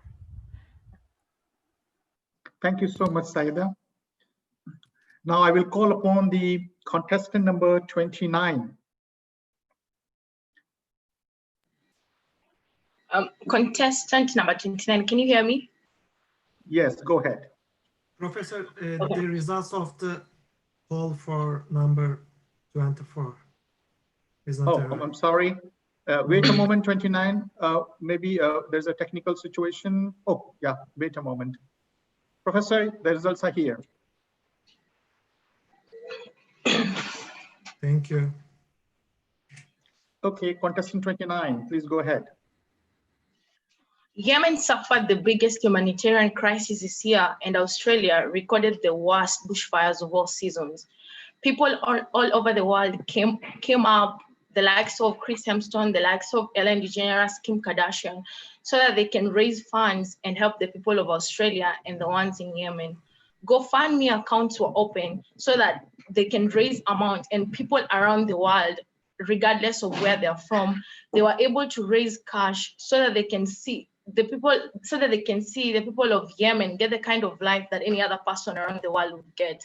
They wanted to see the callers around Australia can get a place they can call home after their home was rampant with the bushfire that happened in Australia.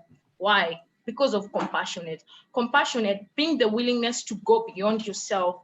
Everyone around the world went beyond themselves so that they can see everyone else having the kind of life that they desire. They wanted to see the mothers in Yemen get the medical attention that any mother in America, any mother in Africa could get.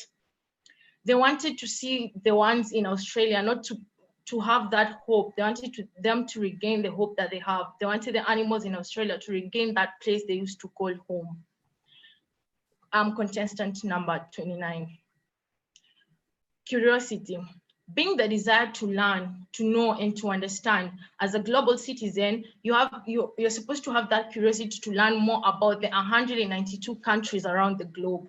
You want to know how they work, their beliefs, everything about them, their nations, their economies, and everything about them. And when I talk about curiosity, I think about one global citizen, Sir Juan Diego.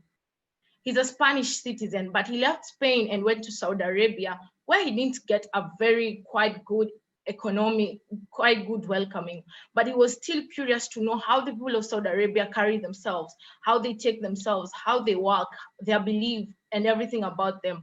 And that pushed him to find a translator because he speaks Spanish and Saudi Arabia speak Arabic. That's a whole difference. There's a language barrier there. But after finding one translator who had traveled close to 80 countries, Sir Juan Diego was also able to learn about the 80 countries his translator had visited. So curiosity is basically helping us to open our eyes and open our hearts to a whole different world of possibilities. 3, ability to see beyond our judgment. When I put my hands close to my eyes, I tend to close everything. I can't see anything. But when I push my hands away from my face, I can see things around me. So as a global citizen, we are requested to As a global citizen, we are supposed to allow our eyes to see and not our minds, because human mind tends to judge things at first impression. And most cases, the first impression is actually the worst. You get worst impression about people. But when you allow your eyes to see and rather not your mind, you are able to see other things around the world. And that's a core quality of a global citizen. Patriotism. I love my country, you love your country. That's patriotism. And if I'm a patriot among my country, I will be able to love the 192 countries around the world. But if I don't love my own homeland, how can I love the 192 countries in the globe? That's so impossible. 5, responsibility. When you are young, when you go to school, your mom tells you you're supposed to be responsible. Take care of your books, take care of your bag, take care of yourself. So as a global citizen, I'm supposed to take account. I am supposed to stand up and say, I am the one who did this and I am able to cover it up. Instead of finding someone else to cover it up for me, finding someone else to set up so that he can take my responsibility. And with that, we can become a part of one interconnect and interdependent world. Thank you. Wonderful. Naomi, you have done very good. I'm very proud of you. You come from a place where you struggled and you come up to this platform. God bless you. You've done great. Now I will ask our international jury to have questions to her. Thank you. Hi, contestant number 29. Well done. You've done your best, isn't it? Yeah, thanks. What drives you? What drives you each and every morning? Yeah, as you said, I come from a quite like a rural place, and what kind of drives me is like I want to make a change. I see most people. Okay, I have a hot spot, a soft spot for the homeless people, and around the world we have a lot of people who are suffering because of homelessness and everything, like homeless. So what pushes me into working hard is always like, I have this vision, I have to help the homeless people. Even if I won't help all of them, at least I can help up to 100. So basically that's what kind of pushes me into working hard and waking up every morning and seeing there's a brighter future ahead of me.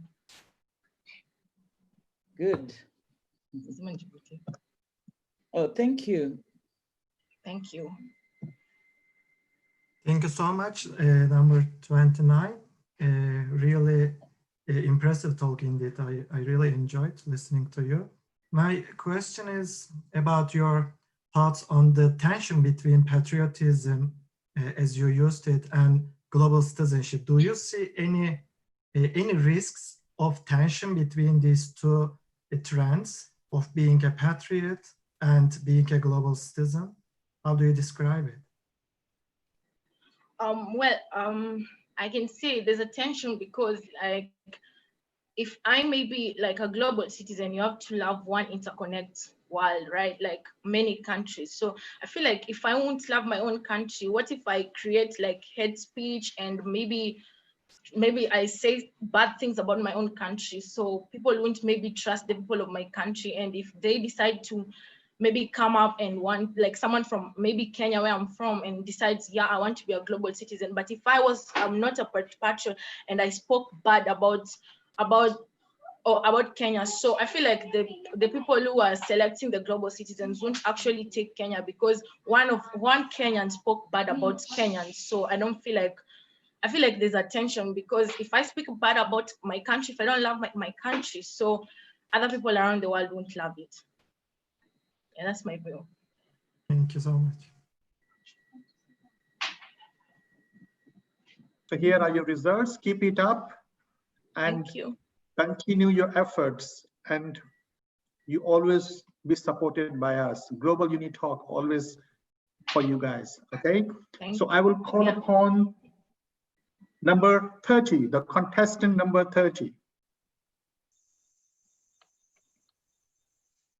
Okay, I'm here. Hello. Yes, go ahead. Okay, good evening, everyone. Heal the world, make it a better place for you and for me and the entire human race. And that is a section from Michael Jackson's famous song, Heal the World.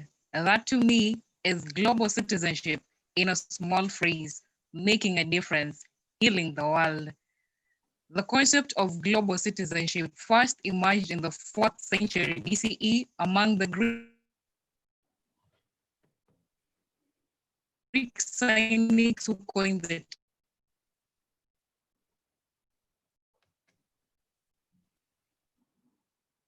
term cosmopolitan, meaning citizen of the world.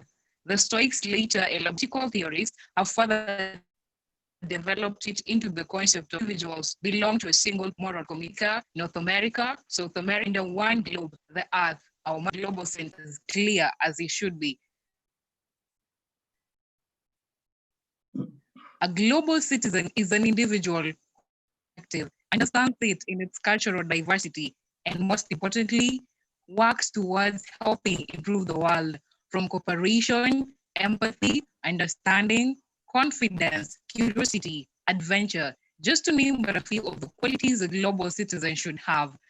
I'll go into details into some detail of them so that you'll get an insight of who a global citizen should be, a true global citizen. Curious and adventurous. Okay, it's a whole big world out here. If you're going to travel, if you're going to reach out through international travels, then the spirit of adventure is as sure as you want to be a global citizen, reaching out to our fellow citizens across the globe, from India to any other country out here, asking questions to understand the lifestyle of people. That is adventure and curiosity blended together. Ask questions about the area, know your area well. This will help you as a global citizen. This will expose you to a whole new outlook of what the world really is. Empathy. Empathy is the ability to understand and feel what somebody else feels. It is understanding someone else's feeling. Okay, the world we're in today is in crisis, from world wars, clashes, tribal clashes, pandemics, and poverty. Those are some of the crises we face as a world. It's not a plight of a nation, it's a plight of the world, because right now, coronavirus is a pandemic that started from China, but we feel it everywhere. Each of us feels the effect.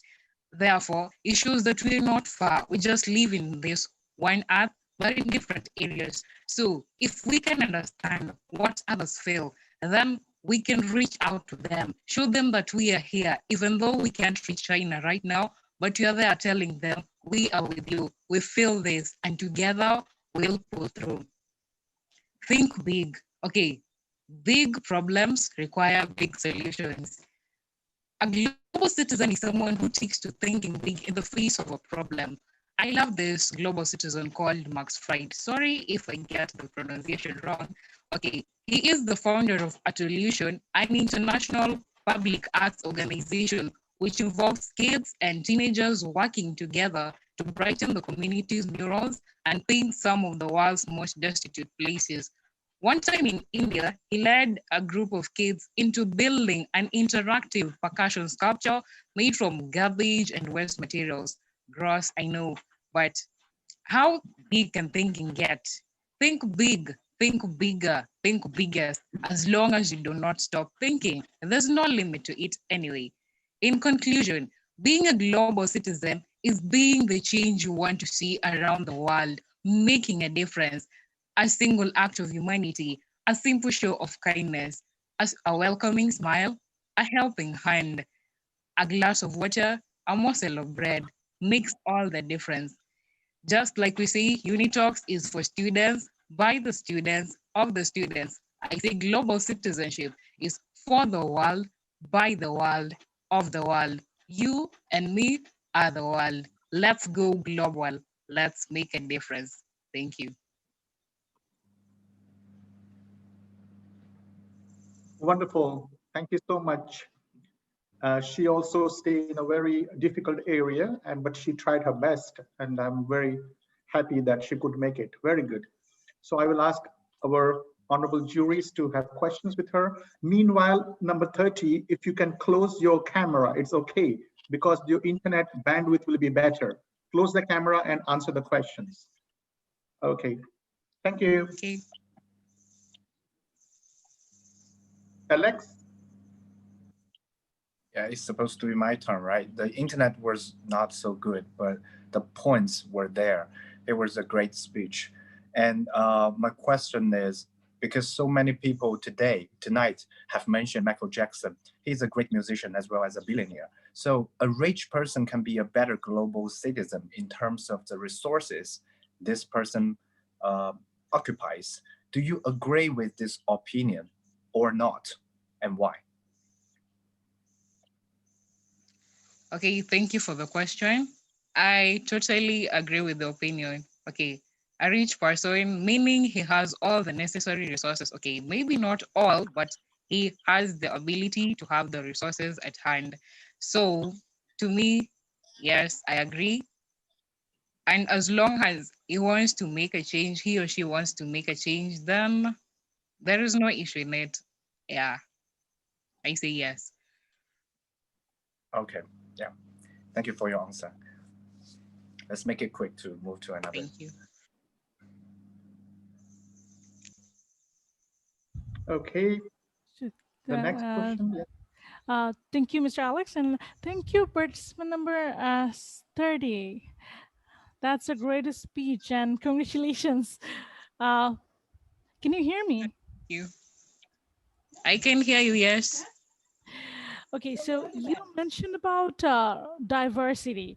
So why do you think respect for diversity should be a very important quality of a global citizen? Okay, respect for diversity is an important quality for me because when we understand the cultures and customs every other person has, we learn to embrace them and feel like they are part of us. We do not have to discriminate them because they do this and we don't. So to me, respect for cultural diversity brings that unity, what I call unity in diversity. Yeah. Great answer. Thank you. Thank you. Here is the poll. I'm going to share the results for her. 40%. Contestant number 31, are you ready? Yes. Yeah. Please go ahead. Thank you. On January 15th, 2020, Wuhan, China, the first novel coronavirus appeared. The city was locked down. Then China began a large-scale rescue mission. On January 31st, the European Parliament approved Britain's exit from European Union. On February 23rd, nearly 7 months-long wildfires that have killed more than 1 billion wildlife in Australia came to an end. Meanwhile, 40 billion locusts arrived at the border of India and Pakistan from Africa. On March 23rd, Japan decided to postpone the Tokyo Olympic Games until the summer of 2020. On April 26th, the price of US oil fell into negative territory for the first time. On May 26 alone, George Floyd, an American black man, was suffocated to death by police violence. On June 16th, a magnitude 7.4 earthquake struck Mexico, killing at least 5 people. Above all, this sort of things happen every day in every corner of the world. But most of us think, as long as it's not happening around us, it doesn't seem to matter to me. However, with the deepening of globalization, a new civilization is emerging. In today's increasingly interconnected world, there are those people who know no borders, who see the world changing in their times, who think autonomy and mobility as far more important than community and belonging. They are called global citizen. A global citizen is someone who self-identifies first and carry not as a member of state, a tribe, or a nation, but a member of the human race. Today, What I want to prove is that the world's future depends on global citizens. At present, although human beings are tied to same destiny, life and death are interdependent. The global consciousness is left behind. In the past, due to lack of communication technology and the means of transportation, all ethnic groups lived in relative isolation, thus forming their unique characters, history, and culture. However, with the deepening of globalization, a new civilization is emerging. In today's interconnected world, it is both a trend and natural choice for everyone to become a global citizen. Today, we still have many differences, but some human universal value has gained recognition. Now look for hundreds of years convention, declaration, articles of association. We will find that human beings in a very broad field has made basic consensus, guaranteeing basic human rights, national autonomy, protect environment, the pursuit of peace, respect for national sovereignty and national culture, against racial, gender, religious discrimination, develop economy, raise living standards. Therefore, in our long history of living together and interacting with each other, we have come up with some common norms, including economic, technical, political, and life rules. They are no longer the sole part of each country, but a unity of the whole world. Obviously, becoming a global citizen is both a trend and a mission, and more importantly, a sense of responsibility. As young people in a new era, we have the right and obligation to become a global citizen. I'm Victoria. Let's work together. Thank you.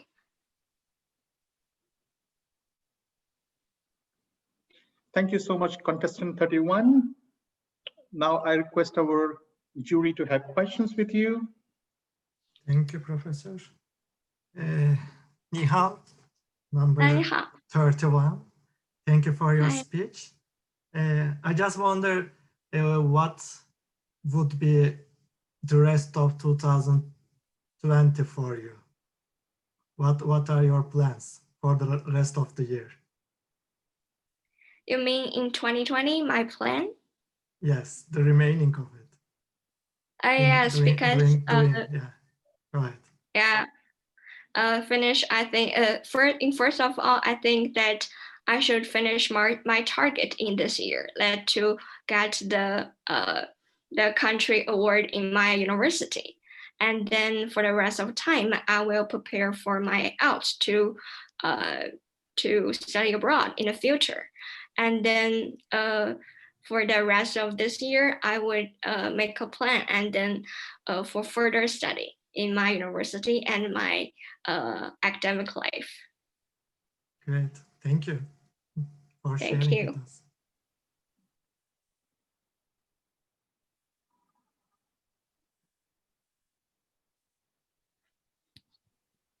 Is it me? Yes. Okay, I apologize. Okay, so what do you think is the most important characteristic of a global citizen? I remember that last contestant said that we need diversity, and I also think that diversity for global citizen is a very essential character, because that we live in the world, but I'm so sorry. We live in our country, but I don't think that we should be divided by the nationality. We are living in the world, so we should embrace more diversity culture, or other culture, or the religions, or something like that. So I think diversity for global citizen is very important characters. Okay, and how do you think you can improve your diversity to improve your ability to be a global citizen? First, I think that we should read more books because I think now we are in pandemics, so we cannot travel around the world. So I think that we should read more books to know a lot of different culture and different history, so that we should know the other countries' culture and to embrace the diversity world.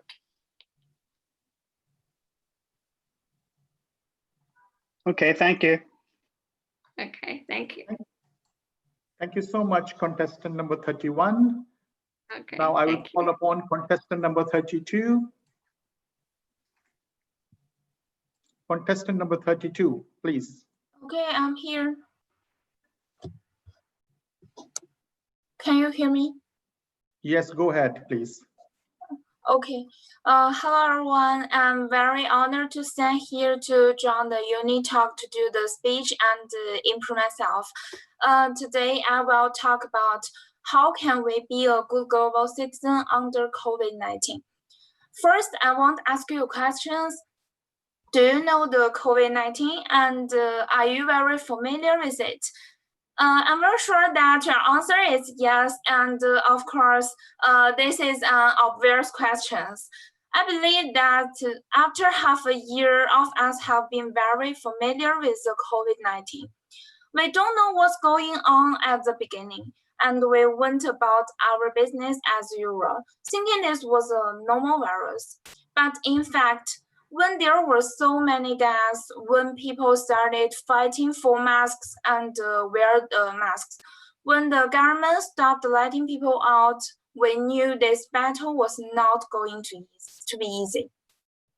China, Japan, South Korea, Italy, and the United States have all become severely affected countries. Up to now, there have been more than 20 million infections worldwide, and more than 750,000 people dead. Is really terrible. And this winter in this world, this is an unusual new year. People experience the global panic of the virus. They are facing a dark time, and many doctors are leaving home and heading for the first line. Around the world, some of us are stuck at home and some are stuck far away from home. Some of us have lost their jobs, cutting down the expenses, and they can't even pay their rent and bills. And don't forget, some of us are still working day and night. No matter how exhausted they are or how dangerous it is, some of us have become infected.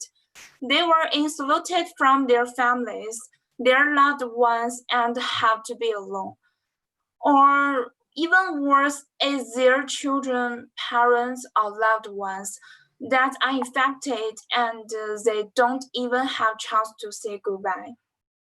This is a war, and we are the global citizens, and we are fighters. We are facing a dark time right now. The virus is raging, the numbers are increasing, and the rumors are spreading, the fear is growing. It seems that all of a sudden the whole country lost its vitalities and the possibilities. Not just the doctors, the nurses, and the policemen, the scientists who should fight. We are the global citizens. All of us should be the fighters in this war. One word, one fight.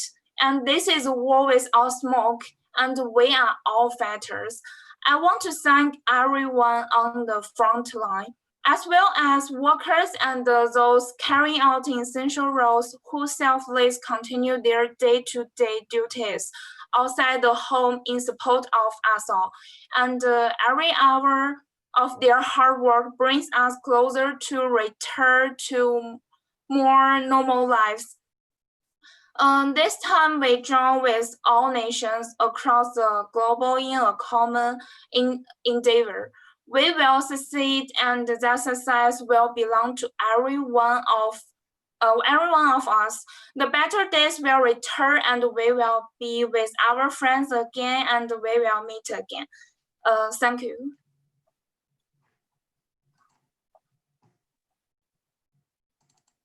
Thank you so much, contestant 32. I will request our honorary jury to ask questions to you. Yeah, it should be my turn, right? So thank you for your speech. 你好，你好. All right.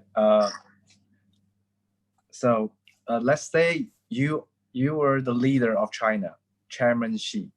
So what would you do to make the economy grow again after COVID-19?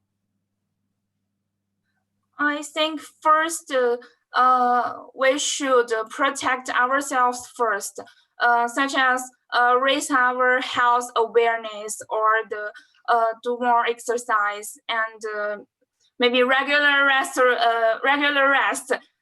You know, in Chinese now is 2 a.m. and then maybe you need to keep the air circulating. Open the windows and have the breath fresh. And second, maybe when we can as volunteers and to volunteers to do something maybe in the societies or the help others to protect themselves. All right, let's move on. Thank you for your answer. Okay, thank you. 32? Are you contestant number 32? Yes. Okay, how are you? I'm not fine. Oh, what's up? Why not fine? What's happening? Because I'm a little sleepy. Oh, you are feeling sleepy. Yes, because in China, this is 2 a.m. Okay. Sorry about this. In Kenya, it is 9 p.m. So I'll be very quick so that you can go to sleep. All right. Yes, thank you. You are forgetting our honorable judge, Amelia. She's in Australia. I think she's already in the morning now. 4 a.m. Yeah, 4 a.m. So contestant 32, you see the honorable judges are awake just to give you an opportunity and time. So you should be grateful. Thank you. Yeah, go ahead. Yeah. Okay, contestant number 32. I hope you'll keep awake as you answer this question. So what are some of the activities that you are doing during this COVID-19 in your community?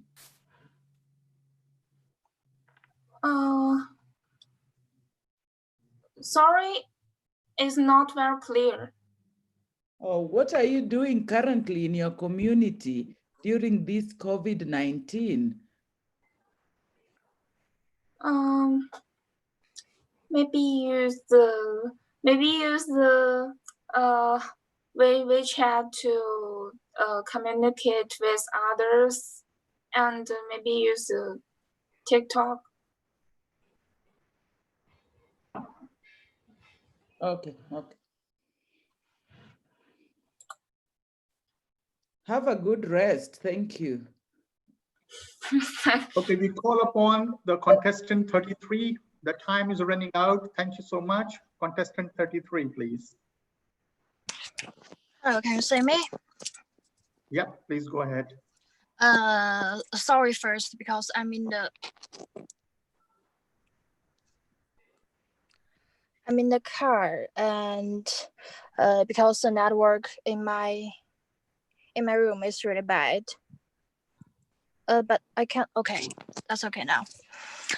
Can I start? Yeah, go ahead, but your camera, you should change the direction.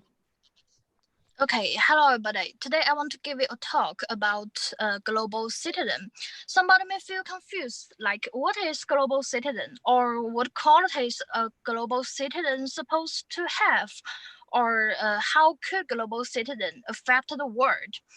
I will, since opening up the new sea route to today's economic globalization, Within the development of civilization and the advancement of the times, we have more and more connection and communication at this time, such like such like we all live in the same world, and as a global citizen we sharing the gift of the same nature, and we are breathing the same air, and we all existing under the same sky. Although we are different in color and different in culture, as the Constituent 2025 said, yes, no man is an island entire of itself. I would like to left the definition of global citizen in the end. Now, I will point to that the key issue is what is the qualified qualities of a global citizen today. Being a global citizen means that we all care about all the inequality things on the earth actively in the present days, such like the development of underdeveloped country, the spiritual construction of human, and the spread of civilization. Blaise Pascal said, "Man is but a right, the most feeble thing in nature, but a thinking right." I've often thought my connection to the world, then I put it into a practice as a global citizen. I'm going to give you two opinions in this speech of my own. That would show you better to know what is the qualities as a global citizen. Within the development of civilization, we've paid more attention to the poverty problem. During the coronavirus, lots of backwards countries people died, even keep dying just because their poor medical standard, and some local people cannot cannot maintain their lives. But we all work together for the same aim to help them and improve their living conditions. We donated so many masks and medical equipment for them. I do believe only in this way can mankind achieve a common prosperity, because we are all trying our best to treat everyone as our compatriot.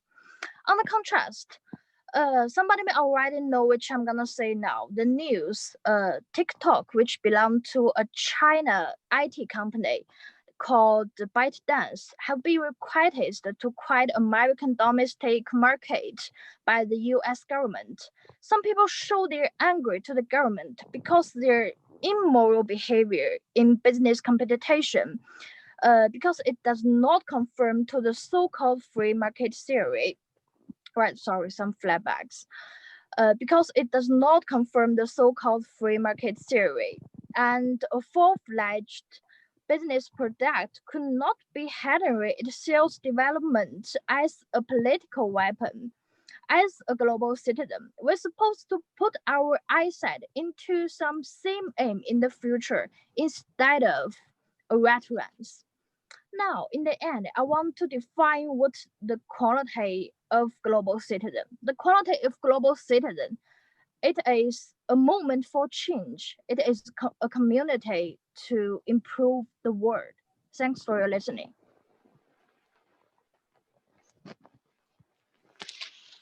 Thank you so much, contestant number 33. Yeah, it's me, right? Yes, thank you. All right. First of all, thank you very much. It's a good exercise for our necks. And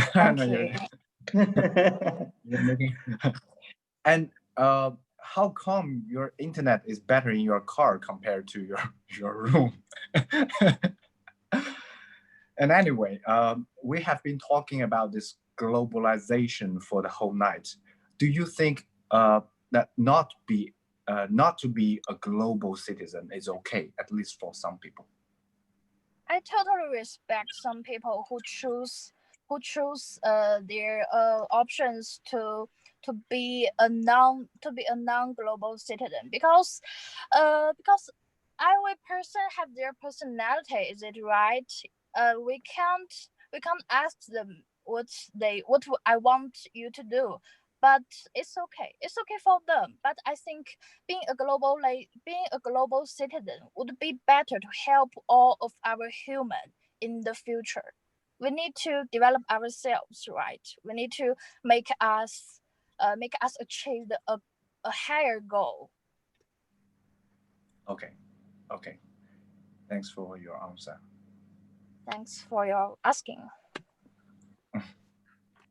But you did not tell how you get a good internet in your car. Same question. Professor Kagdas? Okay. Hello, number 33. Let me ask you my favorite question again. Okay. If you held a position, a leadership position in an international organization, let's say the UN, how would you measure the success of global citizenship worldwide? What would be Sorry, your tools? Choose for what? It's not really clearly. I wonder how you would measure the success of being a global citizen, because you said it's okay to be not to be a global citizen, but we also need to see how it is possible to become a global citizen. So my question is related to this specific point. I wonder how you measure it, how you measure the success. Yes, you say, in my opinion, being a global citizen means you need to show your candidates and sympathy to eachbody equally, right? But if you don't want to be a global citizen, you can be selfish. It's totally okay. You can just care about yourself. It's not a judgment or it's wrong. It's just not good for the whole human society. But it's okay. If you let me to measure, is it this person a good global citizen? I will say if he has the sympathy or kindness and show it to others, I think he is a global citizen. Thank you so much. Thank you. Thank you, contestant number 33. Now you can go to sleep. Have a good night. And now we have last two candidates left over. Number 27, please go ahead quickly. Can you hear me? Yes, you can go ahead. Okay. Hello, everyone. I'm contestant number 27. Nice to be here. To begin with, I'd like to ask a question to you. Can a single person be an island?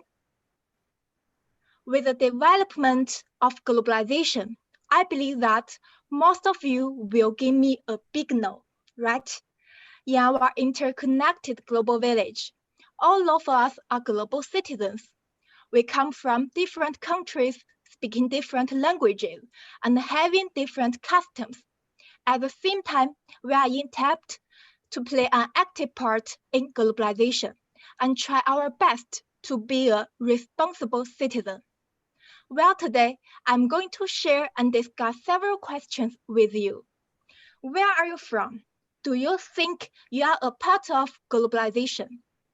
If your answer is yes, so what part do you play in the process of globalization? What can you do to contribute to globalization and benefit from it?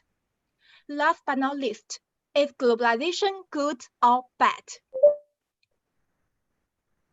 If we regard the whole world as a big class, some developed countries serve as leaders to lead and play active parts in globalization.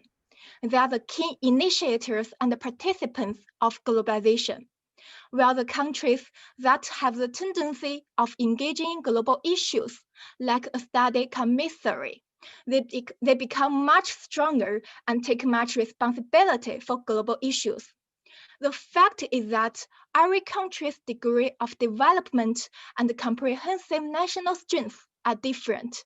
Therefore, there are still some less developed countries that cannot be engaged in globalization and international issues. They need some excellent people, such as young generation. It seems to be true that developed countries such as the United States of America have been the long-term beneficiary of globalization. US multinationals have been huge profits, and there's no doubt that Americans' prosperity and high living standards depend on low-cost overseas manufacturing and imports. These developed countries have engaged in the globalization for a long time. Therefore, they are more likely to adapt and respond to it. As far as some countries that are engaging in global issues, for example, during the past 5 years, China has signed 173 cooperation agreements with 125 countries and 29 international organizations. The One Belt and One Road has expanded from Asia to Europe to include more new participants in, like Africa, Latin America, and the South Pacific. What's more, China has opened 153 Confucius Institutes and 149 Confucius classrooms in 54 One Belt and One Road countries. And the app TikTok has been used around the world. These contributions all can be as a symbol of globalization, which is to improve the status of Chinese people. The world's development is imbalanced. Underdeveloped countries such as those in Africa cannot meet the needs to eat and wear, and they depend on the support of the UN. Thanks to globalization, those underdeveloped countries can be offered more material, technological, and personnel support by the world. Judging from all facts offered above, we can summarize that no one can be an island when facing the globalization. We may think this question before. Is internet good or bad? Undoubtedly, it's a double-bladed sword. Like the internet, globalization has its own sides as well. The nature of globalization is communication and shared benefits. As the Chinese saying goes, all flowers in full blossom make a beautiful spring. In our interconnected global village, to lead a happy life is the common aspiration of people all over the world. And to share the fruit of opening up is a natural choice of the world community. As a global citizen, we should know that globalization remains a historic trend, while it is a long-term trend for countries to work in cooperation with due division of labor for mutual benefits. As a global citizen, we should take responsibility for breaking barriers of languages in order to promote the process of globalization. As a global citizen, all of us ought to call for unwavering efforts to make globalization more open, inclusive, and balanced, so that its benefits are shared by all. Today, I'm here, expressing Chinese voice by the medium of English to other international friends. Personally, the basic thing we can do is to raise the awareness of globalization and be a qualified global citizen and a real international person. Thank you. Wonderful. Thank you, contestant number 27. I will request our honorable jury to ask questions. Alex and Saida. My question will be, what is the interconnection between the Chinese One Belt, One Road policy with globalization? Thank you for your question. That's really good one, actually.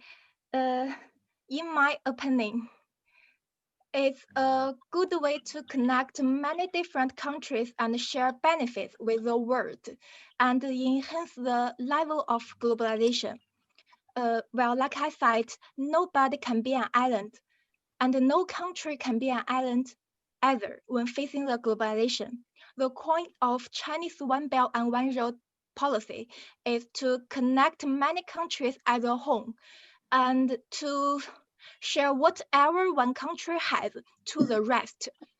It's a typical example of globalization, and it's a way of learning and improving by a simple idea.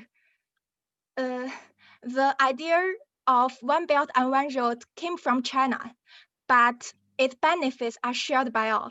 So we should understand it, accept it, and support it. That's my answer. Thank you. Excellent.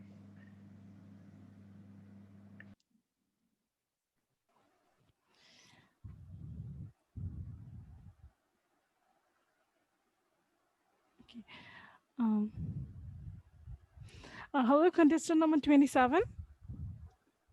Yes, yes.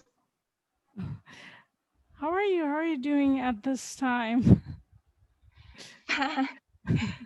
I stayed up late. Okay, so my question is, what is the difference between national citizen and global citizen? And can a national citizen become a global citizen? What's the difference between global citizen and national citizen? National citizen, right? Yes. Yeah. Okay. I think, to be honest, my favorite subject is English, so my major is English. I plan to study abroad in the near future. I think to be an international person, first we should break the barriers of languages to expressing our own ideas and views to other international friends. And we, as an international person, we should get to know more about other Western countries and culture. And as an international person, we should know more international friends and make ourselves adaptable in globalization. So when facing the globalization, what should we do? It's not only a qualified national person. Well, it's very important, but the most we can do is to be an qualified international person and to get involved in the globalization. Thank you. Okay, so my next question was, can a national citizen be a global citizen? Can a national person be an international person, right? Yes, yeah. Yes, I think it can. For example, take me as an example. I'm Chinese person. To be my major is English, but today I'm here expressing Chinese voice by the medium of English. I plan to study abroad or travel abroad in the near future. So I think we should break the barriers of languages to from a national person into an international person, and to try our best to know more about other Western countries and their culture, and as an international person, we should raise awareness of globalization and play an active part in it. Try our best to from a national person into an international person. Thank you. Okay, thank you, contestant number 27. Thanks. Excellent. Thank you, contestant number 27. So now we are going to be close to end. The last candidate for tonight, Mr. Contestant number 13. I hope your internet is okay. Please go ahead. Hello, can you hear me? Yes, we can hear you. Can you hear me? Yes, we can hear you. Okay, that's fine. Yeah, go ahead.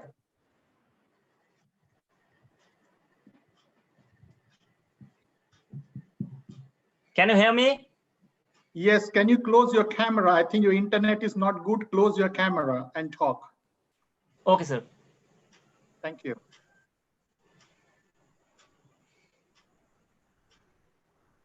Go ahead. Okay, Hello, everyone. The selected topic is the qualities of global citizen. It is important to define the topic before the main discussion. But by discussing the qualities, in fact, we'll define the term global citizen. There is a famous quote from Martin Luther King Jr. Fly. If you can't fly, run. If you can't run, walk. If you can't walk, crawl. Remember, never stop moving on. The universe is moving on by expansion. Science and technology is moving on by modification. Civilization is moving on by reconstruction. But our world was going on nicely. A pandemic made it to come to a standstill. In this situation, those who are working to restart the motion of this world, they're not working for an individual community or any personal purpose, but they're working for the whole world. This is the true nature of a global citizen who never works alone, who moves on with all, who moves on to make the whole world moving. He has no restriction of caste, color, creed, country, race. To say that a global citizen is a beloved child of our Mother Earth. So all the living creatures on this earth are connected with brotherhood. A global citizen has some duties for this earth and the belongings to this earth. Don't you love our own brother? Yes, we do. That's why a global citizen must have some love for the living creatures of this earth, which makes our earth so beautiful. Yes, it's the huge diversity. For this diversity, we may have different color, we may have different lifestyle, but at the end of the day, we share the same blood and oxygen. So a global citizen must accept this diversity and must not believe in any kind of racism. He must respect the values of others, though those can be different from him. He should never support any kind of injustice, oppression, and wrong things. It's not enough to perform some duties only for the child, only for the creation of this earth. He has some duties for this Mother Earth too. A global citizen must be careful to this environment. He must not waste anything of this earth without any purpose. This pretty nature is the face of our Mother Earth. So as a child, a global citizen must keep this face of this earth clean and neat. The beautiful trees, hills, rivers, seas, all are the ornaments of this Mother Earth. So he must not do anything that can be harmful for this.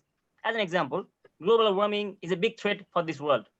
Can a child witness the burning scene of its own mother?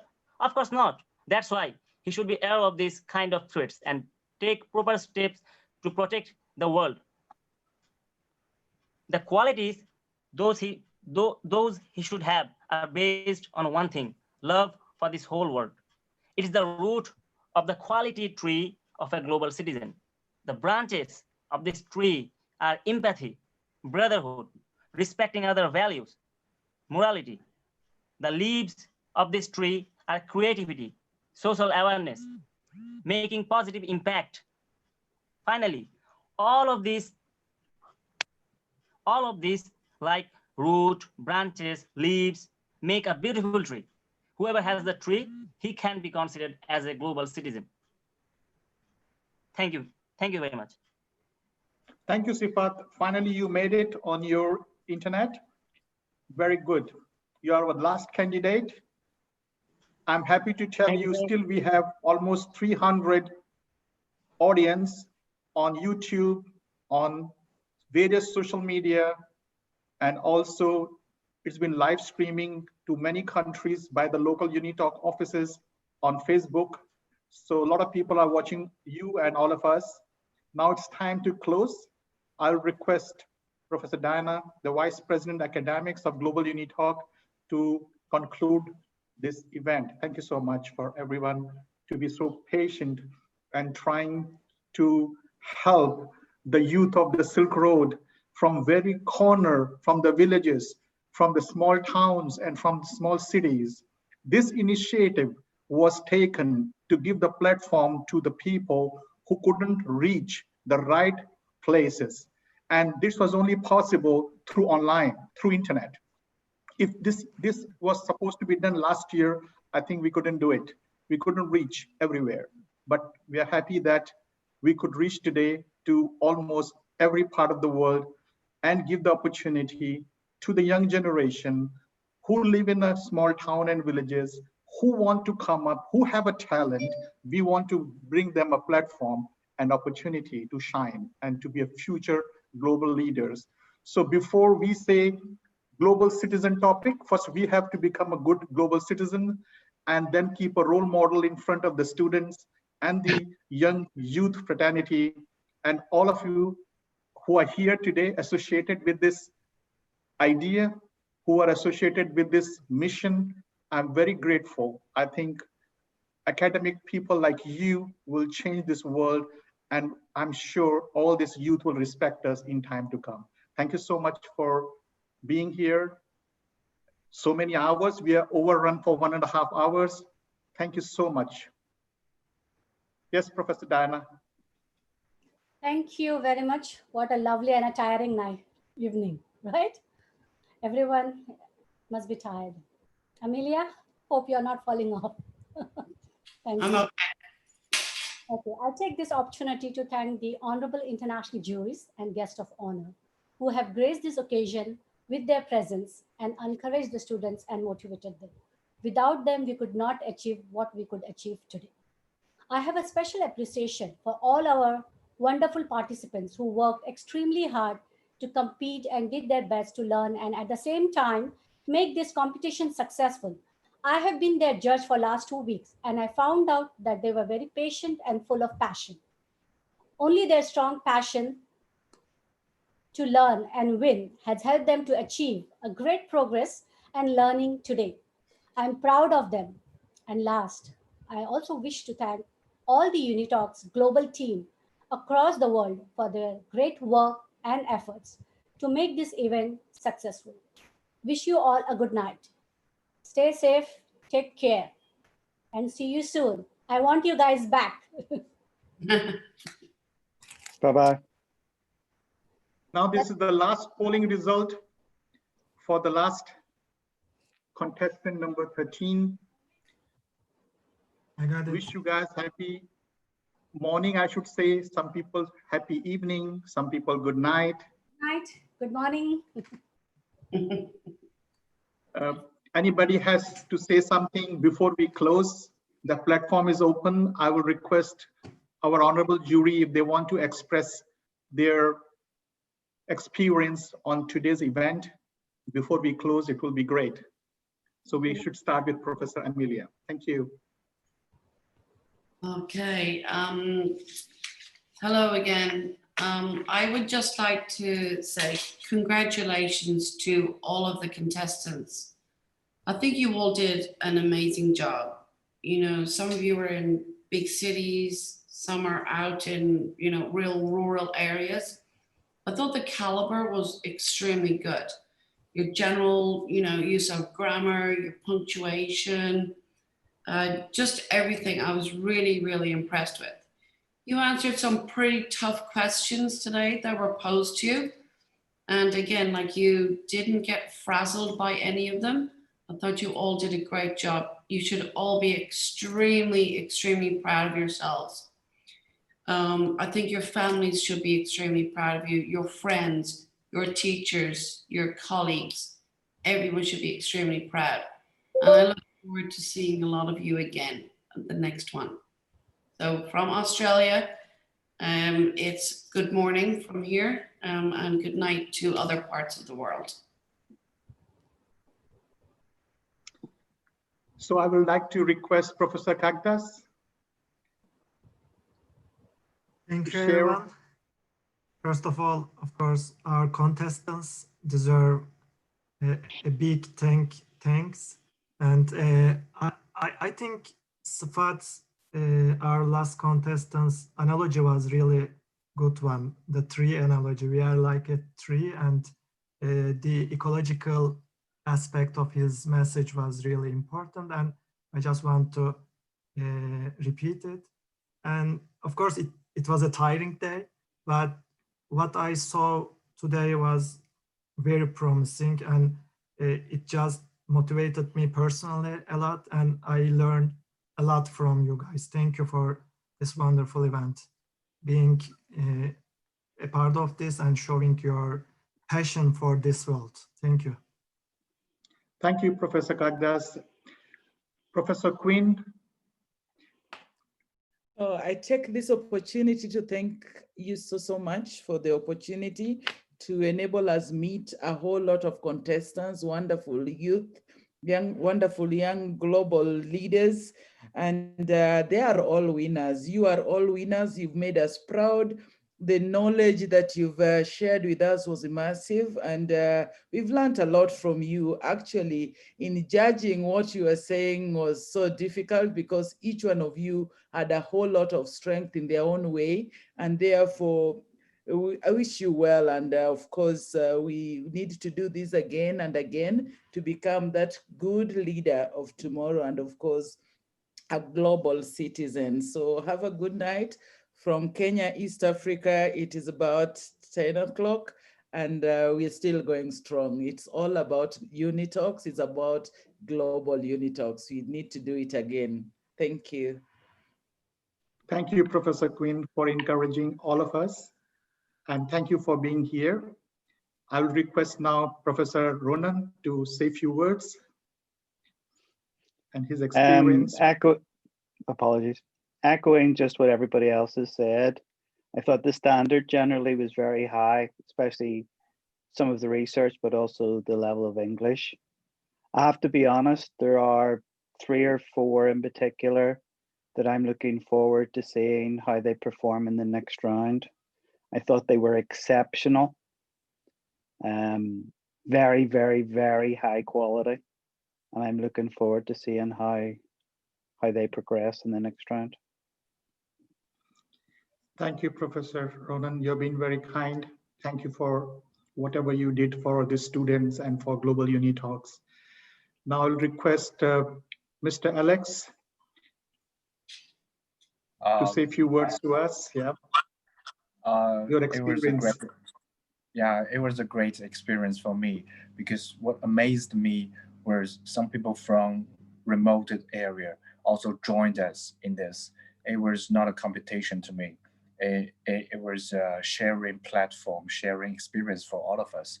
And I learned a lot from every one of you guys. So I feel thankful of this experience. And you guys all did a great job. It's 3 o'clock a.m. in China, but I had fun. So I just came back from Australia. So hopefully I'm not there. It's like 5 or 6 in the morning, right? So hope you guys had fun too. So thank you for the invitation and this experience. Thank you very much. Thank you so much, Alex, for being with us and stay so late. I think your staying here is encouraging the students, and they will share whatever you have given them the guidance. Now the last, I will request Professor Saida to share her experience before we end the event. Thanks a lot, Professor Wallace. I'm very excited and I'm very much motivated to see all the speakers. They are so great and their content was mind-blowing. And I think we are more nervous than you people. I mean, I don't know how to mark you people. I mean, you are too good. So all the best. You're gonna be great leaders one day, and world needs global citizen like you all. So all the best, and thanks a lot for giving me a chance to be a jury. Thank you. Thank you so much. And with this, we end Global Unitalk International English Speaking Contest 2020 and today. And we are going to see you very soon on the 30th of August, next 15 days later. And let's see who wins and who reaches at that level. And then 3rd level, he or she will go to the One Belt, One Road global competition, again online in October. Thank you so much and wish you all a good night or a good morning and keep safe. Thank you. Thank you. Bye-bye. Good night. Thank you. Thank you all the juries. Thank you so much. Thank you very much, juries. Thank you so much. Thank you. Have a good night. Bye-bye.